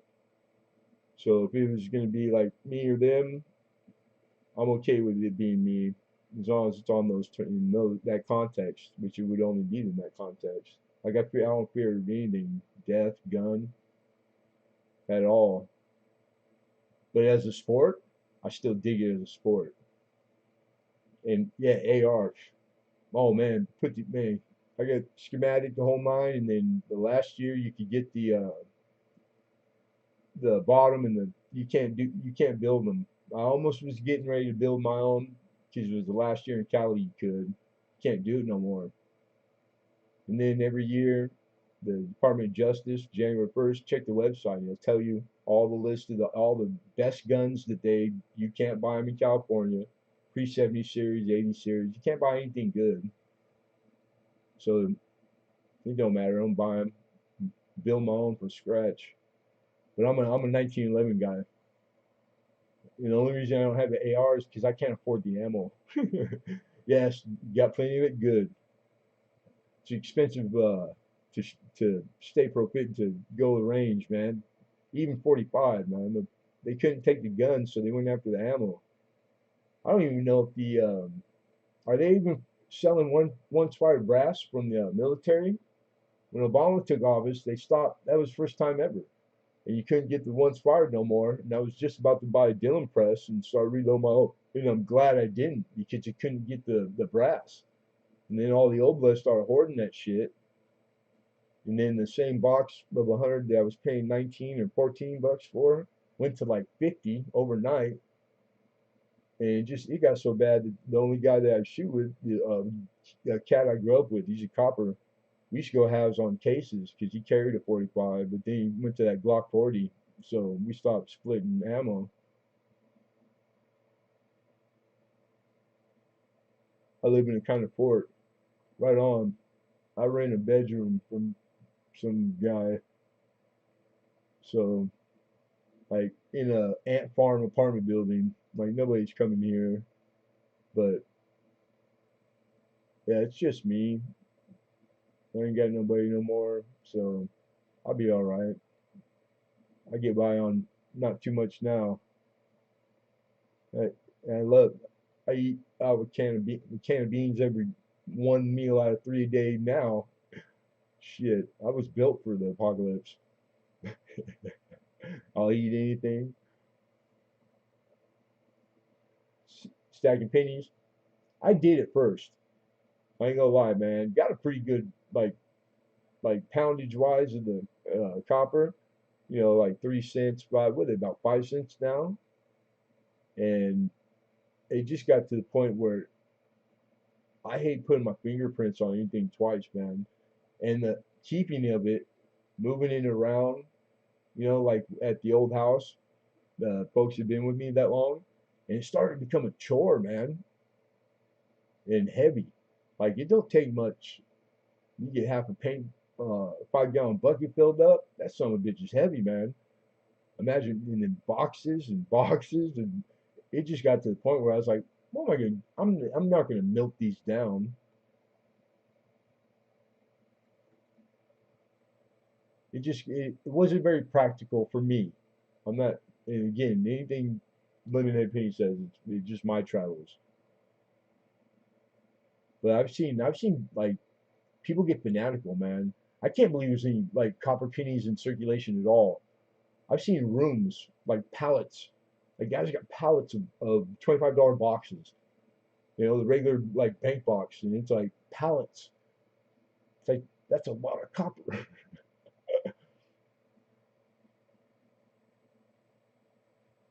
Potatoes pack quite a wallet too. Potato gun, huh? There you go, dude. That's so fun. We did that when we were kids. Hairspray. We used Aquanet. I had a friend that was like really good, like with stuff like that, and he had done like the good set with the little electric push button, little boop, boop, little spring load, and that was the it was like a trigger, and that thing worked so good. We used to take it to the lake. That and a water balloon launcher. You can have more fun for 15 bucks than a water balloon launcher. Those things, and you could take out a friggin' tank with one of those things. Two doors, front doors open to staircase goes up second floor. Yeah, so you got high ground and you see them while they're coming. Cameras don't cost. Everybody's got cameras, and if you don't, they don't cost nothing. I mean, like, yeah, you could, and people do and have long. You know, like you can make it so you probably could outdo them. You know, their will because coming across a place like that, like Fortress, and on a block of 50 houses in a neighborhood with 1,000 blocks, all they got to do is walk 6 feet to find a place that's not like that. So the more you fortress your property, you're guaranteeing they're going to rape and pillage your neighbor. So you're safe. You're probably going to be safe. I mean, I never thought of that. That's true. I think you're going to be all right. You should probably offer your neighbors to come to your place. Like if anything ever really did Like that would be good neighbor. I think if I had it like that, that's what I would do. It's only 12:45, man. You still on, Phil Sheep? But I just woke up. What up, homie? Rocky Mountain Bear, dude. Rocky Mountain Bear. I know I told you earlier, but I'm blowing you up. I can't believe America. Did you see the video? Or I think you were, yeah, you weren't there. You were talking about he was on the road. The Cyclops, the action he's making for Cyclops is crazy. The head of Cyclops is spot on, dude. I can't believe how good that is. But it's like it's a Rocky Mountain Bear, so it's like every time I've ever seen anything you made, I have the same reaction. I'm like, I can't believe how bitching it is. Smoke them if you got them, man. I'm not an advocate of smoking, but I'm I'm an advocate of people doing what they want to do. And smoking, if you smoke cigarettes and you feel like you need one, feel free to smoke. California journalist who was trying to show how easy and dangerous ghost guns are broke dozens of California laws in the process, documenting the whole thing. No, I don't watch TV or news anymore, so no, I haven't. I'm curious. I'm wondering, like, if he's a journalist, usually they get away with stuff like that if it's in the name of journalism. Did they did he get the screws to him or something? And he brought a friend into like do multiple illegal transfers. Oh yeah, see, like how much that is for journalism? Multiple. Yeah, that's I I do remember catching the news about when they were printing the receiver, the kid, he was like a young dude, and he made a real firing pistol from the printer, the laser printer, and then I don't know if he got it offline or he had put the schematic online and for anybody to upload. And then it was like it started a big deal. And then didn't he get in trouble or go to jail? I don't think he ever followed through on like, followed up to see what happened. But like, yeah, I could see that, like they got their hands full. Gun shells by the buckets, gun range, cycling. Yeah, heck yeah, man. Brass is, you keep reload it, trim it just, I've just been trimmed a few times, man. You can't do it forever, but it's worth it. The money, I mean, reloading your own is the only way to go if you shoot a lot. Capture the flag in the woods and water balloons. Right on. At the scrap yard. You could have written a book by now, Trav. How come you're not writing this down? Hey, you know what's funny, Lincoln? You know what I did yesterday? Just because I need to supplement all this with something. Even if it's like, I'm down to earn it. The blogging. So I set up a blog page, and you get to do it all. It's all free, for Google, and then you link your AdSense, and I have AdSense. So I didn't. I got to still finish the little bits, but I'm gonna start doing blogs. Just write articles for whatever, coin related, and it's just like setting up a page on YouTube. You get subscribers and this, that, and the other, and then depending on how many people subscribe to you, read your blog, and then you can get money for it. So I mean, like, you got nothing but time. So I think I just I don't I don't like writing typically, but you know, you pay a guy if they check cash. You could whip me with a wet leather whip for 8 hours a day if you paid me enough an hour. How do you survive the apocalypse, and how many have you survived through it? I've been through a couple. I've been through a few. I had a shit. I just roundabout.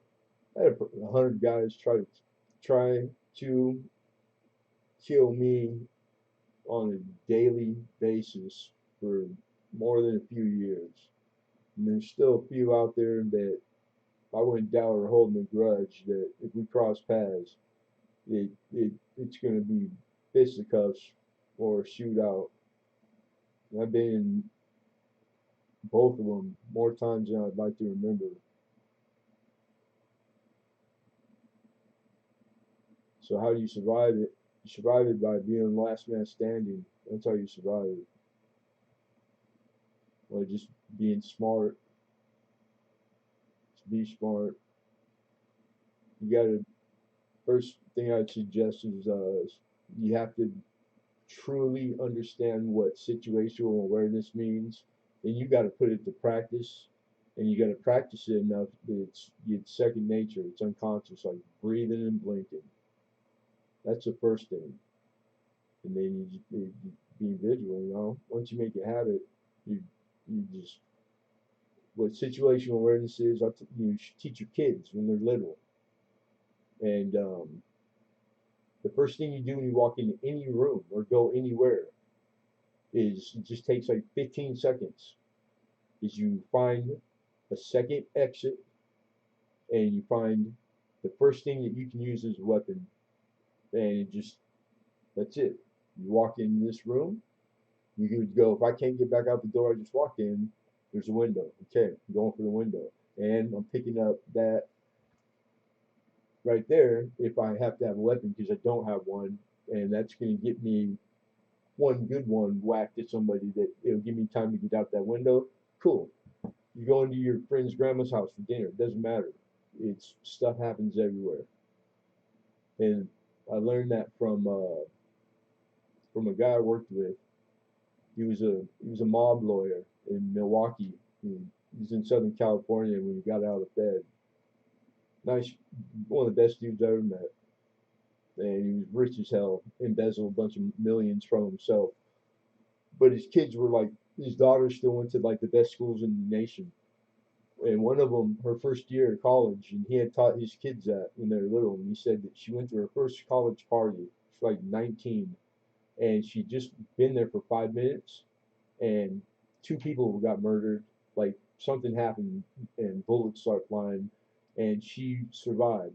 Like all kinds of people got shot, two died, and she got out a window because it was the window when she first walked in at the party, and it was golf club and window in bedroom or something, and that's how she that's what she did. That was all I had to hear, man. Went home that night, woke my kids up. I'll never forget that, and started practicing myself too.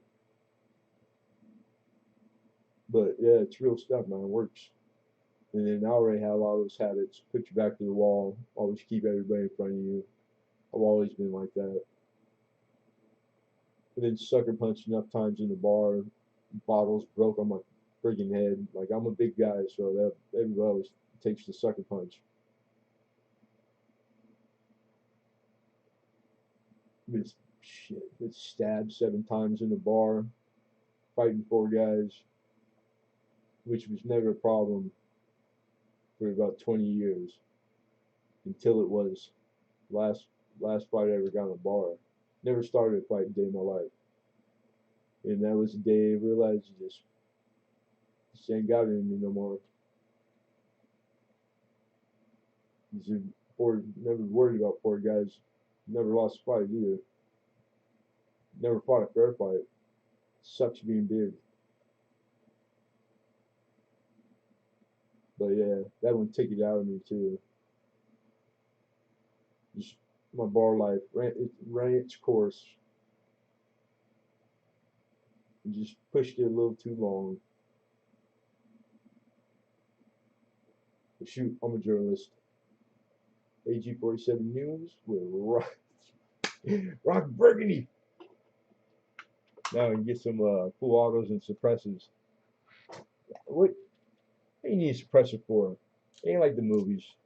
They're still loud as shit. You signing up to be a hitman? they're just gonna take velocity off the ground, mess up the accuracy. Screw a suppressor. You want to put a bowling pin compensator so that it vents well and makes you more accurate. Then boom, good to go. Quarter grouping, wad cutter. Get you some wad cutters, 160 grain. You nothing better.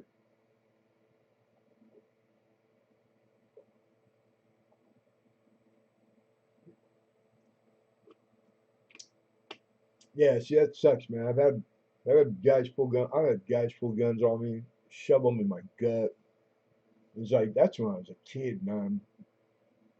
It's like I can't believe and it's funny because it's not funny, but like recently in the last 5 years, I just you think it's normal.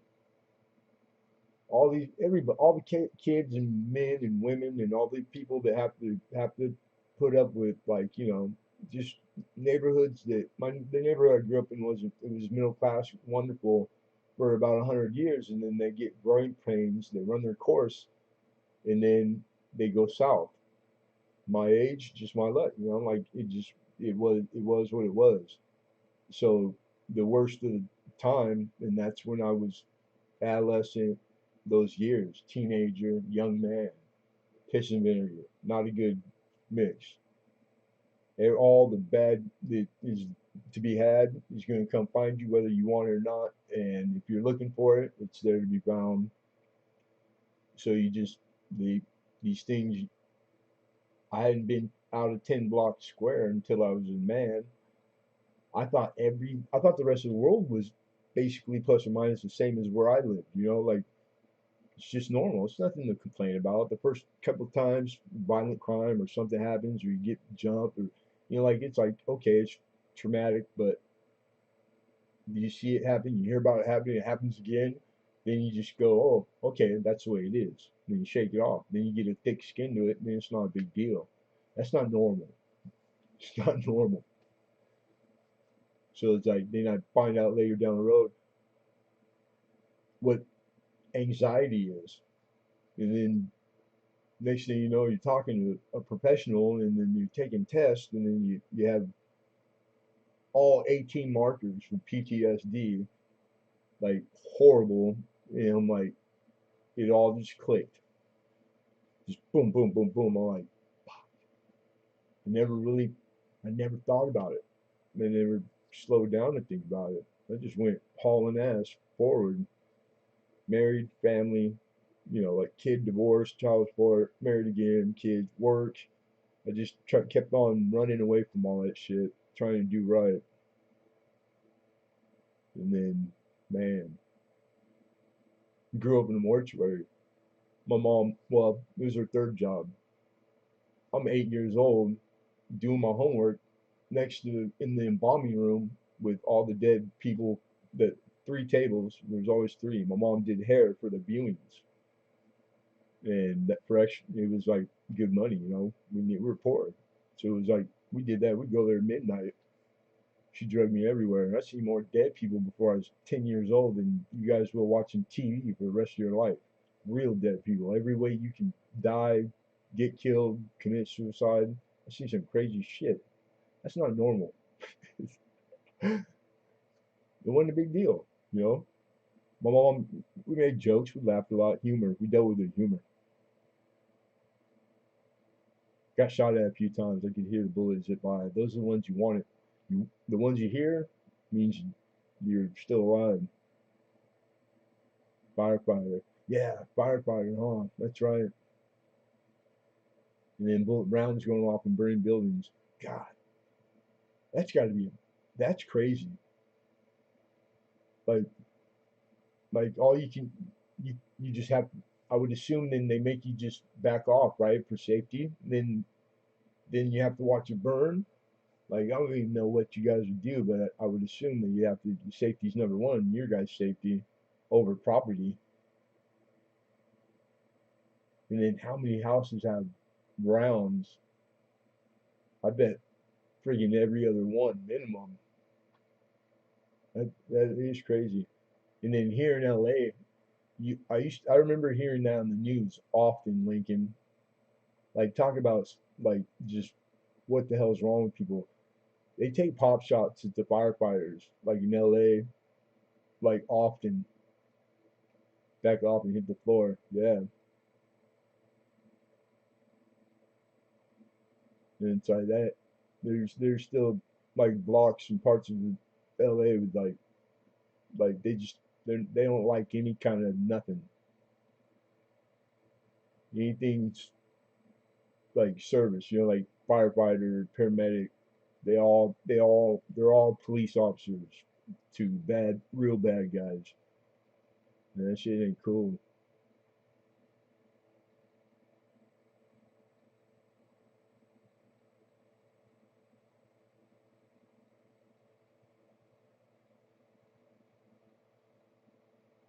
But here it goes through peaks, man, and it's always like it's on an interval. Like every 10 years, it runs hot, bad, and it's equated. It's the little brothers. You know, like it's the younger brothers generation, the kids that are in grade school that idolize the brother that's in high school. And then so if you take that dynamic, that's nature. That's it's like that. It's always like that. Let alone like six brothers, you know, like so whatever they're in, if they're in poverty and all that comes with that, it's not their fault, but you got to do what you got to do. Then it's like it's a repeating cycle. They're gonna grow up trying to outdo. You're always trying to outdo each other. So the 90 to 95 was the worst, and I just unluckily I'm in high school to like 20 years old. Like that was right there, and it was the worst ever for Long Beach. I mean, murder, the crime, just horrible. And then it subsided and it got real quiet. Then about 10 years, and just now these not nobody, no kid is willing to punch each other in the face, but they'll shoot you in the drop of a dime. And just the murders just through the roof. 1 month there was and you'd never hear it on the news. And I remember I was a big newspaper guy. Read three newspapers every morning for 15 years. Um, there's 30 murders in just a little part of Long Beach, North Long Beach, where I lived and grew up. 30 in a month, and the age was like 16 to 34 years old. And then they had the picture of the guy, all men or boys, they're boys, and their age, and just baby faces, man, all of them. It was like the worst thing, horrible. And then now it's bad, and it's probably a good thing that it's not put out there and plastered. It, people people freak out, man.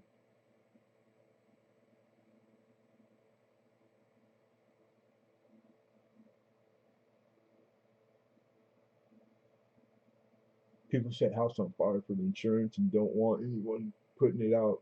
Oh no. So like they would.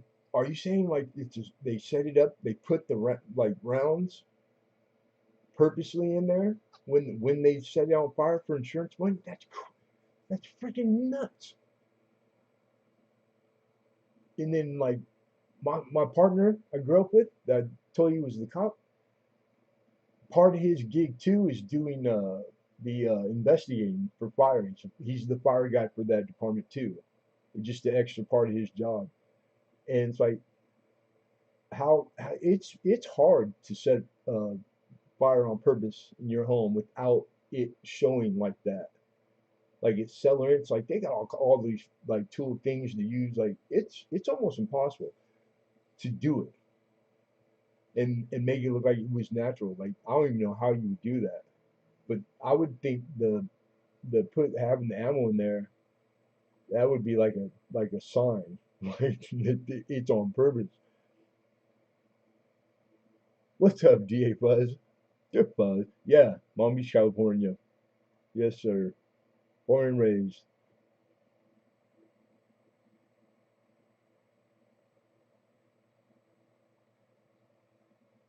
Yeah, crazy, man.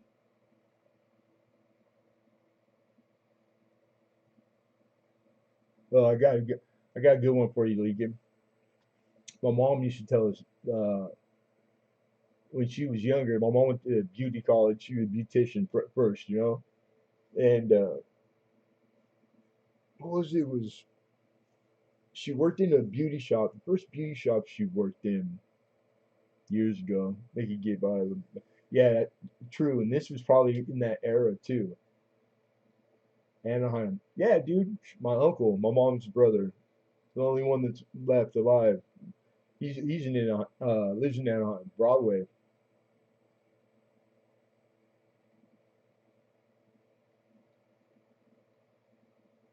Oh, so the so it was a barber shop, a beauty shop, a deli, and it was owned by a guy named Fat Tony.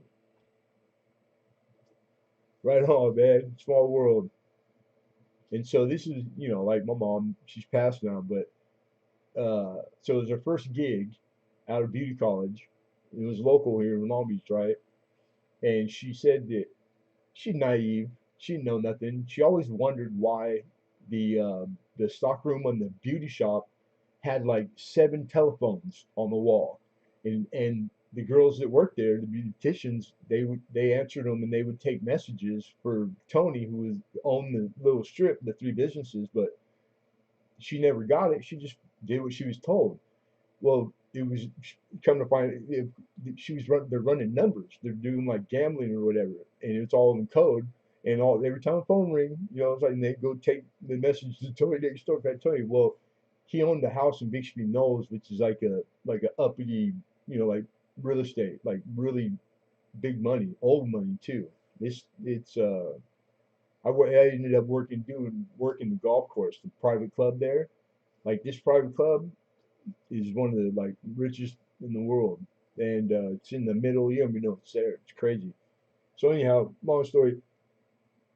This guy, his house burns down. This big ass extravagant house, and they arrest this fat Tony guy, and try to say that he burned the house, torched the house, and for insurance money. But there was two men that died and burned up in the house. Two strangers.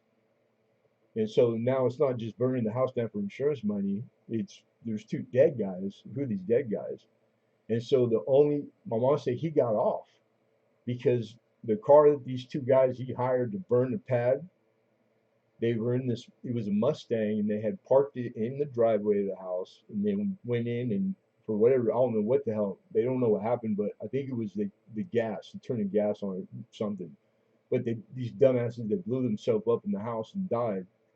And the only reason that he got off was because he was so big and fat that the car was a Mustang and the setting of the chair to the steering wheel, he could not fit. Literally, they did like a whole thing in the court. He could not sit behind the steering wheel of the car that was in the driveway, like getaway car or something. And that was all it was for him to get off. So he ends up hiring two guys towards the house. They die. He still gets the insurance money. Crazy. But yeah, I was like, I'm like, how could you not know seven phones and all day long, right? And this guy is he's a deli. He owns a deli. But he needs seven phones next door in the beauty. So I was like, come on. I was like, man, you were naive, mom. She's like, I didn't know. So funny. Yeah, crazy, dude. A million stories like that. A lot of them my mother's. But I mean, like, yeah, just and then we just laugh. We laughed about everything. That's all you do. like anarchy and everything falling down around you. And just you make the best of it, man. We just laughed and played cards.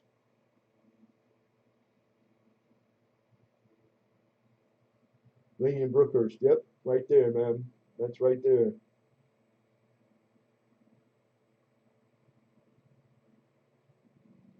Travis D into stands for Deborah. I'm, I'm lost. Travis Travis D in DA. Oh, Travis D in DA. You're talking about the DA fuzz, the DA in yours stands for Deborah. So Deborah Fuzz. Yeah, okay. I'm Travis. You're talking to me. Travis D in DA stands for Deborah. Gotcha. It's hard with no punctuation. Nobody uses punctuation. And I'm a slow learner. And nice to meet you, Deborah. I think we've been in streams together. I think we came across each other, but thanks for coming in. And it's like the little pictures are so hard to see. I can't even tell most of the time which what some of them are. No, you no need to apologize.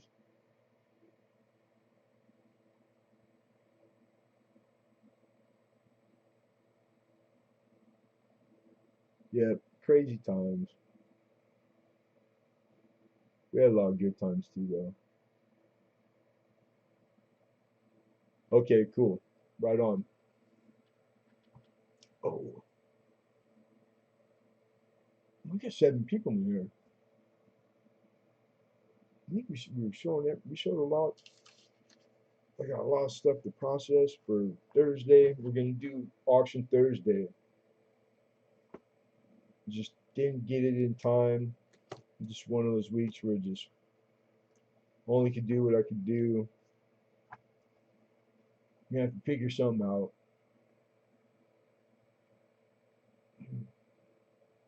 But tomorrow's another day for sure.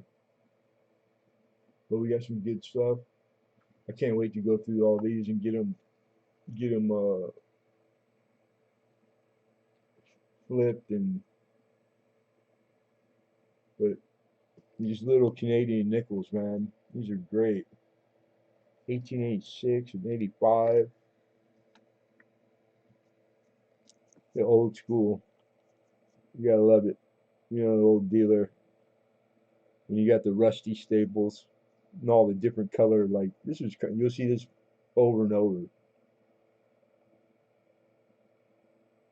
But you got the 1912, 1913, two 1913s. Look at that sucker. That looks pretty nice.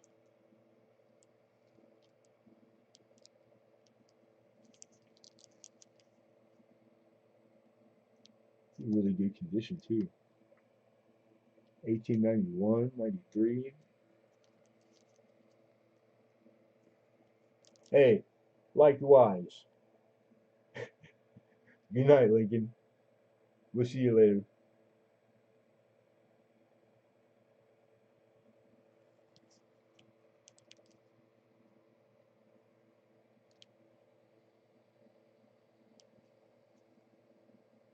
I'm hurt.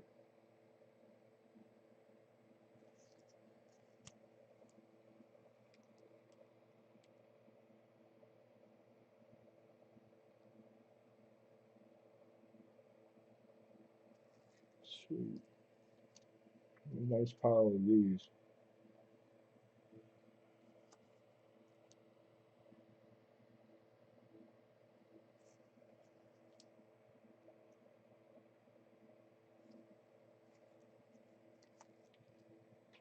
I had, I had, I had gotten some of these like a year or two back.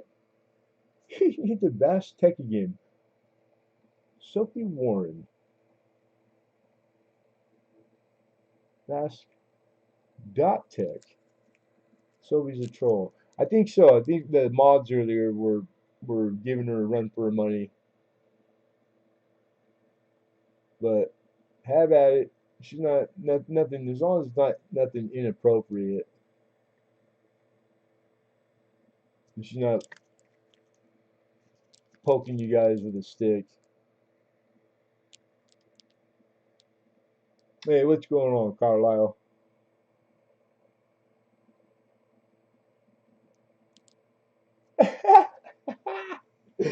Look at the up. He's like, I fooled you.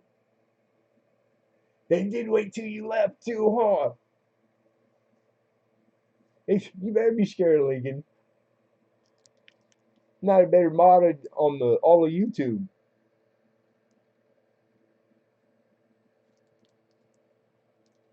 That's so funny, dude. That is so funny.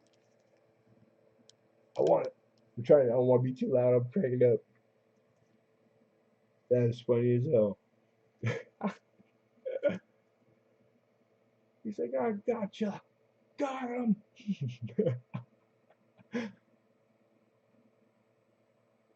Dave's not here, man.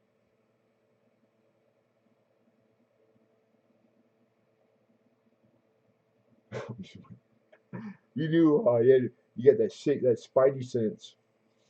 Oh man.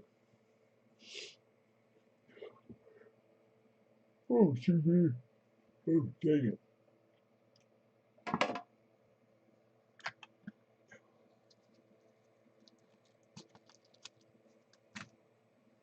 We got another, we got a collection, a couple binders. Let's see what else we got here. It's Canadian nickels. It's good years too. 24, 23, 38, 23. What's it say? And then it's got, I dig how people. It's got like a newspaper clipping, and then they trimmed it, and it's 3-hole punched, and then put into this binder. Oh wow, it's a it's a price guide. I wonder if I have a date on it. Coin World's Trends of Canada.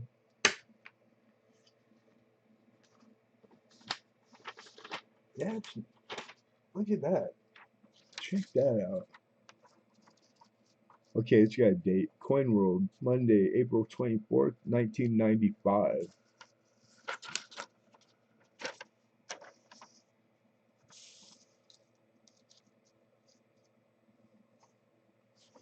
And then the person had it folded and he punched his 3 holes. Hobby alive and well in Canada article. Abbreviations, explanations. Then you got, here we go. 5-cent silvers, continued. Small cents, large cents. And see what the prices were, what they were going for in 1995.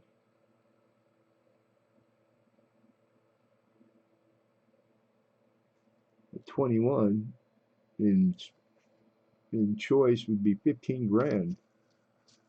Wow, that's nothing to bat an eye at right there. That's from scratch.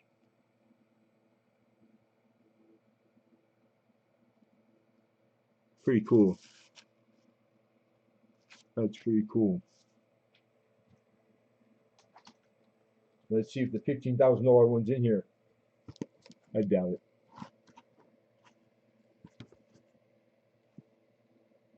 It's not that looking.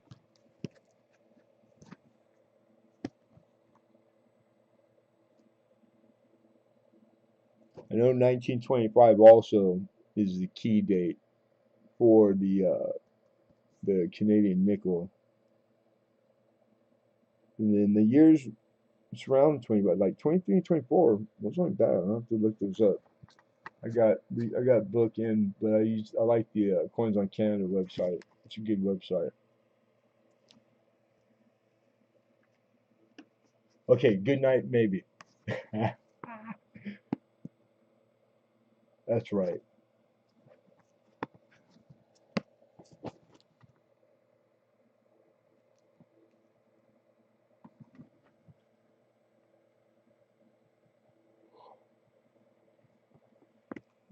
Sweet. Oh, I got some papered bills in the other one too. I forgot. And then we got 70s through 80s, nickels, dimes. Let's see what's in this one.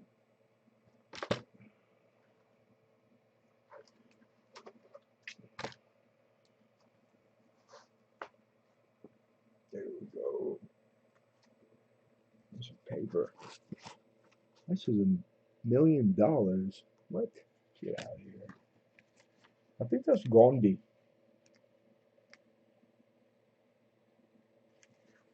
A couple in there. Bank of Mexico. It's nice condition. I got sleeves. So take those out, put them in individual sleeves. And then 50 pesos, 20 pesos. I've never seen that 20 pesos before. What year is that? It's 1939. 20 de Mayo Day, 1939, Series IQ.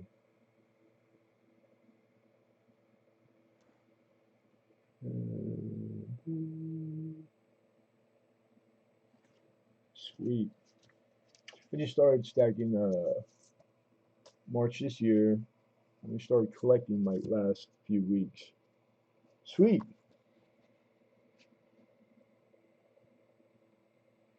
Yeah, you like foreign? I do too. I like it all. But yeah, I like foreign also. Canadian and Mexico coin. You know, it's in abundance. Northern continent being bordered, but it's just like the coinage of all these countries. We're the youngest country in the world. Like, not a big deal. Other countries, 1,000-year head start on us, and their coinage is like really ornate. You know, like usually like the design. Got a pile of corn right here, silver, and just, I like it all. Let's see, it's a big old honking.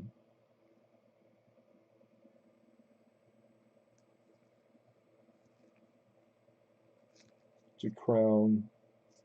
It's a half crown. 1945. Uncirculated too, and beautiful. Still got luster, and it just has this spot here that they discolored and toned.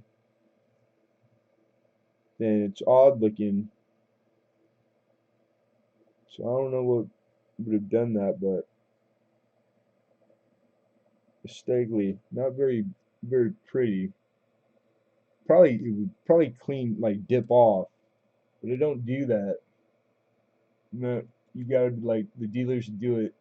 You gotta know what you're doing. You can mess it up worse. So it's porn, coin porn. You gotta put the word coin in front of it to make it not creepy. You just walk into a random room, and just porn, just all by itself, just like that.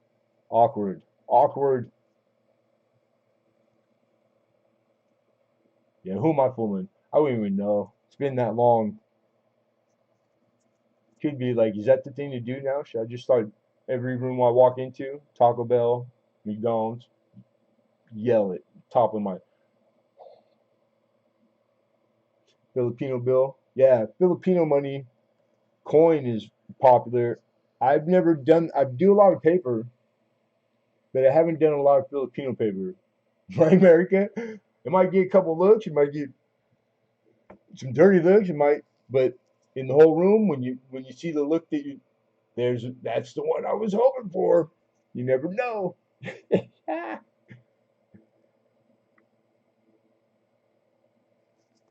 Cut out the middleman. All the awkward first date and is it Dutch or not, and straight to the good. Who's with me? Poor.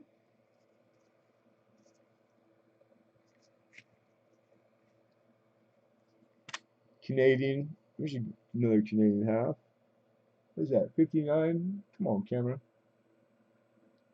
You know what we need to do? We need to use our, I'm gonna put it, we got a little tray I use. What's up, mama? Yeah, you know what? It just couldn't make it. Got to the dealer today. I'm having car issues, so I have to borrow from the only one person I know that I can borrow a car, and tried to ask him during the week, and it just wasn't fitting in. It's like I know he really doesn't want because it's like a really nice $80,000 Suburban, so it's like I hate having to ask, but I got nobody else to ask. And I know he doesn't want to, but he does. But he's like, pushing it till Tuesday don't matter to him. I can't say nothing. So I'm like sitting there twiddling my thumbs. By the time I got there and got home, just not enough time to get ready. So we're gonna do Thursday. Same time, 3 o'clock Thursday. I'll send an email just to give a heads up. And then tonight just kind of showed some stuff. Sold a couple coins so people know like what to look forward to. And then that's it. We'll just trying to I gotta get money saved up to get this car thing taken care of. Going through some weedy rolls, doing books, couldn't sleep.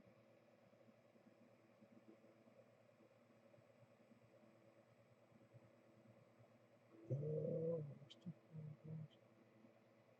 cool. All right. Right on. Right on.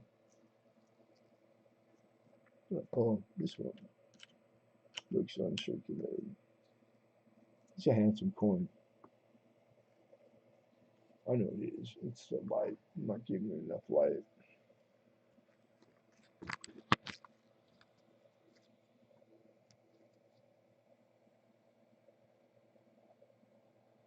It's a Helvetia. Found my first 09 BDB, but not the S. Hey, it's a BDB, it's weedy. 1909, awesome. And your first one. That's it. It's a celebratory. Congratulations is in order. Congratulations. Cars suck when you need to repair them. Yeah, it's not. It runs. It's not a repair thing. It's kind of a just a new is coming. Nothing. Just you can only do what you can do, but it snuck up on me. Yeah, it's was married for 20 plus years, and last year my wife she left. So this car we bought new some years back, but it was hers.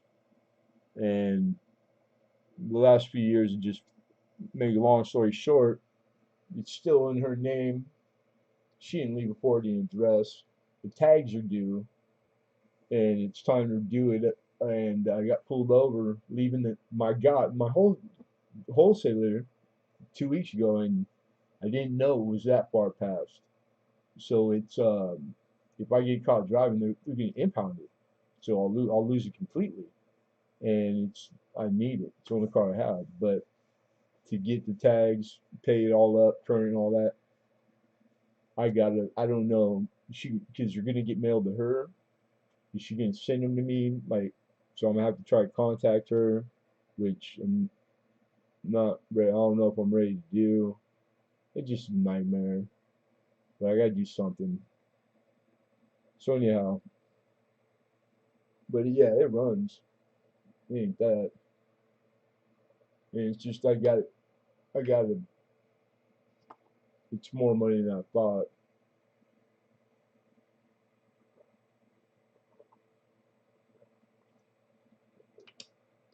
But tomorrow's another day, one day at a time. Yeah, ain't it? Just one of those weird. It's like it was coming, and then like most people know I'm an open book. Not much to it anyway. It's like three-page book. And then the place where I moved in because I didn't have much time when we lost the house. and you can't find a place in Southern California. It's not an arm and a leg, and so I'm renting a room, and the guy I rented from bullshit me. They're street sweeping on Tuesday, my auction day. I've been doing for years on both sides of the street. Never, I believe there all my life, but I've never been in this part of the town, and I've never seen this. And you can't park on either side in the whole neighborhood. I would have to park like a mile away. I can't walk that far, like so. I I had gotten tickets, so I have those tickets, like six park street sweeper tickets, and then they're maxed out. So that's like an arm and a leg full of money. But every Tuesday for the last months, getting by, I go park, and then I have my buddy drop me off, and then he has to come get me after auction, so I can go get my car, so that I don't, of course, get amass these tickets, right? So that solved that temporarily. Temporarily, trying to find another place, just it's impossible. It's like $1,500 for a freaking studio apartment. It's just crazy money out here. So, but always something to do. It'd be boring if it was easy. Wouldn't be no fun, right? But I didn't see the cartoon coming. Like snuck up on me. I knew it was coming. And of course, probably part of me because it's the not. I just don't want it. I can't think about it. I get depressed and shit. So I avoided it, which is not no bueno. It's better to get it in, get it behind you. Like I've always been a firm believer in that. Yeah, it's not dodging so much. Like literally, I'm ready to go. I already did my homework. I've been teaching myself how to lawyer up and do the divorce. So we still have all this really, like there's more bad to go through. Like as if it wasn't enough. And I know how to do it, what to do it, what it costs, the whole nine. I don't give a shit where she's at. I don't have to know. And but it costs money. Everything costs money. That's all. We would took care of the car, but it costs X amount of dollar, and you know, and the bills and rent and phones and internet. You just do what you can do.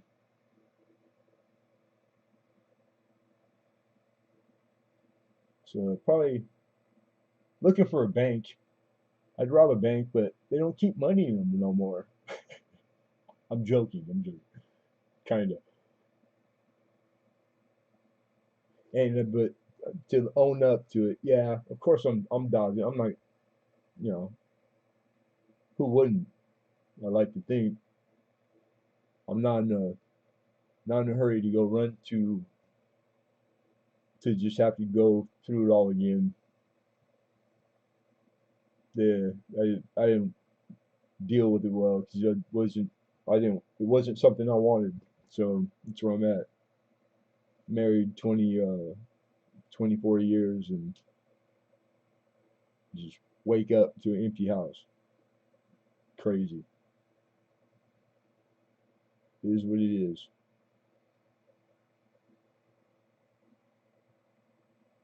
And some of you in here were there, like been around that long, in the shape I was in, just all the timing. It's like retro hindsight, it's 2020, right? Like it all just clicks. It's like, man, I thought at the time, but I was like, nah, nah. Yep, it was all that. It was all like just calculated, just boom, boom, boom. It was like nothing I could do. Oh, don't, yeah, it just people go through it, man. It's sad and unfortunate. It's like I've probably met more people on here with similar stories. You know, some worse, which yeah, well, I can't imagine. And then, but it doesn't matter. You know, like everybody's thresholds are different. So somebody's nightmare could have been something that's no big deal to the other guy, to your neighbor, but they're all equally. Doesn't matter. You know, people should have compassion for anybody that has to go through that stuff. That's hey. kudos. 29 years. That's awesome. See, I like hearing stuff like that. It's like that's what I wanted, all I ever wanted, and that was my intention till the wheels fall off. There, so, but I was she just couldn't survive that itch. Like the 20-year mark. Like I read, beefed up on all of it, did everything I could do to avoid it, tried everything to no avail. She'd already like given up. I don't know, like years prior, just didn't inform me of it. So, you get in that rut. You raise this family and kids, you work 7 days a week, just time goes by quick. You wake up, but I was looking forward to it. I couldn't wait. I till the kids were grown, and then we're free again. Like just like it was when we found each other the first time before the kids came. I thought that was the goal. It was gonna get easier and better. Nope. What's going on, Miss Kayla? So you win some, you lose some. Oh yeah, you've been married 29 years. You've had a lot of fucking crap. I've I've been married 20 plus. I know it ain't all honeymoon. Shit, that was 28 years ago, right? February 3rd, you are 29. Yeah, 29 too? Right on. I remember you saying you've been married 20 plus. And that's awesome, dude. That is awesome. American Woodland Relic. Another married man. Good man. Good to see you, dude. Good morning. Probably about to go to sleep. I might. Actually, it's only 1:30 here. That's not bad. February 3rd. Mine's March, no, excuse me, May 30th. May 30th. Still paying for bar waiting. It's like a joke. Pay for it all my life.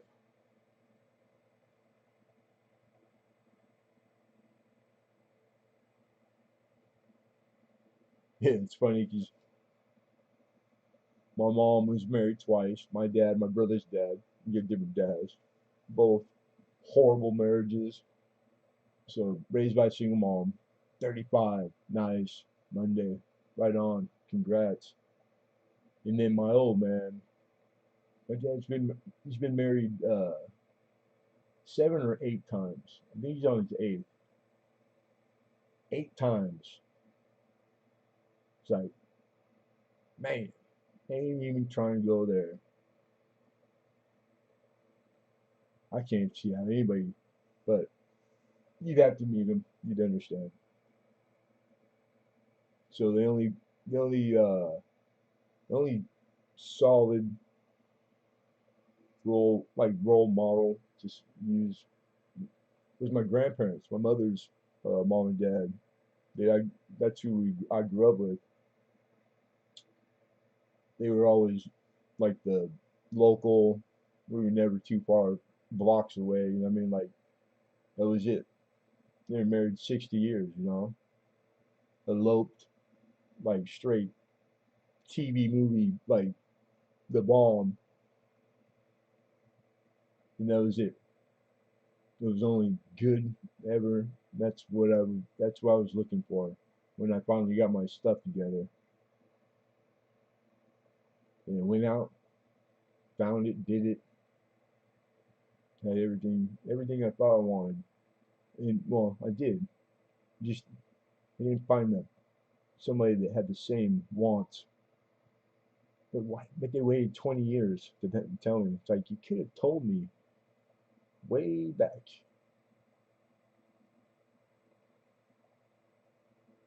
Respectable, I'd say so.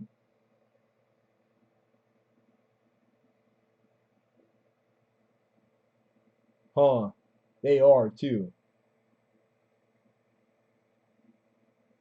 Watching American Woodley Relics, you and your wife, you guys are awesome, man. But just being married 20 plus years, all the people here 35 years, you know they've been through some shit.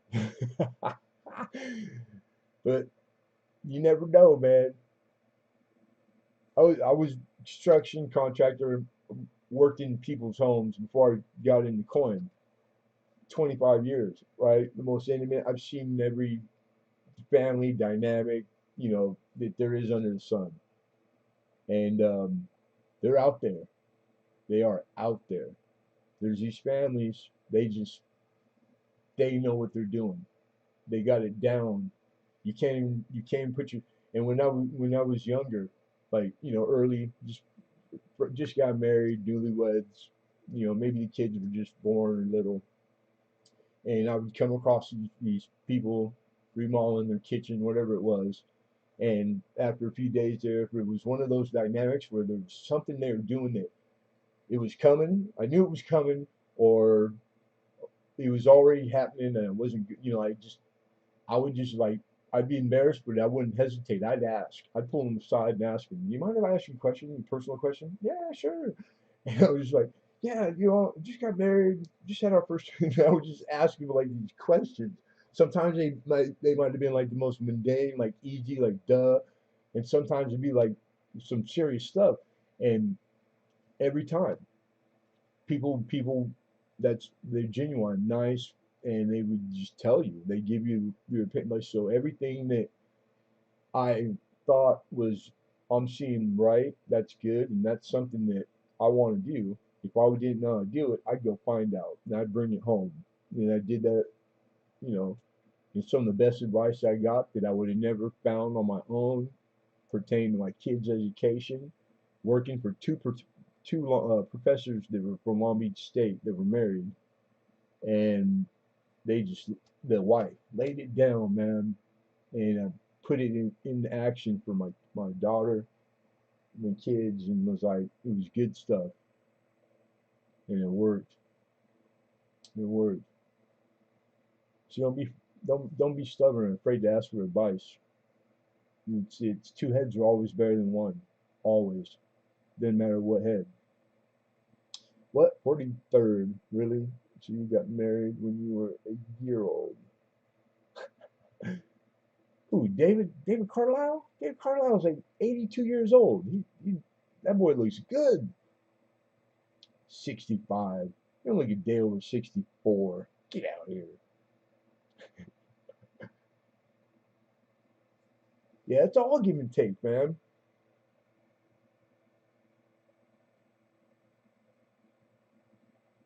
It's I just you both got to be on the same page. You got to be on the same page. You got to have the same. Even when you don't agree, there's some things where you got to show face, man. Children, that was the whole thing.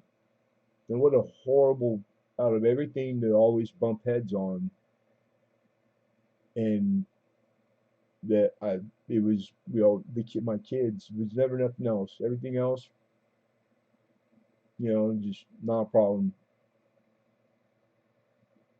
Just weird. So they never saw their mom and dad on the same page ever, whether discipline or praise, or it just, how confusing. And then it just turns out it's because she was fucking batshit crazy, and there ain't no fiction crazy. I tried, or maybe I'm crazy. No fiction me. Probably a little bit of both. Hey, good night, Kayla. I missed that. If you're still in here,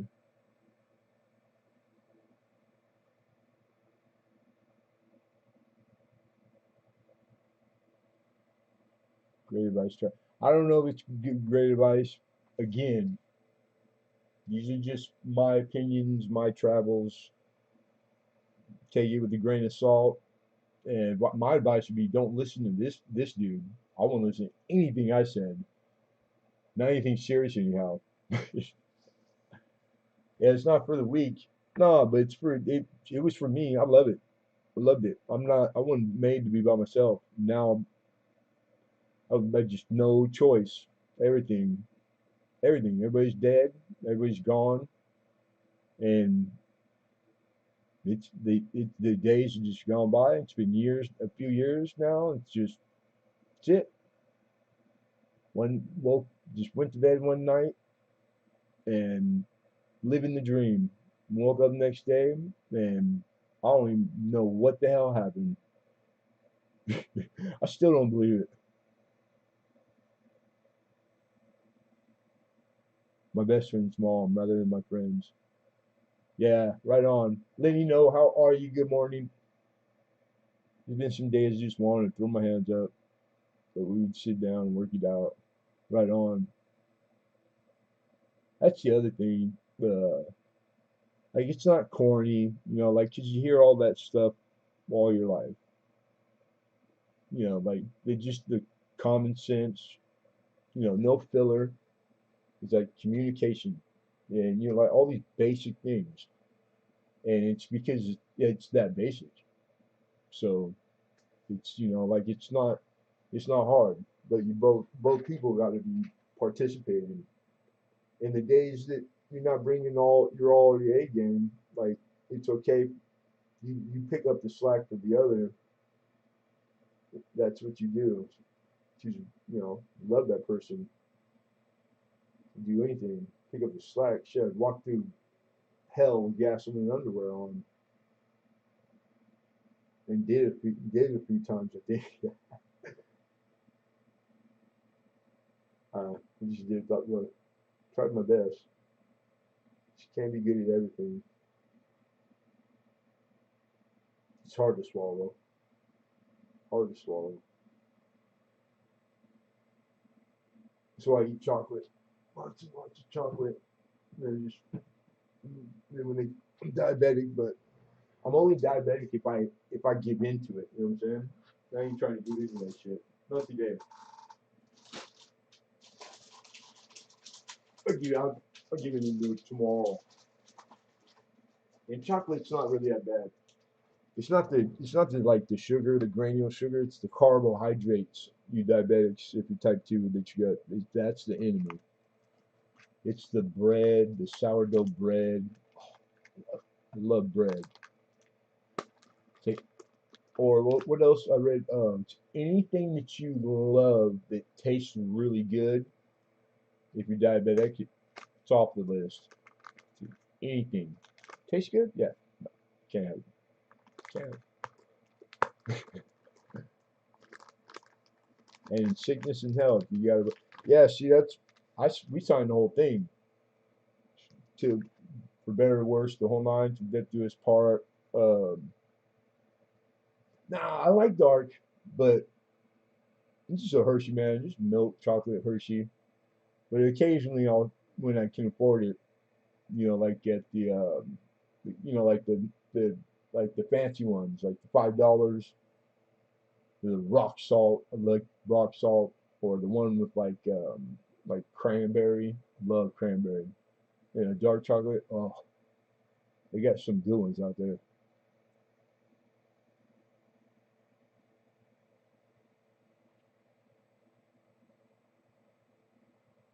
Mm. And then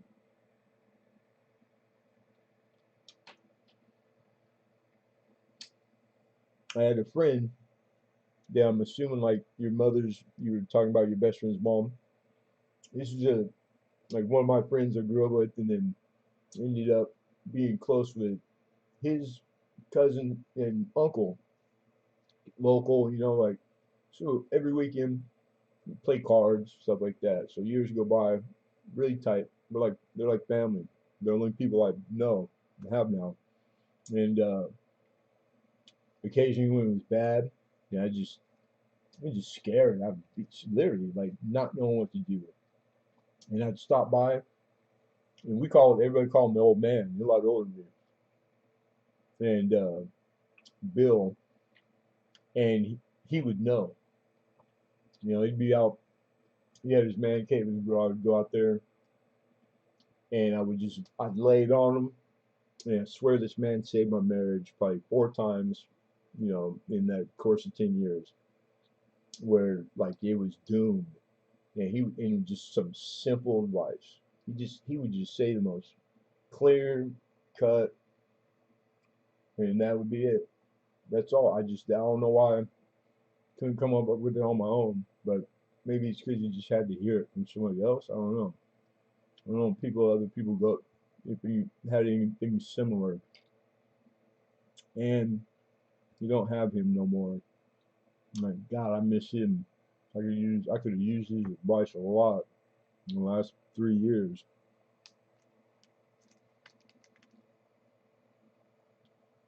Big, big, big bag. I got a big bag of cranberries. I love cranberry.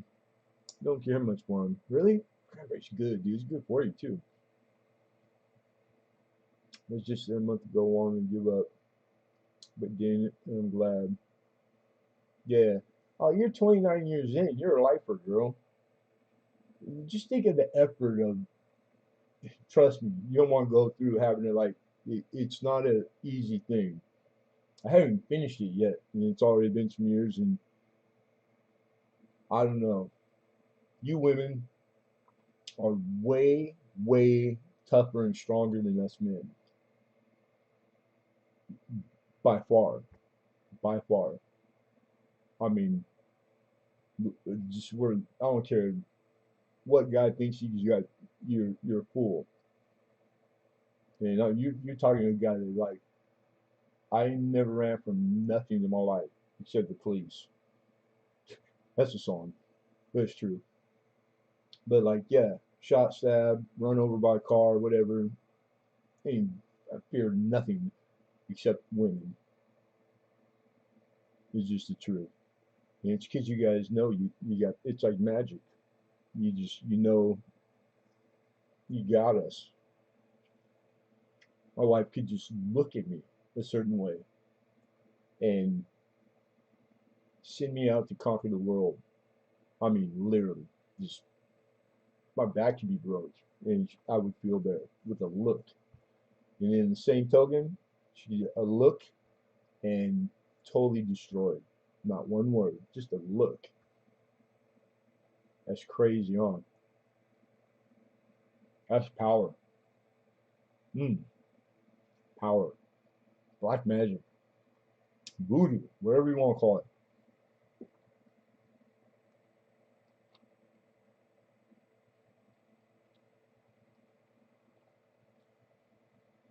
I mean, of course, there's the extreme exceptions, like your your your significant other beats you every Wednesday at 9 a.m. You know, like or sticks you with a hot poker or locks you in a basement. Duh, those aren't those aren't marriages, anyways. But if it's just like the regular things that we could probably barely guess or assume, just stress, normal every day. It's usually money, bills, like all the things that have nothing to do with either one of you. They just, but they never stop. That stuff's tough. And then mix in a nice amount of like mundane or just, just normal. You get into ruts. She watch TV, we watch different stuff. I don't watch TV. Like you just get into that Monday through Friday regular American drag. Work, dinner, hour, whatever the hell, and then you know, and then the days start melting together, going faster and faster and faster. I don't even know. I can't remember what happened the last 20 years. It went that fast. I just went to work 7 days a week. Thought I was doing good. You know.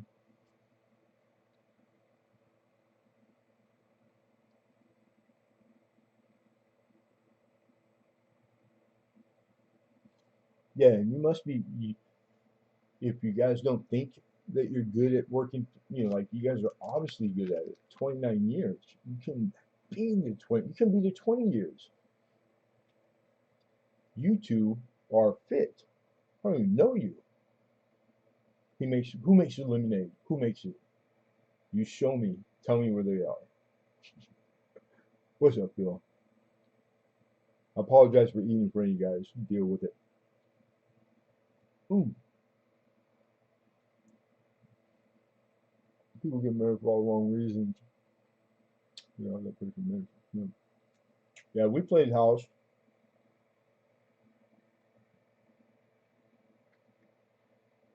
You know, what's funny is mine was, I figured it all out. It was a setup from the start. She picked me the whole time, thinking I thought I picked her. She snuck her way in. You know, the dating. I had an apartment, worked at a nightclub, was going to college. She'd come over a couple nights a week, and then like I woke up one day, I looked down, sitting on the edge of my bed, and her shoes are there, but she ain't there. I'm like, dang it, man! I'm getting so I gotta tell this chick something. You're leaving shoes because we were dating, so there might have been maybe somebody else might come through. You know, I don't know. I'm not saying there was. I walk in the bathroom. She's got stuff in the bathroom. I'm like, oh my god. Take my shower, come out. I had a walk-in closet. I walk in, open up, and shit. A couple things were hanging. I swear to God, hanging in my closet. I go, that's it. I was pissed. I called her. I go, because she's renting a place. I'm renting. I told her, go get the rest of your stuff and bring it. I go, might as well save the money you're paying rent. I go, because half your shit's already here. And this is real. I tell a story all through the years. And yeah, you're exaggerating. I'm like, you knew what you wanted. She snuck her way in, one little thing at a time. I didn't notice it, and then it just all came to a head. But it worked.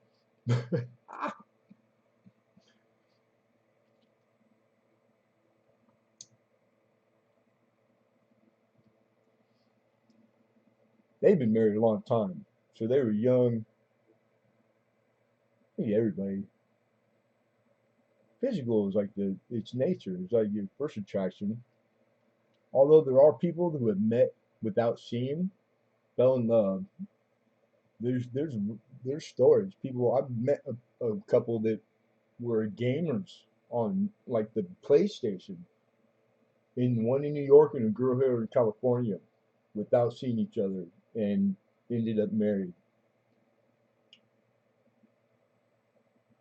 So that's a good question.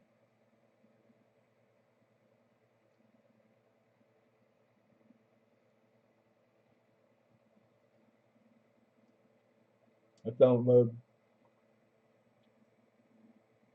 with my wife the first time I saw her.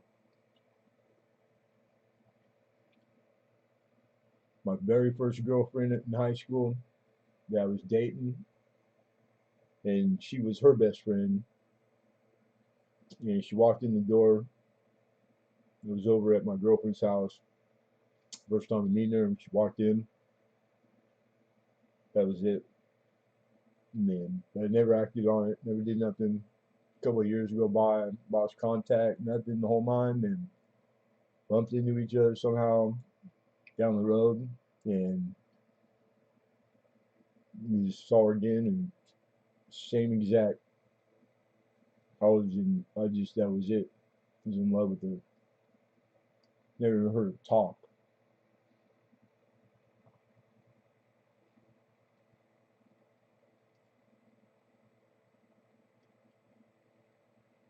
Yeah, I was in love with both. Loved everything about her. Still do. That's what really pisses me off. It sucks. It's not fair.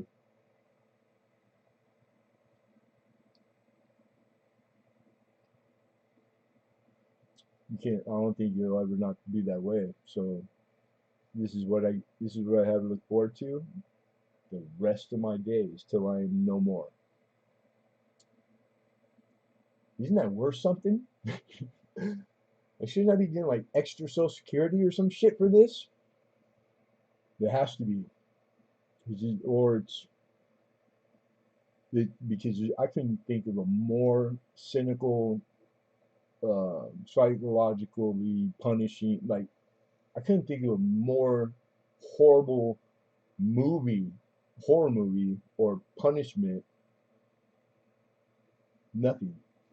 Like bamboo under her fingernails, Chinese torture, like nothing, nothing. This is by far.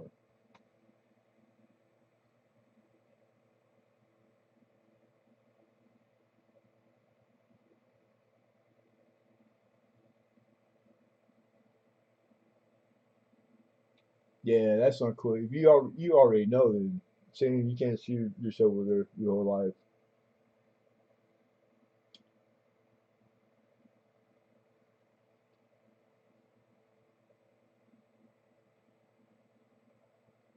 and not want to break her heart, string her along. Hey, that's some high school shit, man. You're an adult. You gotta behave like an adult. Like that's hopefully like the longer you wait, if she doesn't have any inkling to that, then she's getting more and more locked in, which you can make it more and more harder. And you're saying you don't want to break her heart, but you can't mean that because you're making sure that you're gonna really break her heart. It's gonna be harder day by day.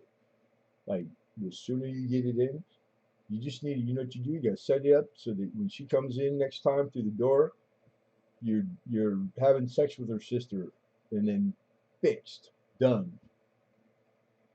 Wait a minute, no, don't not no relatives. Maybe like the neighbor. That's a joke. We're all adults. It's 2 in the morning. It was funny too. It was really funny. I don't see any LMAOs though, so I apologize if I offended anybody. You don't never know, You guys are just like words on the screen, so I apologize. I didn't mean nothing by it. The bad taste, bad jokes. Feel free to give me a thumbs. I don't care who you are. That was funny. That's all I got left, man. If you can't laugh, you might as well get it over with. It's the only thing I got left. Want to stop? Better laugh than cry.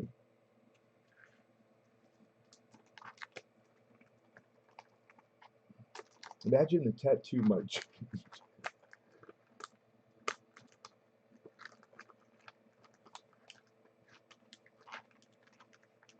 You are. I'm not. I didn't think I offended any women in here. It's all these. Read the comments. Go back. It's all right there. Everything you want to know about psychology, relationship psychology, like it's all right here. It's all everything is not. I'm not saying everything I said, but it's like kind of coincides with what I'm saying. I didn't make this shit up. I'm just like learning as I go. But I can tell you this: I love y'all like a lot. Like I adore women. This smell, look, touch, everything, every shape, size, it didn't matter. I respect women too. I was raised by a single mother, and I'm in awe of you guys. And there's nothing like, especially like seasoned vets, a smart woman, a pretty smart woman, and then now you're fucking taking over the world. Because it's like you guys you're lucky. I would trade places. I want to be a chick for like a week, 2 weeks tops. You guys are you smell better, you look better. You guys you just got us licked. It's just that 1% casino edge. 51%. You guys $1 trillion industry. We have we're powerless. What are we gonna do? You can't do anything. Can't do anything. Can't talk any sense into you guys because you know everything. You ever hear that before? Can't even say that as a joke. I'm joking. It's like the old adages, like there's nothing you can do. I fought that maybe for a little like 15 years, you know, thinking I just whatever I saw on TV raised. Hey, BR Chef, good morning.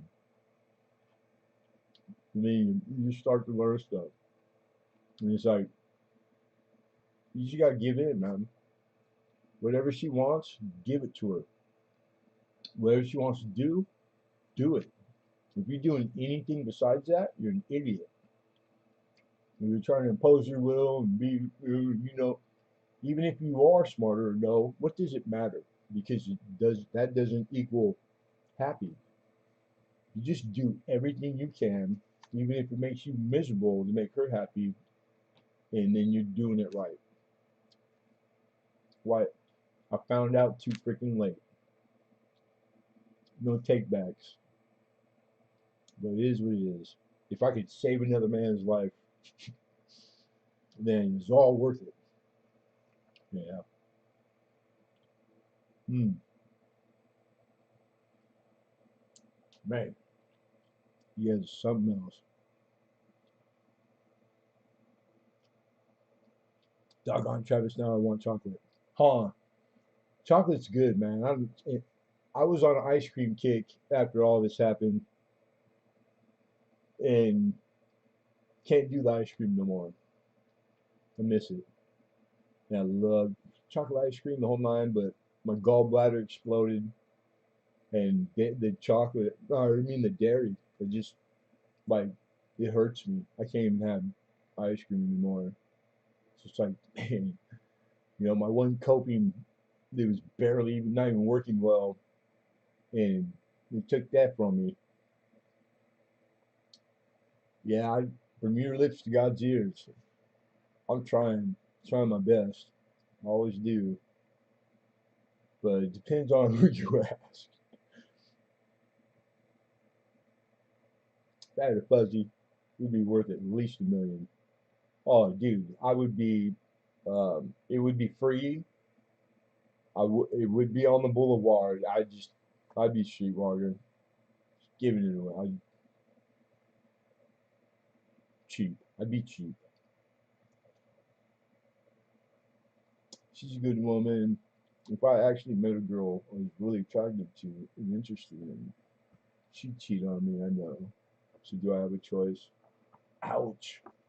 My bad, my bro. You know what? That means like that's a pretty heavy statement right there. Like big time. I don't see any. I'm not reading it any other way. Like I don't see a pun or like a.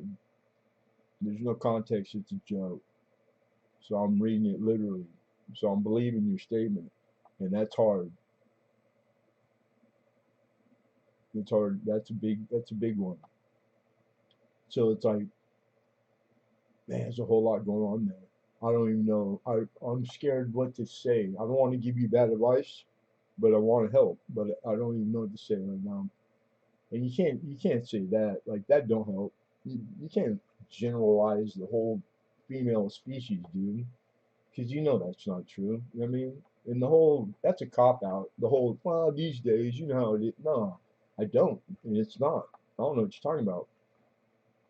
Like you give me a genie with one wish, and but it has to be man. Yeah, you gotta try harder. Nothing wrong with living single most of your life. It just honestly, you just have to know. You gotta be like honest with yourself, like and decide like if it's all you've been single all of your adult life, and if that's like if you deep down know, you kind of like some of the first thing you said, like then you're not the married kind. It doesn't make you doesn't ostracize you from like humanity. Some people are like that, bro. So you just gotta make a decision. But whatever it is, you gotta let if you're dating somebody, some other adult that you're both in each other's life, like you owe that other half. You should let share with them that. You know what I'm saying? Like, does this broad think you are down the road? She's already planning a wedding. Like, is she telling her mom and dad, yeah, of course, down the her, because you would know, because if she is and you're stringing her along, man, make sure she doesn't have brothers, uncles, shit like that. Like that's bad. That's bad. That's almost worse than like I'm not even want to say what it's worse than. I'm gonna go your route, dude. Nowadays, like you know how it is. Like you can't. You're better off like punching her, like going old school, than go get everything the bad that comes with that because that's normal. Don't. By the way, that's a joke. Bad joke. Don't do it. But you see my point. Like you can't just generalize it, man. It's like people are still people. There were people in the 50s, 1,000 years ago. Same shit. Hurt is hurt. Bad is bad. Right is right. There's always a better way than not. It just depends on how much effort you put into it. Really, I love adages. Who loves adages? Because they're all true. All the filler, you just simple cut. Dry. You get out of shit what you put into it. Blood, sweat, and tears. Put a big effort into it, then you stand to get big reward.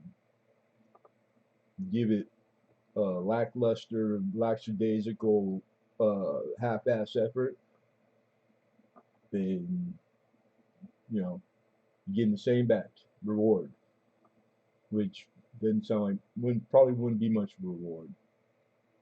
So at the end of the day, us dumb men, I think we get what we deserve most of the time. But but in my defense, I'm pretty sure mine's great. Mine's absolutely freaking off the chart crazy.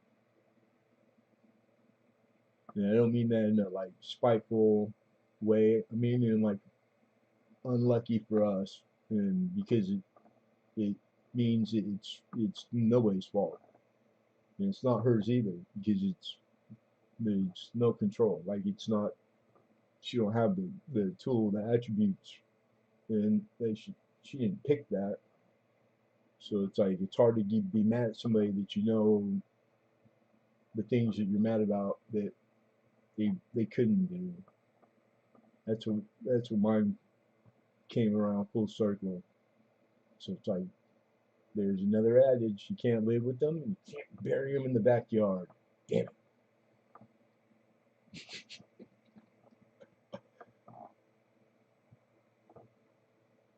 You're not happy I leave. Yeah, I'm all for it. Like if because you've already said you don't want to be, you just don't want to do the hard work. And I know it's like I dated a lot before I got married, and before this one, I got married. I was 16. My first wife, she was 30. That didn't last, and so already, yeah, I've been in that spot a few times,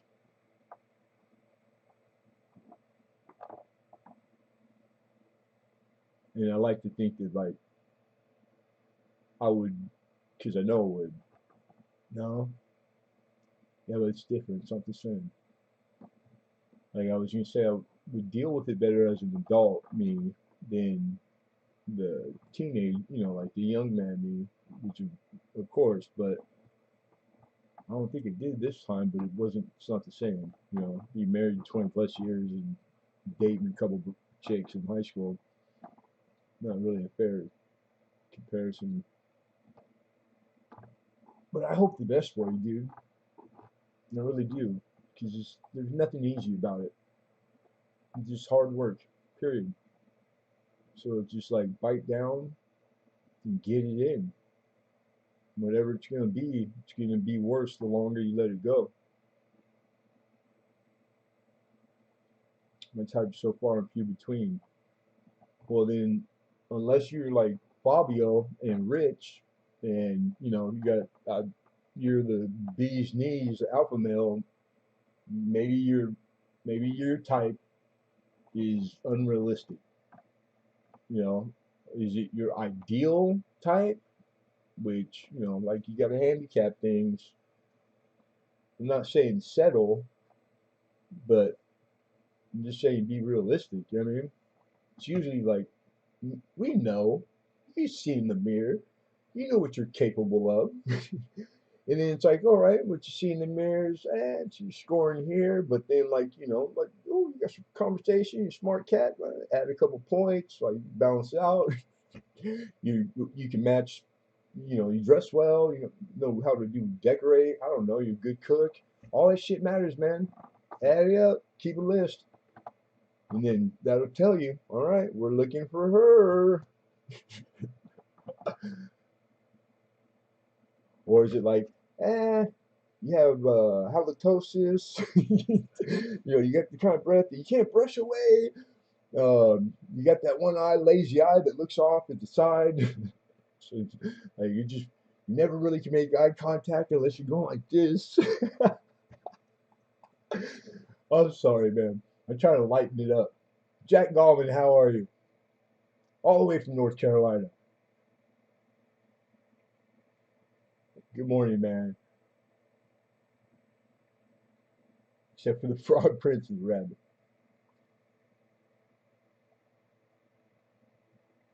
Yeah. Oh, that's it, right? American Woodland Relic said it. Man, everybody got flaws. Everybody. Look, stare in the mirror real good. I guarantee one earlobe is way lower than the other, or your eyes, like when you start looking, you be like, oh my God, everybody's all, no, nobody's perfect. Nobody.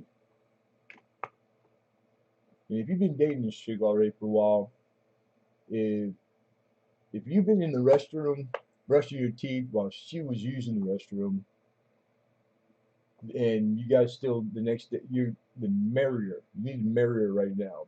If she's seen you at your worst,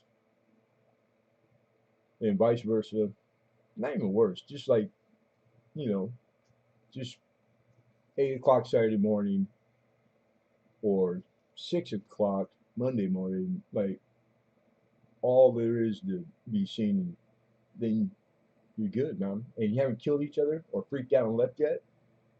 I don't know. You might be pushing your luck. Some guys, a lot of guys, will say you already like got the jackpot. She's still coming around. She, because I mean, let's face it, be honest. They're all putting up with us. It's not vice versa. They never put up with her one day, 20 something years. Even on the worst days where I wanted her right to the moon, Alice, she was putting up with me the whole time.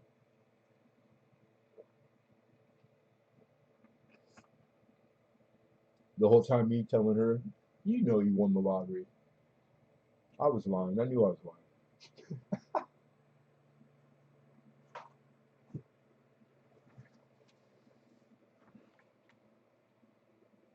Angels, I'm still up, my friend. Me too. Be our chef. Have a good day. Thanks for coming in. Hey, we didn't make it today, but if I think you're on the email list, so the email will still go out. This Thursday at 3 o'clock, we're gonna do the this week's auction.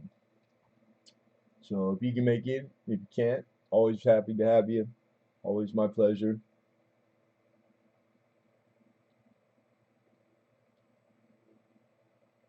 Yeah, that's what you're supposed to do. You're just doing a good job at it. You're supposed to, as you guys walk off into the sunset, you're supposed to get fat and sassy, old and comfortable. Or is that? Yeah, that's my mom. Somebody told me that. See, I'm not married, but I was 350 pounds. I'm 150 pounds less. Married, 350. Not married, sick, dying, wasting away. Rather be married. Oh wow, Jack Gallman, we got a winner. We had 229s, a 35-year. Jack Gallman comes in, batting cleanup, number 40, 40 years together. Now these we're marriage. Have you guys been total 40? Like married, like played house X amount, married X amount, or together without like legal marriage? I know people like that. They've been together for 30 years, never married, married.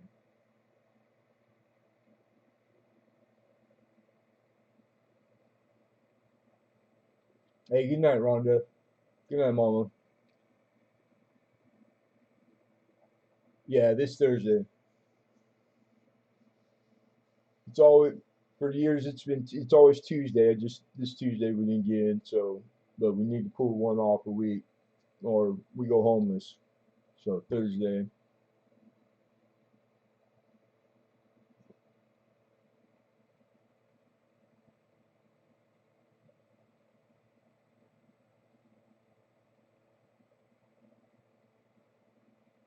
I'm on tooth way being perfect specific specimen specific. I was supposed to get my new choppers this sixth, and they weren't ready yet, man. So any day I'll be getting a call, and I just gotta go get them. I can't wait too because this has been a like all the shit I've had to deal with, man. When it rains, it pours, boy. Frank P, good morning.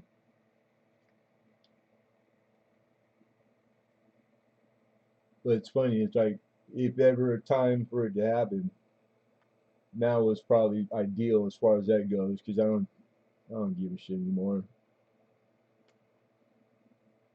But occasionally I do. It's embarrassing, but I earned it. You know what I mean? So you know how much fun it took to get them like this? About $1 million worth of booze and whoop, whoop, whoop. August 8th, 1981. Jacking I am before Jacking I am.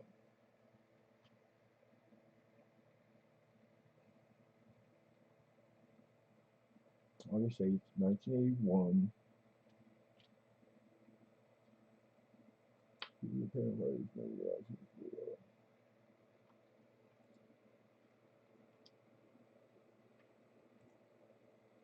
Yeah, that's single single guys that haven't dumped their girlfriend that they don't want to be with. They get paid on Fridays. My analytics tell me that all my married 45 to 65, that's the biggest like number of people. That's my demographic that follow me and come to my auctions. They got money in the bank. If you're living paycheck to paycheck, not that I wouldn't love to have you as regular. I'm just going to put it out there. They be careful because it's a candy store. It's addictive. It's happened a few times. I just had like we're all adults, so I mean you can't tell you don't to do anything, but just like be careful, be responsible when you come to the auction, because I don't want to have the stress of like that you put yourself in a bad spot spending too much or because it's like paycheck to paycheck is the way I've lived up for a long time and it's hard. One hiccup, man. You go spend some money on some coin and then you walk out and you got a flat tire. And you ain't got flat money for a flat tire. That's not no bueno. But if you are gonna be irresponsible and shoot the wad, hell, might as well come to my auction. See you Thursday. Sweet. Is that long or I didn't mean it to? I was hoping it'd come off funny, but like it's hard. It's hard. It's hard out there. Hey, American Woodland Relic. Hey, it's good to see you, brother. Tell the missus we said hi and be well. Be well.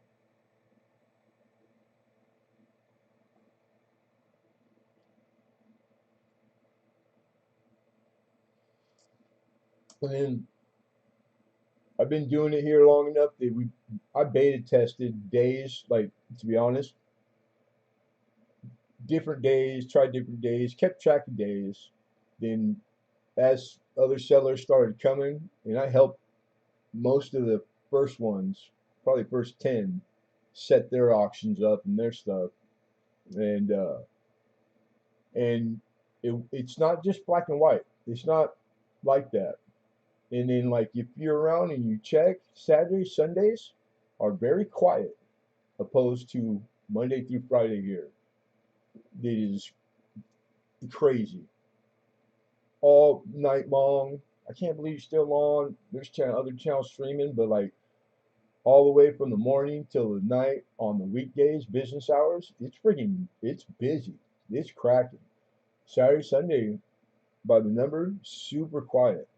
So, but there's not a day that you couldn't do well any day. It's just Tuesday's a day that I can't remember the reasons. Probably because it fit my life, but I did test a few because it didn't matter. I knew I was going to have to add days because the goal was to have it going 7 days a week, at least one, and then growth, employee, etc. And I had gotten a lot bigger than I am now, but had to take a hiatus. And when I had left for the hiatus last year, I was we had 3 days a week. It was Tuesday, Wednesday, and Friday. So that's the long drag for White Tuesday.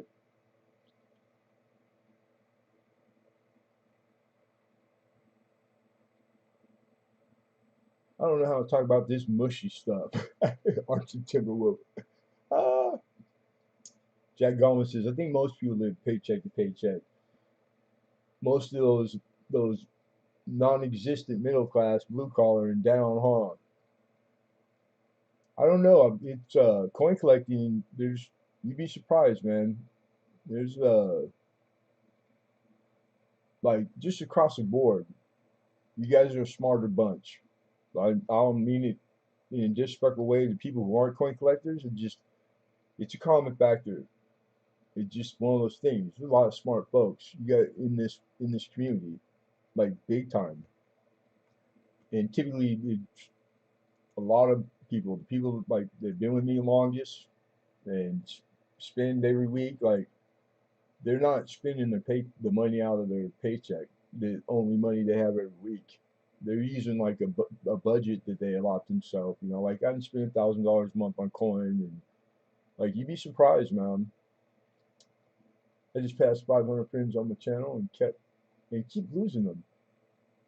It goes up and down because the YouTube will, like does a sweep every once in a while, like every 3 months, I think, and then channels that are sub to you that if they have like X amount of inactivity, like they hadn't been to one of your streams or done anything like in 3 months, or I don't know the exact numbers, but that's what it is. They'll unsub it.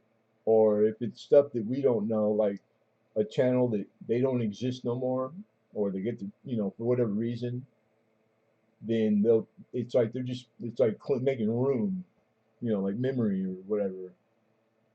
Because there's people that, there's other people like, oh, 16, 18, like everybody's losing them.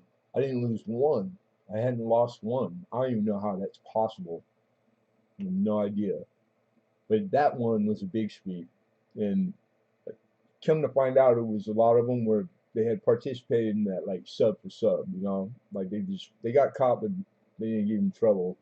They just took those subs that they know they were subbing each other, no other interaction. Some websites, people are out there buying them. That's crazy. They take those away. But just you'll plateau. It'll keep going, dude. Organic's the best way. It's the advice I give you is that like natural, don't mess with it, nothing dirty. That way, I was happy with that. I didn't care if it was slow or fast because everything I had to learn, because there's a lot to learn, I had the time to learn it at the speed that was like, it just seemed to be right. By the time I got this down, I had an influx. And then there was new stuff to deal with or make decisions about. And I had the time to do that because I had gotten this down. I don't know if that makes sense, but even when you don't foresee anything. Like, nah, it's nothing new. It's been a year. There's stuff to come, but I think it depends maybe on the goals. I don't know. Like, not everybody's here for the same thing. Some people will partake only. Some people are here creating. Like there's lots of stuff going on. It's pretty cool. I had to sell for late charges when the apartment manager got me on rent assistance, but it didn't come through. Tell me, don't worry about. I had 2,000 late charges. Yeah, that sucks, man. Make sure you. I don't know where you're in California, right? The renters' rights in California are hardcore, dude. They can only charge like they can't just charge what they want. I've took it, it's I was a contractor and I started in property management. Like you'd be surprised, and they're always gonna try to do that. They're always gonna try to take your deposit. Like it's just like these are all standard issue, and it's always if you know the renter California renter right, they most of it is they can't do it. You just gotta stand up, like do your homework, do your due diligence. Most people they just give in. Excuse me. They don't go make sure. They don't fact check what people tell them. And most people are just when it comes to that business shit like that money, they just lie through their teeth. And 500 is a big monument. I remember when it hit 500, Jack. It was like I could not. I freaked out. I was like, it'll never get higher than that. I can't believe 500 strangers give two shits about anything this Lemonhead painting has to do, say. Like I could not believe it. I was like that at 100. 500 was 5 times compounded, and then forget about it. It was like 1,000. That's why it was easy for me. I wasn't like, oh, hurry up. I just assumed they'd never get there, so I didn't pay attention to it. Like people had to tell me like, Lemonhead, you're getting close. I'm like, no shit. I didn't even know. Mary says I'm paycheck to paycheck, but still spend 4 to 5 a week. Well, yeah, it's everybody's like your truck driver, you make good money,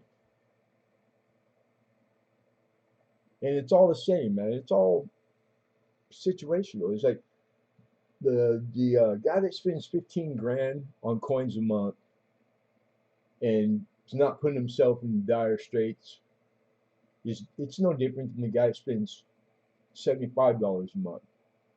The same thing's happening. It's just on different rungs of a ladder. That's all. There's no more enjoyment. The guy spending 30 grand he doesn't enjoy anything more. It's the same because happiness, enjoyment, and how it's done, it's all the same chemicals, the same endorphins, the same shit. When you feel happy and I feel happy, we both feel the same happy. There's no more, it's the same. If you were trying to get a coin and you're after it, and then cost you're looking for it, and you know you got $75, and you find the coin you want, and you spend your 75. That's who don't like buying stuff. It's a good, maybe like it satisfaction. All this stuff that goes on, it's the same shit for him. 30 grand, identical. So doing like be happy. It's like it's less. I really think it's a blessing.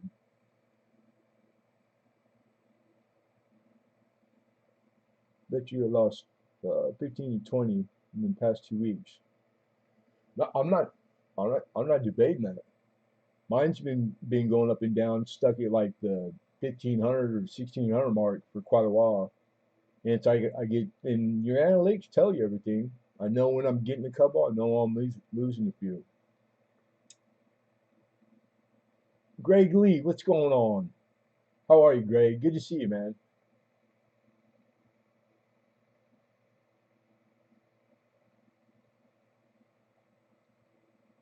Dave says he's been losing some too. Yeah, I mean, it's part of it. It's nothing bad. You're not being. It's not like a punishment.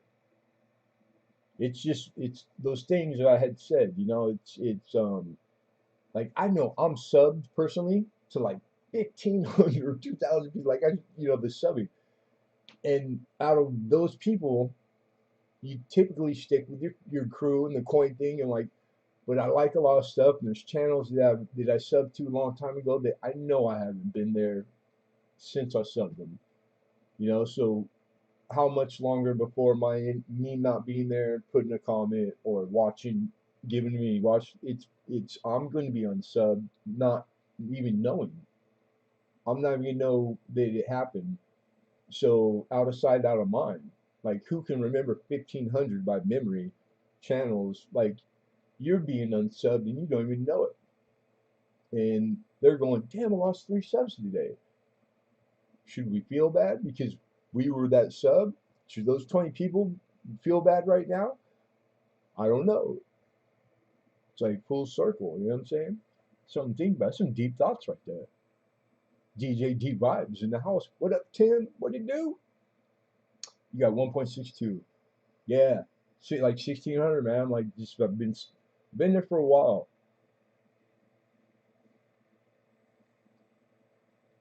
And it's Tuesday. We've been maintaining Tuesday since we came back, but I haven't been back full force like it was before because of just all this upside down, and then like, but it's an excuse. I want to get back to a set few nights doing this because I did on the regular, and a lot of people came and got accustomed to it to where like they relied on it, you know, and I feel bad because it's just, but it's out of my control, you know. It's like all the life things that had to be, they take precedent. You got to take care of the important stuff in your life. So coming back, I haven't been able to get back to where I was before producing like as far as content. So it makes like I understand it. Mine kind of like it's I'm getting back to where people know I'm back. It's been long enough. If I would have been doing that the whole time, of course, logically I'd have more subscribers. Just being on more, you putting yourself out there to be found more. Like it all just it's really easy math. So, but I don't trip on it. I'm not worried about the subscriber thing. They all gave $1 a month. You'd be doing pretty good. Yeah, I don't know,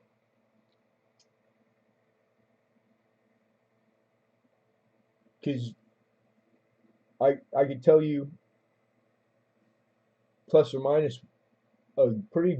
I bet you would be a pretty good guess, pretty good number of what that potentially is because the analytics tell you everything. Everything you guys need to know, every answer to every question is on your analytics page.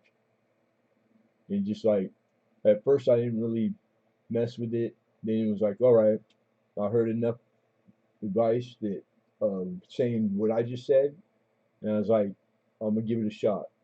And then some of the shit you understand, some of it it's a learning curve, and pretty soon I weeded out the ones that apply, and the ones that don't, and that stuff helps big time. But subscribers who are have the bell clicked, those are the ones. That number of how people find you and the people that did come out of that, what percentage came from where and how did they come? And it's a lot of ways. Those ones, subscriber, is like in the 40 low 40% for me.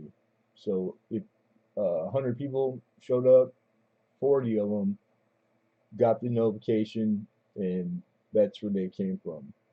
And not everybody gets the notification comes. And not all my subs even have my bell because it tells you exactly how many people that are sub to you have the notification bell clicked and how many don't. It's crazy.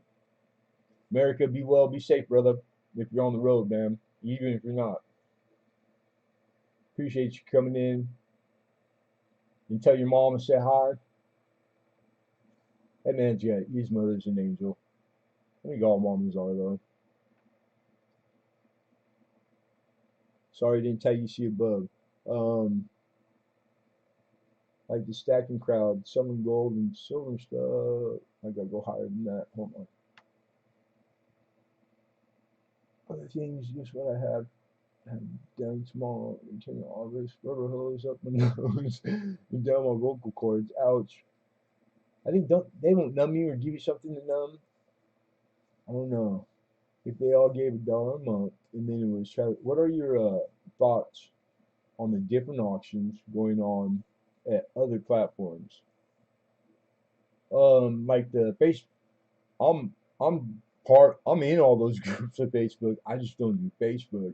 I try to responsibly because I even have a channel and people sub to me nice enough to sub to me. Like I should be over there more at least to check them to see if somebody's like sending a message. But if you are one of those people and I don't, it's not purposely, of course. It's just out of like habit. Like I didn't do it for a lot of years, so I'm not the Facebook. I don't have that like thing in you. I tried to get away from it, and then I realized like, yeah, that's part of it. I hear enough people talk about it. I think it's great. There's lots of them. There's lots of platforms, dude. Firstly you got the traditional online that's been there before all of them. Auction, heritage auctions, all the ones that are website, their own, been there and do it in traditional auction format. That's what I saw here that wasn't here, and that's what I did. I wanted to see if why can't you do that on YouTube? So that's what I started doing. But I did my homework and made sure you could do it because at the time it was like crazy when I first came on here. Channels were getting taken down. And they don't tell you why. They don't have to, and they don't. They don't give you an explanation. This is free, but there's rules if you want to come use this free stuff. Where a trillion people are every day, the whole world's here. Trillion uploads. I mean, it's like this, and kids make $1 million a month playing video games in front of people. Like little girls make makeup videos and they're buying their parents' houses. Oh, what? There's there's so much potential, so many things you can do here. It's crazy. It's the same thing on Facebook. People are selling coins. Same thing just on the internet. You go start your own thing. It's cool, man. Competition is good for business. Like it's a business thing. They'll teach you in business school in college or at Harvard. You want competition. It does lots of things for everybody. It gives the public and the buyer and the consumer a baseline to judge by too. To say that person is doing or they're very good at this and that, maybe them not so much, etc. You want that. You want your real hard working efforts. If you're putting them forward, who would know if there wasn't something to judge about it? And vice versa. Like there's lots of things to it. So it's like I had no problem helping channels because I started auctions. I was first auction, and then pretty soon it was somebody, and they were all the people that were subbed to me. And almost all the first auctions in the first year started with the coin they got from me, and still a lot of them now, and I think it's awesome. And then they go out and they do good, and the ones I help are still around.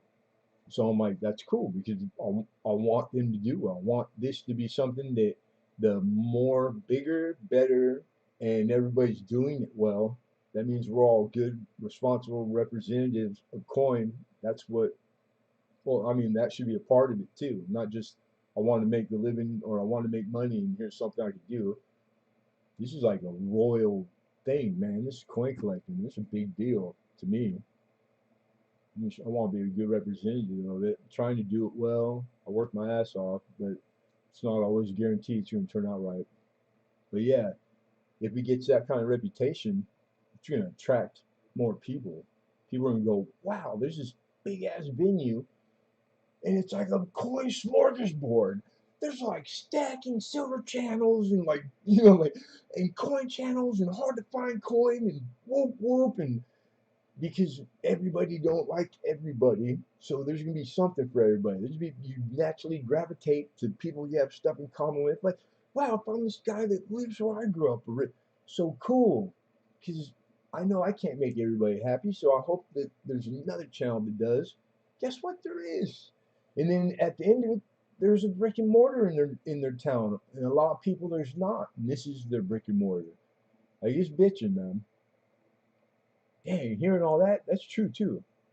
It's not just a spiel. You ain't hear nothing in there like saying come live in that penny. I'm telling you everything like it's all to the good, man, because it's growth all the way across. Just think of it as coin in general. It's really a small, small thing. Coin collecting has always been small, very small. Really like a dying thing, man. Going through growing pains. Not it ain't been long where it was really going through it. And now even COVID couldn't slow coin down. I don't think people wrap their head around that. Like you can read articles. I read back issues of everything. Anything I get my hands on coin. And it was like going through like recession, not related to recession, pretty bad. And it was a big deal. And then just recently I came across some stuff too that from like some of the bigger dealers. They were stories and quotes and summaries of those times and like how hard it was, and it was related to gold, I believe. And then like right now, gold and silver are taking in the shorts, right? Hey, take it easy, Frank P. Appreciate you, brother. So yeah, man. And then here comes along this crazy thing that you can't see. It's killing millions of people worldwide. It's got us all freaked out. That healthy fear, whatever. I mean, like this is history. It's real stuff. And it's been a record. This year has seen record after record. And then the 33 Gardens goes for what 18.6 million dollars. Three coins in double digit million. Like it's astronomical. Coin, not even nothing. Didn't affect it at all. If anything, it helped it. That's pretty cool. And I don't think I want to give COVID all the praise though. I think some of it, coin's huge out there, but YouTube coin community exponentially, I've seen it in the last 3 4 years from what it was to what it is. It's got I think it's outpaced the growth singularly. It's the top earner. I mean, not earner as far as monetary, as growth wise. I don't think anything has gained more size, volume than right here, this community right here, with all its parts and some, like the overlaps, stackers, etc. But it's all numismatics, man, or precious metal, same thing.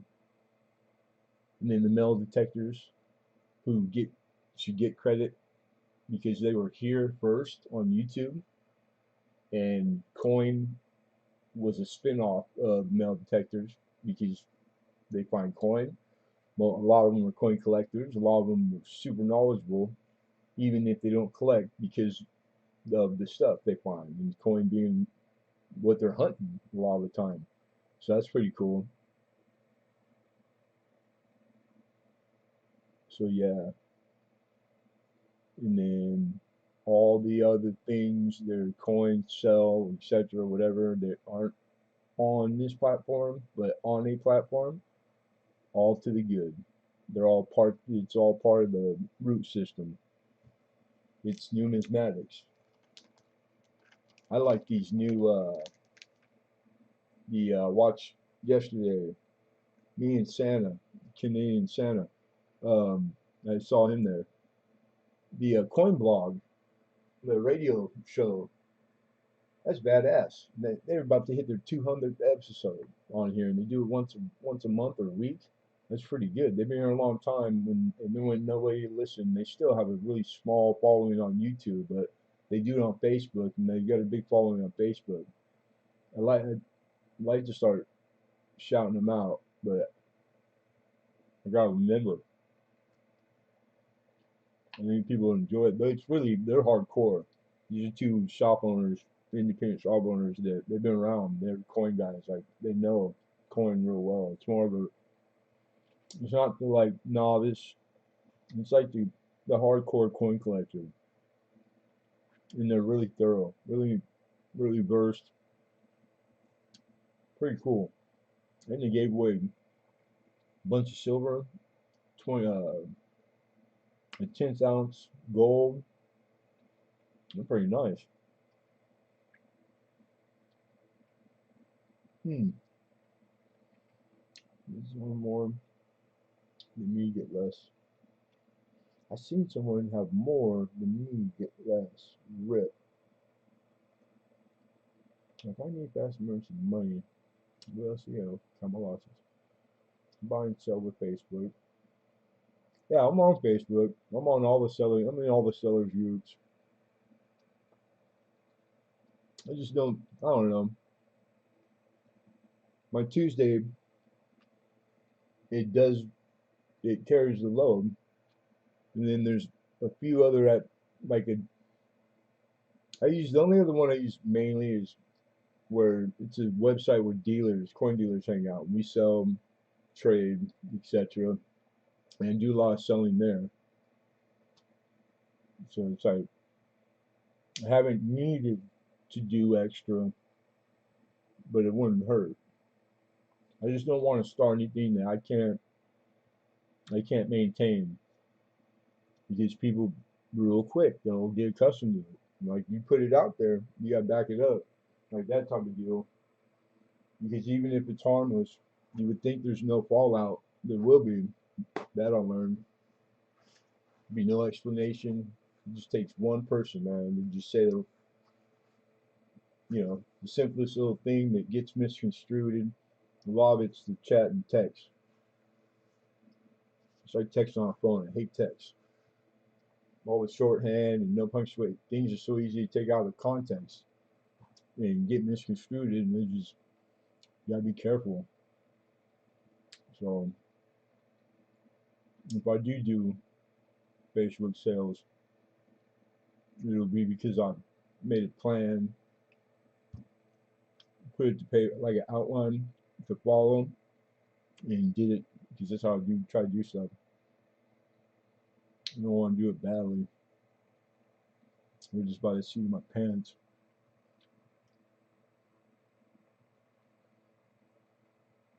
You should do a kid on a lawnmower video. I don't have any kids. My kids are grown. I'm done. You want to loan me a kid and a lawnmower? I don't even have a lawn, David Carlisle. You should do a kid on a lawnmower video. Are those popular? Like, are those like they get a lot of views? I bet they do. Kids rule the world when it comes to money. It's the biggest. All the buying money's there. That's why all the marketing is to kids. It's like what is it, like 13 to like 20 something, early 20s. They got the most. That represents the biggest block of money. That money gets more. They spend more money than anybody. It's true.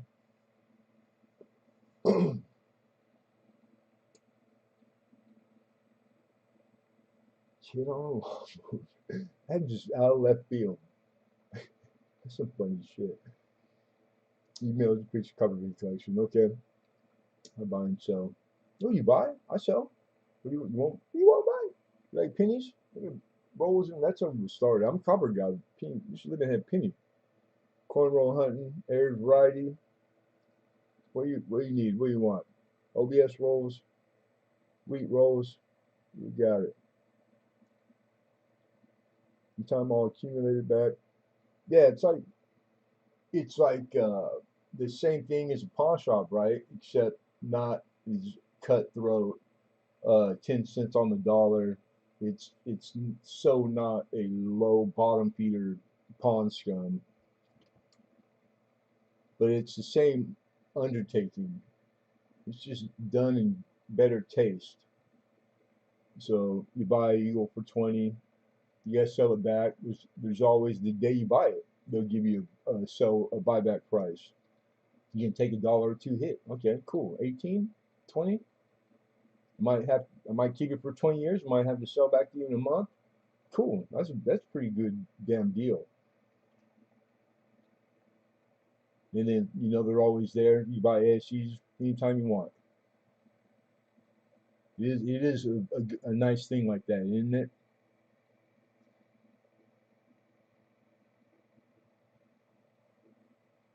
Mr. Smith.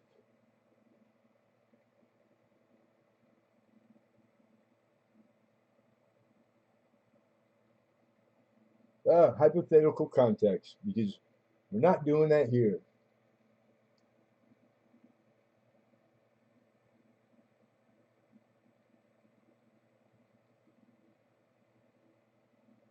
It's really cut and dry. It's really basic, really simple, not much to understand. You know, you just have to remember that you have to look out for yourself. And we get lackadaisical and we just assume, you know, like things are a certain way, and then you get reminded about the real world and how it is. And it's doggy dog fight. People always are going to look out for themselves. So when you think they're listening or paying attention, or they're recognizing your efforts or your loyal or your kindness or all that you do for them, it, it all falls on deaf ears most of the time in this context. Seller, buyer, it's not that big a deal. It was a shock to the system because I forgot these things because I've been filled up with a lot of other stuff. So, because I usually wouldn't put myself out like that to be to not have loyal reciprocal. So it's not a big surprise. It's not a big deal. There's nothing to forgive. It is what it is. Uh, and we got you in the mail today, this morning.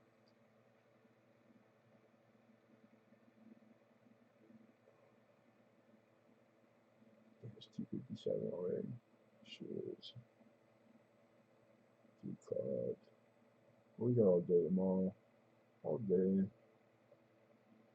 I gotta I gotta sleep tomorrow or today.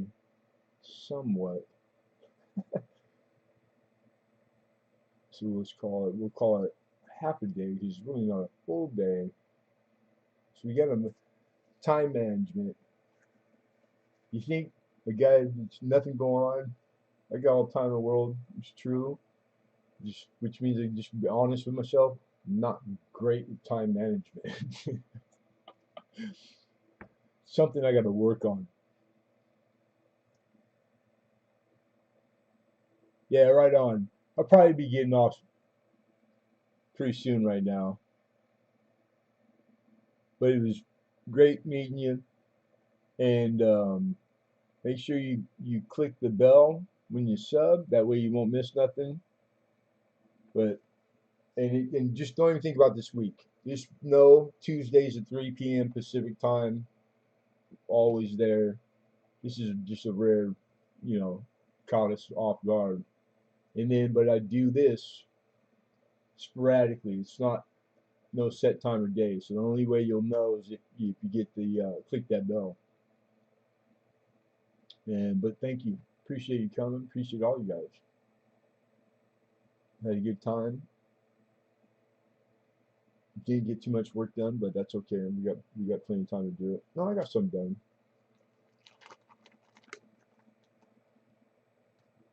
Right on, man. And I'll be in the email. I'll see the stuff you sent.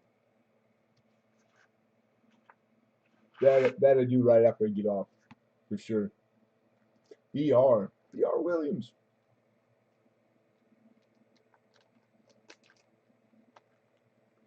Yeah, no problem.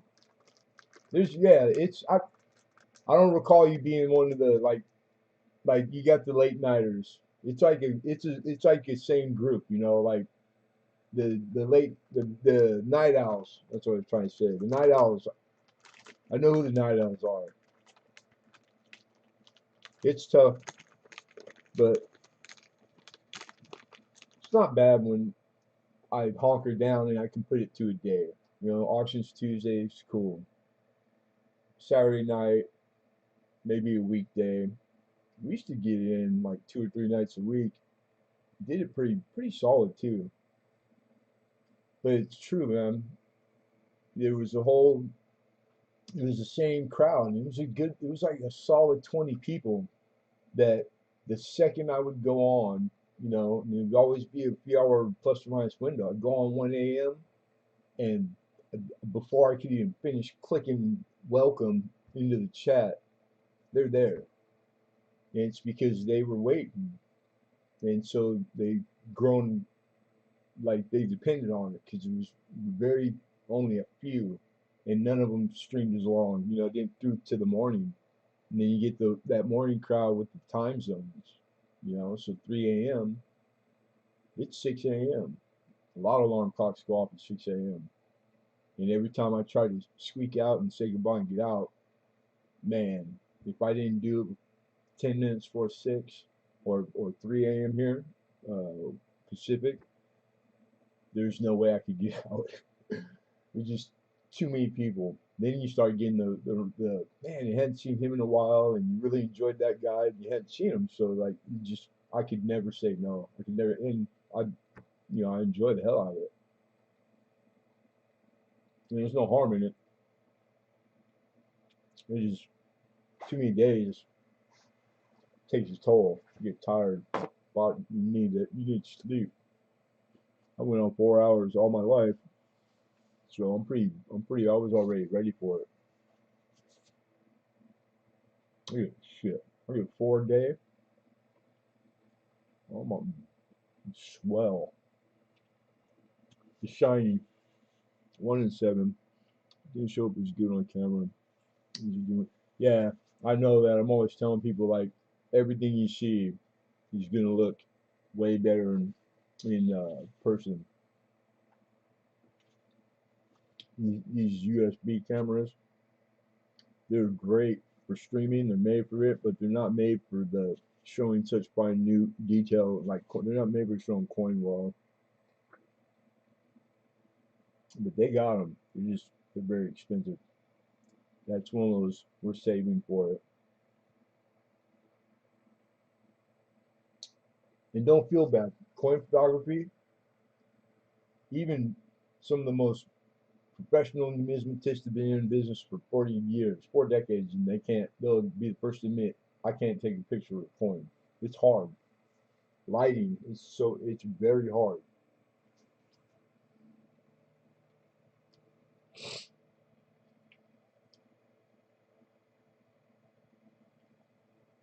Man, I gotta put this away. I just finished that piece. There's only 3 pieces left. All right, one more and that's it. Hershey chocolate is, there's not word in the English dictionary language. It's so good.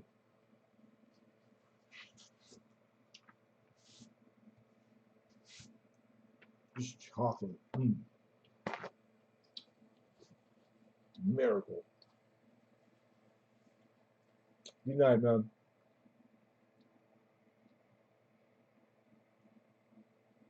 How you been, BR?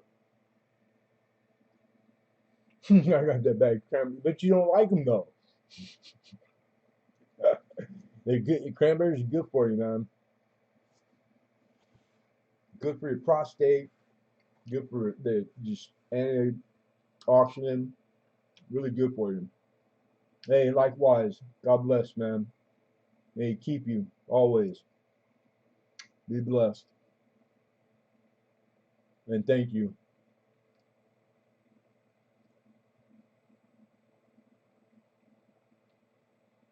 Doing okay? Right on.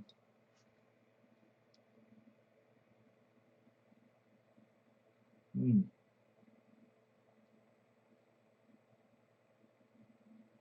man, so good. Yeah, you always hear them studies, right? In the news, like sporadically. A new study on chocolate and, you uh, the pros and cons. And it's like chocolate's in everything in good portion, right? Is like all these good things. Aphrodisiac. It's got a little bit of caffeine, but the little amount of caffeine it has is like small amounts of caffeine on the regular. There's a bunch of benefits from them. Good for you. Not bad. Like to make everything's bad, bad, bad. There's all kinds of things. I forget what the others are. I just I get blockers on. I'm just stuck on the it's chocolate. You like Neanderthal chocolate. You're like, yeah, hey, I hope I didn't over. Like sometimes these late night streams, man, I get a little mouthy. So, but truly, I don't know if I would listen to me, but as far as that, like I know a little bit, been around the block, and but I just I hope I meant for it to help. I hope it something helped. You know, I'm a firm believer. Two heads. I'm well intentioned, so I hope it does. And just don't put too much stress on yourself. Do your best, live in the now, do the best you can right now, and mean well, have good intentions in your efforts. Like you'll be covered morally, spiritually. You know, maybe and pray about it. Pray about it. It's the best tool you got.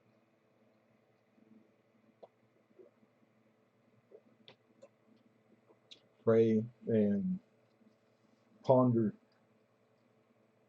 meditate.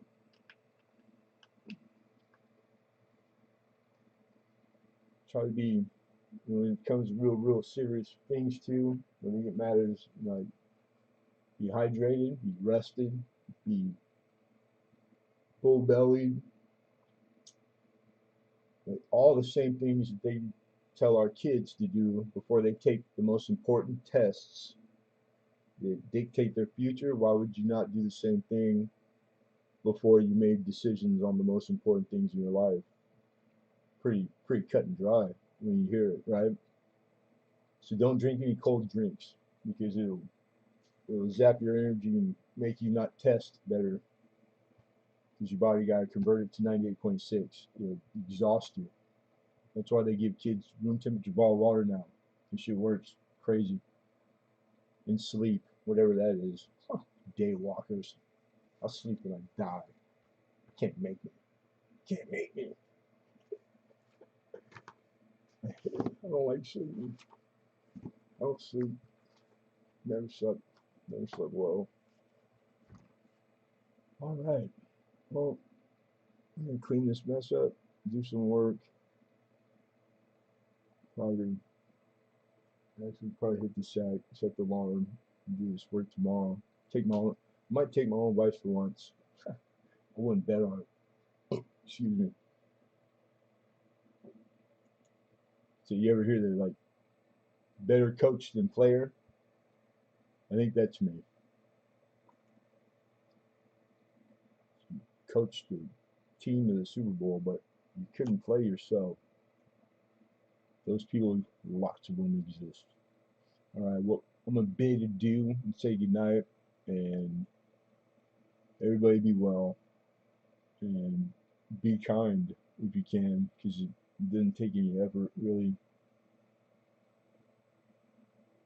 And thank you very much. Hope to see you guys Thursday. If not, maybe on a Tuesday. And I'll be happy to have you when I get you. So, good night.